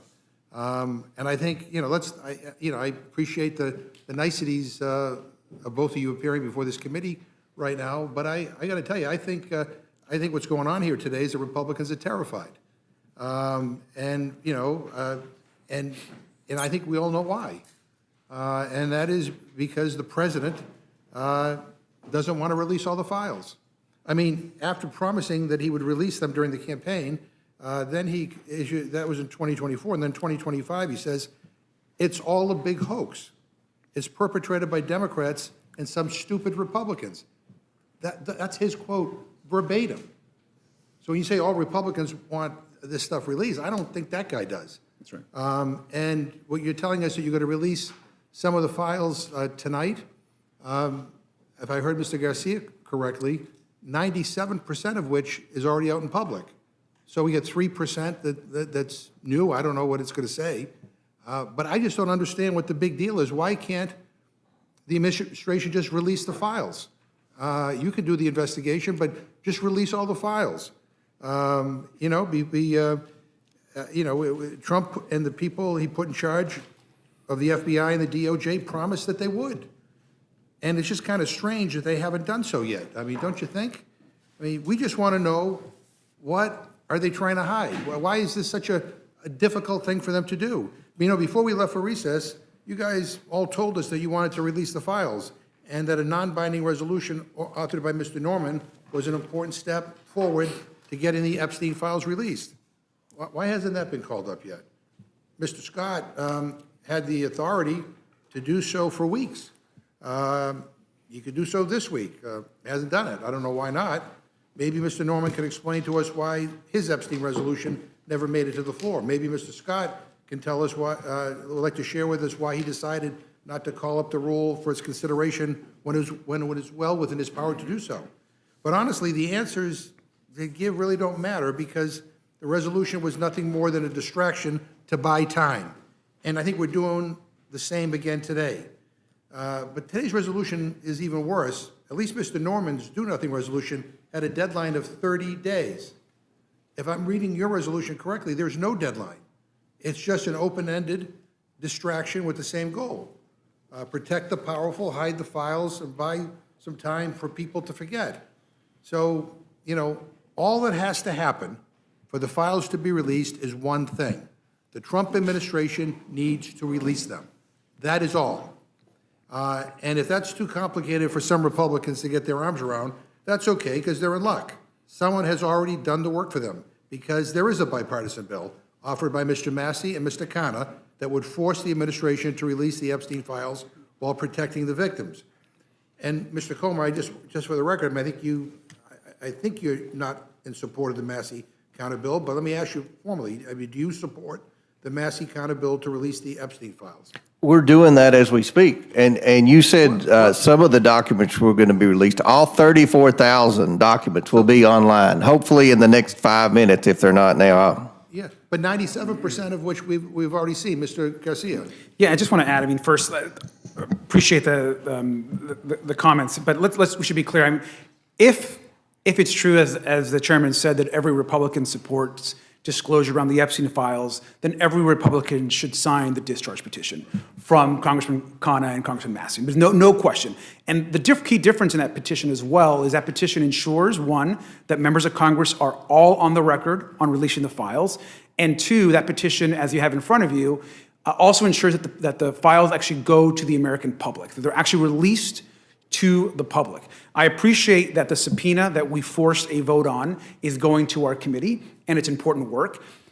Most of the documents that were sent to our committee, those initial documents were given to right-wing influencers back in February. The files and the full report, according to the Attorney General, were sitting on her desk, ready to be released. We know that the Attorney General herself has shared with the President directly that he is also in the files. The reason, and we don't understand why this cover-up by the President continues to not release the full files. And so the discharge petition is an important additional step forward for the Congress, the full Congress, to be on record to release the full files. And so that piece is important. And it's clear that, well, maybe there are some Republicans in Congress, and hopefully all, that want to see disclosure. That is not the case with the Republicans in the White House and the Department of Justice. So 7 months to get released, 97% of which already been released. But again, Mr. Comer, I mean, do you support the Massey counter resolution, yes or no? We're already doing it. And let me say, the discharge petition does not have the force of law. We've already subpoenaed. You can begin by saying no, and I'll let you. No, look, Mr. McGovern, it's very disappointing that you're trying to politicize this. We're trying to get answers. We're trying to do everything that's in this discharge petition, but you're trying to politicize it. No, it's a yes or no question. It's not a trick question. I mean, do you think... We've already done what the discharge petition's asking. Do you think the resolution saying to keep doing what you were doing is better than a bill that can become law? The bill has no force of law. It has no force of the law. You're just trying to do a political stunt. Look, ask the question, Mr. McGovern, let him answer. Well, I was asking a question. He interrupted me. Okay. It's a simple yes or no question. Simple yes or no question. We're already doing it. All right. Well, that's not a yes or no. But do you think the resolution saying to keep doing what you were doing is better than a bill that can become law, which would require the release of all the files? It doesn't have the force of the law. It's just a political stunt. It's just a political stunt. And you know. This is a resolution. The counter is a Massey counter bill would become law. If all you Republicans want everything released, then, you know, you could vote for it, and then if he decides to veto it, you could override the veto. The subpoena goes further than the discharge petition. Discharge petition is just a political stunt. Just a political stunt. All right, so and look, we have done everything bipartisan in this investigation. This is an opportunity. And I think most of the Democrats on the Oversight Committee want to be bipartisan in this, Mr. McGovern. So you're not going to answer my question, but look, we're meeting here under an emergency procedure to consider this resolution, which, if I'm reading it right, simply tells your committee to continue doing what you're doing. Do you need this resolution to continue doing what you're doing, Mr. Garcia? I mean, the resolution as presented is not necessary. Again, we want disclosure, we want the files released, but what should have happened is we should vote on the discharge petition and move it forward and then continue our work. Can I say one more thing, Mr. Ranking Member? I also want to be clear that the DOJ has not been forthcoming or presented everything that we've asked for in the subpoena. And I think it's important that even in our recent interactions with the DOJ, they're essentially now not giving us any new additional information as to when we're receiving the rest of the files. And so having Congress act and taking a vote on the full release of the files is an important additional step, which is why the discharge petition is important. And the resolution should not somehow take precedent or discourage members from somehow signing the discharge petition. so help me understand what we're considering right now. Does this resolution grant you any new authority? No. I think the resolution will send a signal if we end up in court. If, as the victim stated today, there's some of the most powerful and some of the richest names in the world were involved in a cover-up, we're going to end up in court. And I think the resolution will demonstrate that Congress is working in a bipartisan manner, not trying to be partisan, to get the truth to the American people and hold people accountable. Yeah, why don't we do both? I mean, Mr. Massey, last time I checked, is a Republican. Other Republicans will sign that. I mean, why can't we do both? I think we can. I think. Excuse me, Mr. McGovern. Would the gentleman yield a moment? Yes. We can. We certainly can do both. Well, let's do both. We'll pass this resolution here, and then if sufficient people sign the discharge petition, then it will come out. And it's my understanding there is a significant difference in the resolution that we have here and the Massey resolution, and that is this resolution demands disclosure, whereas the Massey The resolution does not. So I think we can do both. Yeah. And let that happen. That we want to show that we want this done in a very important way. Well, if we can do both, then why is the Rules Committee standing in the way of allowing, I'm going to have a vote on the Massey counter resolution. Well, why would Republicans of the Rules Committee block us from just bringing it to the floor? We could vote on both. Because they've already started the discharge petition. Well, that does, They've already started it. Yeah, well, that's a nice, that's, whatever, that's, I don't even want to say what I'm thinking about that answer, but let me just ask, this is a yes or no question. Does the administration have the power to release the Epstein files with appropriate redactions to protect the victims and the survivors? Do they have the authority to do that? I think so, with the subpoena. Yes. All right, they do, so, but they're not. And Mr. Comey, this resolution that is before us right now says that you're investigating mismanagement that led to Mr. Epstein's death. Mm-hmm. Who was the President of the United States when Mr. Epstein died in custody? I would assume it would have been Trump. Yeah. And I have another, just one last question. You referred to Ghislaine Maxwell as a terrible individual. And I guess the question is, maybe you can enlighten us, what have you done to investigate why Ms. Maxwell was moved to a minimum security facility? I mean, she's a convicted child predator, sent to prison. She testifies before some people in the administration. She didn't testify. She answers questions that are put forward by somebody in this administration. She basically says the president didn't do anything wrong, and then all of a sudden is moved to a minimum security facility. Are you going to do? Have you done a hearing on that? Or are you doing a hearing on that? We've subpoenaed Ms. Maxwell. She sent a letter via her attorneys and said that she requested that we wait for the deposition until after the Supreme Court rules on her appeal.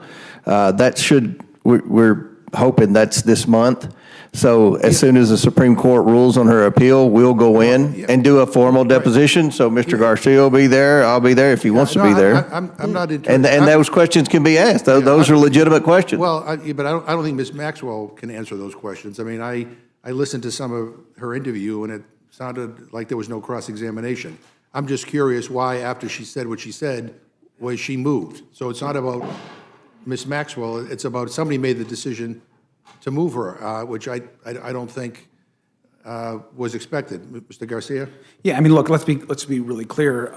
First of all, Democrats on the committee, we did not support moving Ghislaine Maxwell's testimony after the Supreme Court heard her appeal. In fact, that was a decision that the majority made that we did not support. We think that Ms. Maxwell, before she was interviewed by Donald Trump's former personal lawyer, should have been in front of a bipartisan committee in a deposition. And so, to be clear, and I think it's safe to say that it's an outrage and shameful that Ghislaine Maxwell was moved to a facility where she is now more comfortable and has more access to folks both on the outside and her ability to move freely, when she has victimized over hundreds and hundreds of women. And I'll add one more thing to that.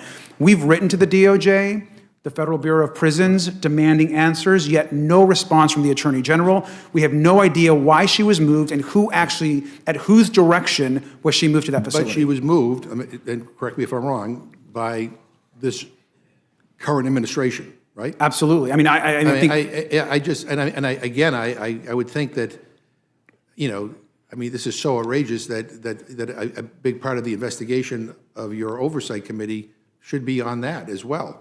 And I mean, I hope that you pursue that. But again, I mean,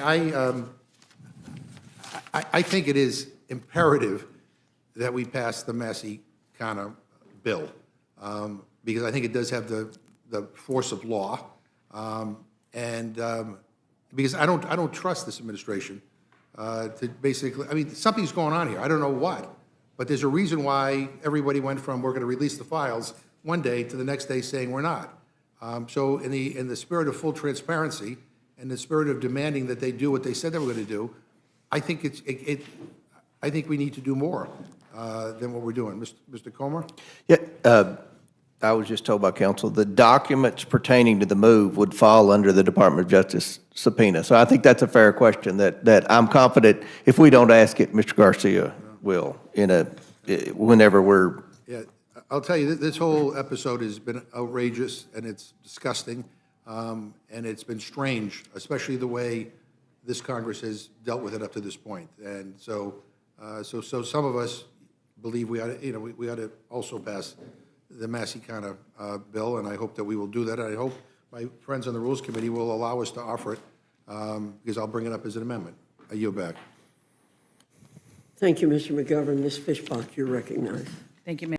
And I now yield to the ranking member, Mr. McGovern, for any comments that he wishes to make. Well, thank you, Madam Chair. So before us this week is the National Defense Authorization Act. Last year, Republicans turned what's supposed to be a national security funding bill into a right-wing wish list. They loaded it up with attacks on reproductive rights. They targeted LGBTQ service members. They went after diversity programs in the military. It wasn't about defense. It wasn't about protecting this country. It was all about playing politics with our national defense. And I fear it will be the exact same thing this year. The same extremist playbook. Pass it out of committee with bipartisan support, then blow it up on the House floor with a pile of culture war garbage that has nothing to do with keeping America safe. So let's be clear. This isn't about national defense. It's about political theater. It's about turning the Department of Defense, the Department of War, since Donald Trump apparently changed the name, into a campaign prop. Kind of interesting that the president who says he wants a Nobel Peace Prize is fantasizing about war. But I guess that makes sense coming from the guy who's never actually been in a war because he had bone spurs. And just this weekend, he posted, and I quote, "Chicago about to find out why it's called the Department of War." Let that sink in. A sitting president threatening to use the U.S. military to wage war on an American city against American citizens. That's not leadership. That's nuts.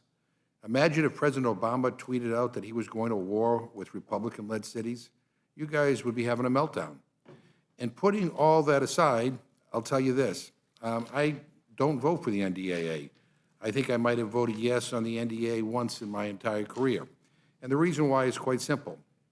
I refuse to send nearly $1 trillion to an agency that can't even pass an audit. The Pentagon loses track of an insane amount of taxpayer money year after year, and we reward them with more. No, that's not defense. That's insanity. The stuff they overpay for is insane. The Air Force paid a $150,000 markup on soap dispensers, $1,500 for a single coffee cup. Those aren't just numbers I made up. They came from the very conservative Heritage Foundation. Imagine if we invested all those billions of wasted dollars here at home on ending hunger, on housing, or education, or making people's lives better. But instead, we're stuck in this circus. And speaking of circuses, let's talk about the Epstein files. Despite the best efforts of my friends on the other side, this issue is not going to go away. Republicans are doing everything they can to stall, distract, and cover up. Republicans on Oversight touted releasing new records, but the vast majority of the documents they released were already public. Up in Massachusetts, we call that a scam. And while survivors stood outside the Capitol begging for justice, sharing their painful stories, Donald Trump sat in the Oval Office calling the whole thing, quote, irrelevant. I still can't believe he said that. The victims are begging for transparency, begging for us to pass the Massey kind of bill, begging for this administration to release the files, and the President of the United States, the most powerful person in the world, says that they are irrelevant, says it's all a hoax. It wasn't a hoax when Trump promised to release all the files. It wasn't a hoax when his own allies said that they had the client list sitting on their desk and were ready to make it public. And now get this, Speaker Mike Johnson said Donald Trump was an FBI informant on this case. Now, I'm not surprised the Speaker walked it back because usually an informant knows something about what's going on. Being an informant implies being in on the crime. So again, we really, really, really need to know what the hell is in those files. And we need Republicans to stop shielding the powerful and start standing with the survivors. It's simple. Republicans can either sign the bipartisan Massey counter discharge petition, or better yet, put the bill on the floor this week, which will finally give the public the full truth, or they can keep burying it. No more stalling, no more excuses, no more cover-ups. Release the floor. McGovern, you're recognized. Well, thank you very much. I thank you both for being here today. And I'll be fairly brief here. You both talked about how this was a bipartisan vote to get it out of committee. What was the vote? 56-2. That's pretty bipartisan. But it wasn't. I'm trying to turn the clock back a year when you came here, and I think that was a bipartisan. Yeah, I think it was 58-1 that time. Yeah. Yeah. So we lost a little ground this year. Right. So is Nobody's perfect. Is it fair to say that that if the bill is largely like it is right now, Mr. Smith, that you would vote for it on the House floor? Absolutely, and I suspect we would get 360, 370 votes probably. And so really the danger is whether this gets loaded up with a bunch of culture war amendments that then divide the membership. That is here. the principal risk, yes. So we'll see how the rules process goes. You know, you raised an issue that concerns me as well, and that is, you know, the president's domestic use of the military, which I think is a dangerous precedent, and I worry about the impact that it has on military readiness to perform their core missions. But I'm also worried about, you know, what just recently happened. You know, with the reports about the military strike on a vessel in the Caribbean. You know, and I get it. I mean, we all want to crack down on narco traffickers, but this strike against alleged narco traffickers sure seems like a dangerous escalation and potentially an illegal use of military force. I mean, should we be concerned about last week's military strike as well as the president's threat to broaden the use of military force? And the one thing I've kind of come to appreciate after being here for a while, and that is it's easy to get into a war. It's hard as hell to get out of one. But anyway, I know you mentioned it. Yeah, no, I think it's worth focusing on this. To begin with, to date, we have not received any sort of detailed explanation from the White House as to who the target was, what the intelligence was behind it, why the strike was taken, the details. Now, we're supposed to, on a staff level, get a brief tomorrow. We were supposed to get that brief last Friday. Didn't happen. We'll see if it happens tomorrow. So there's no clarity. So there was no notification ahead of the strike, which frequently does happen, certainly to the Gang of Eight, but to others as well. So it's very unilateral action. And then what's the justification for it? Well, typically you use the U.S. military in one of two instances. Either one, you have an authorization for the use of military force, which we've got the 2001 AUF, the 2003 AUF on the books. And as strikes have happened in the Middle East, those have been used as authority. Twisted a little bit, but at least there was a legal justification for it. If you don't have any of that, all you got left is Article 2, which is the inherent right of self-defense, which is something that the courts have recognized. If, you know, someone's lining up to shoot a whole bunch of missiles at U.S. ships somewhere in the world, you shouldn't have to get congressional approval before you take those missiles out before they're fired. There is no way on God's green earth you can say that whatever was in this boat presented any sort of imminent threat to the United States in a military sense of the word. Yes, human trafficking and drug trafficking, they threaten us in a variety of different ways, but if you want to broaden Article 2 to that, we can be bombing everybody anywhere, anytime for 1,000 different reasons, which goes way beyond the true meaning of it. So it's unlawful in that regard. And then second, to your other point, are we going to use the United States military to get into a war with drug traffickers, and what are the consequences of that? Typically, we use the Coast Guard, the DEA, the ATF. We have a whole bunch of different, the Justice Department. We have a whole bunch of organizations whose job it is to protect us from those things. And that delineation between them and the military is important. Once we walk into that, once the cartels know that the United States military is a direct threat to us, we got troops all over Latin America, all right? Now they're targets. How does that play out? And that's the, getting into a war is easy, getting out is hard. I love these people who always say, well, you get into a war, you always have to have an exit strategy. Well, one of my favorite sayings from the military is, the enemy gets a vote. You can have an exit strategy all day long, but the circumstances are going to change. Nobody has an exit strategy when they start a war because you don't know where it's going to go. That's why you need to be so careful about actually starting one. No, and I appreciate that, and I hope that the leaders in this Congress, rather than just kind of rally around the leader instinctively, might actually take some time to do hearings and to actually make sure that we do have a policy and we don't get sucked into a needless war. Just the final thing, and you touched on this a little bit as well. I mean, we've seen the Trump administration take unprecedented action by firing scores of senior military officers, apparently for being perceived as disloyal to the current administration, rather than for actual performance issues. Representative Horsford has an amendment requiring notifications to Congress, including the underlying rationale and process for making the decisions to remove a general or flag officer. For an administration that has touted the importance of merit in the military, can you just talk a little bit about the impact of these firings and the impact they've had on the military and the signal it sends to the force? I mean, I want to make sure that our generals are telling the truth and not telling people what they think they want to hear.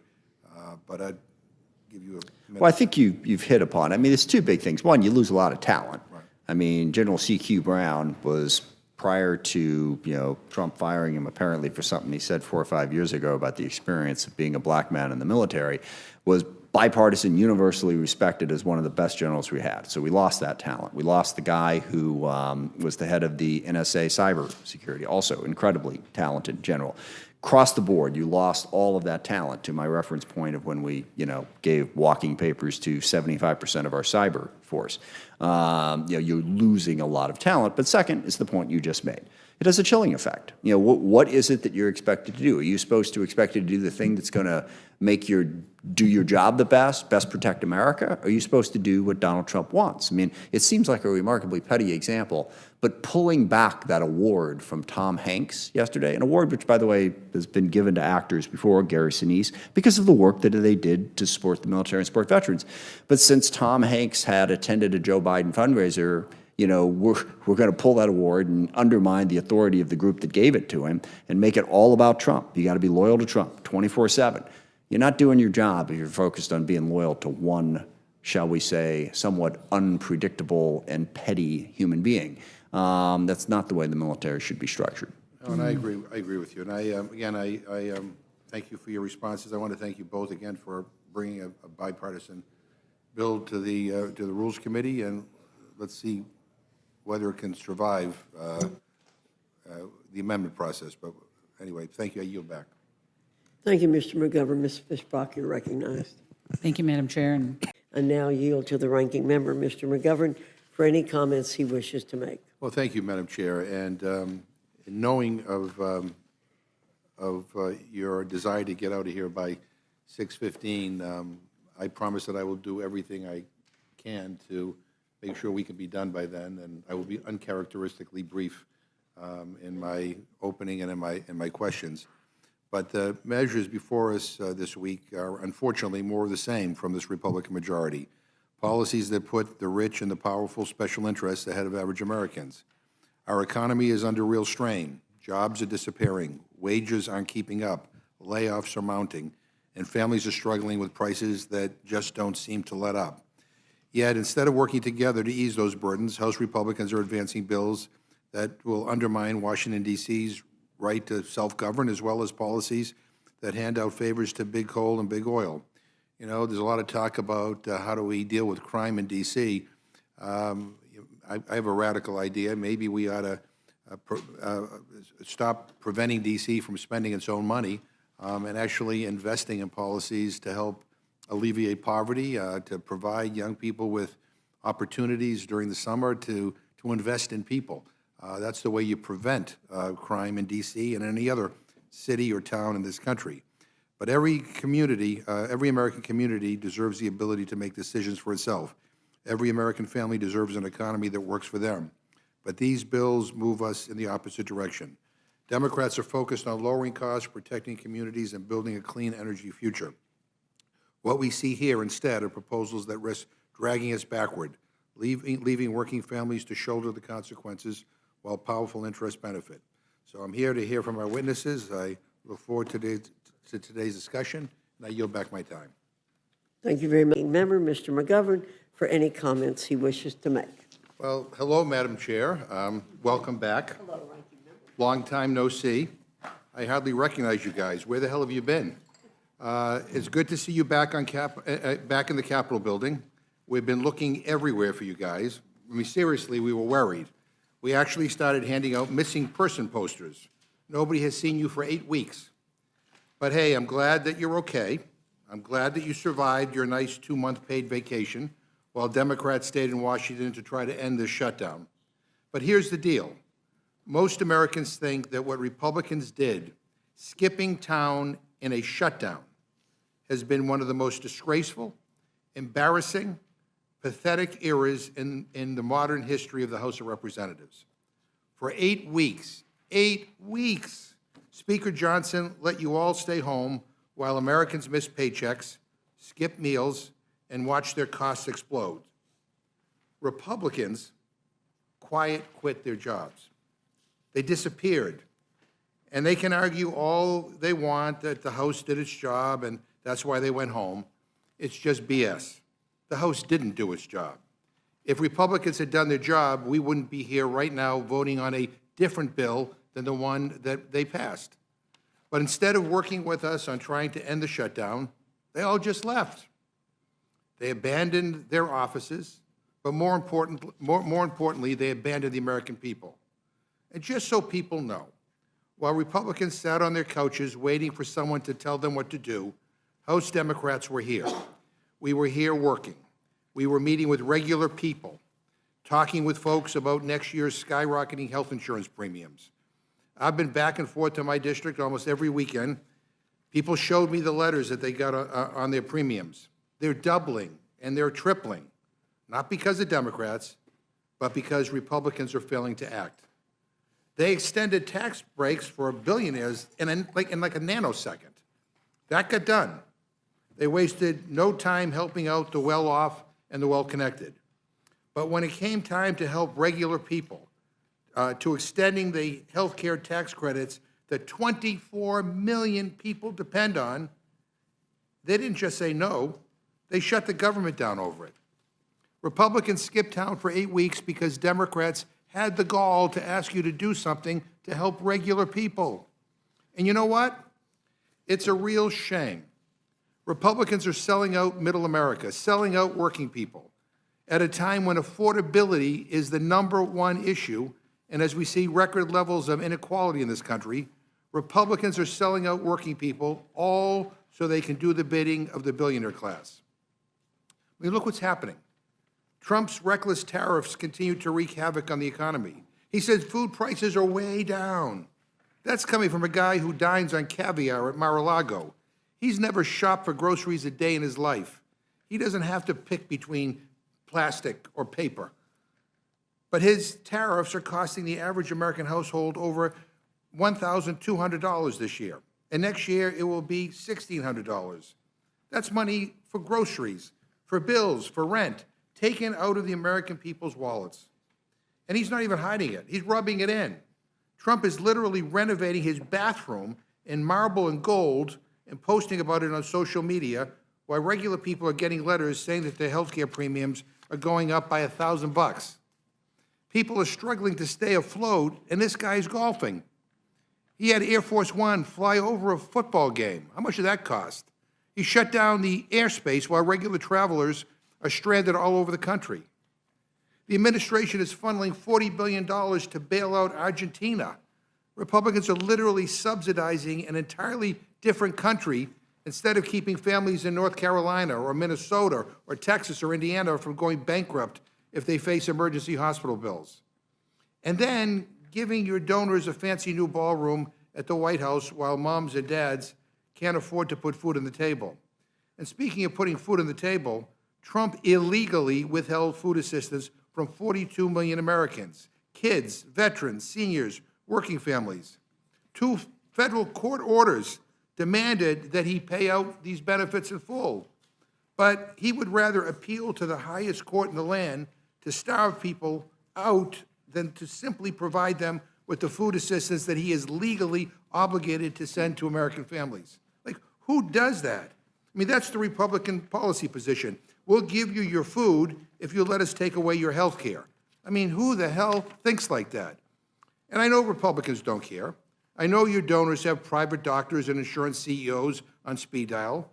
But could you at least pretend to do something about the 20 million Americans who are about to see their health care premiums soar? Or the 4 million people who could lose their coverage altogether? You don't even have a health care plan. You've been promising one for over a decade, and we've never seen it because it doesn't exist. Or maybe it's simply just hiding behind the missing appropriation bills that this Republican majority hasn't passed. I don't know. But what I do know is this. Republicans have been in charge for 292 days.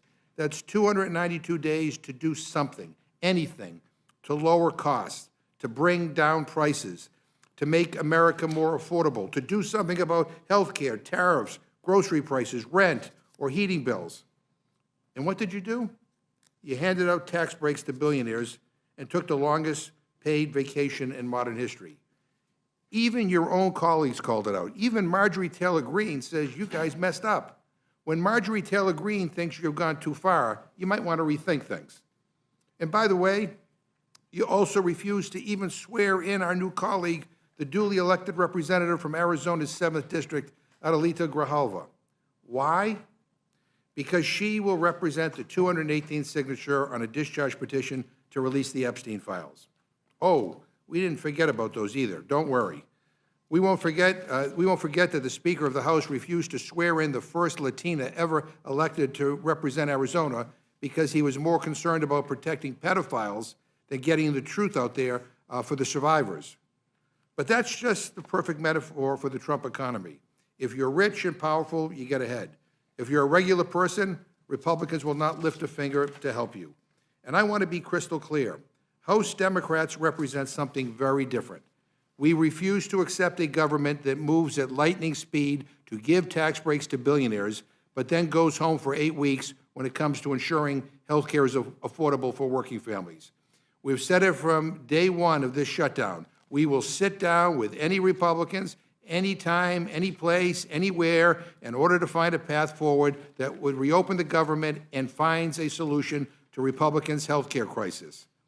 But we're not just going to roll over and accept your way, your my way or the highway approach to governance. If you need our votes, you need to work with us. But you refuse because you're more interested in extremism than governance. But here's the thing. The beautiful thing about politics is that you don't really lose until you quit trying.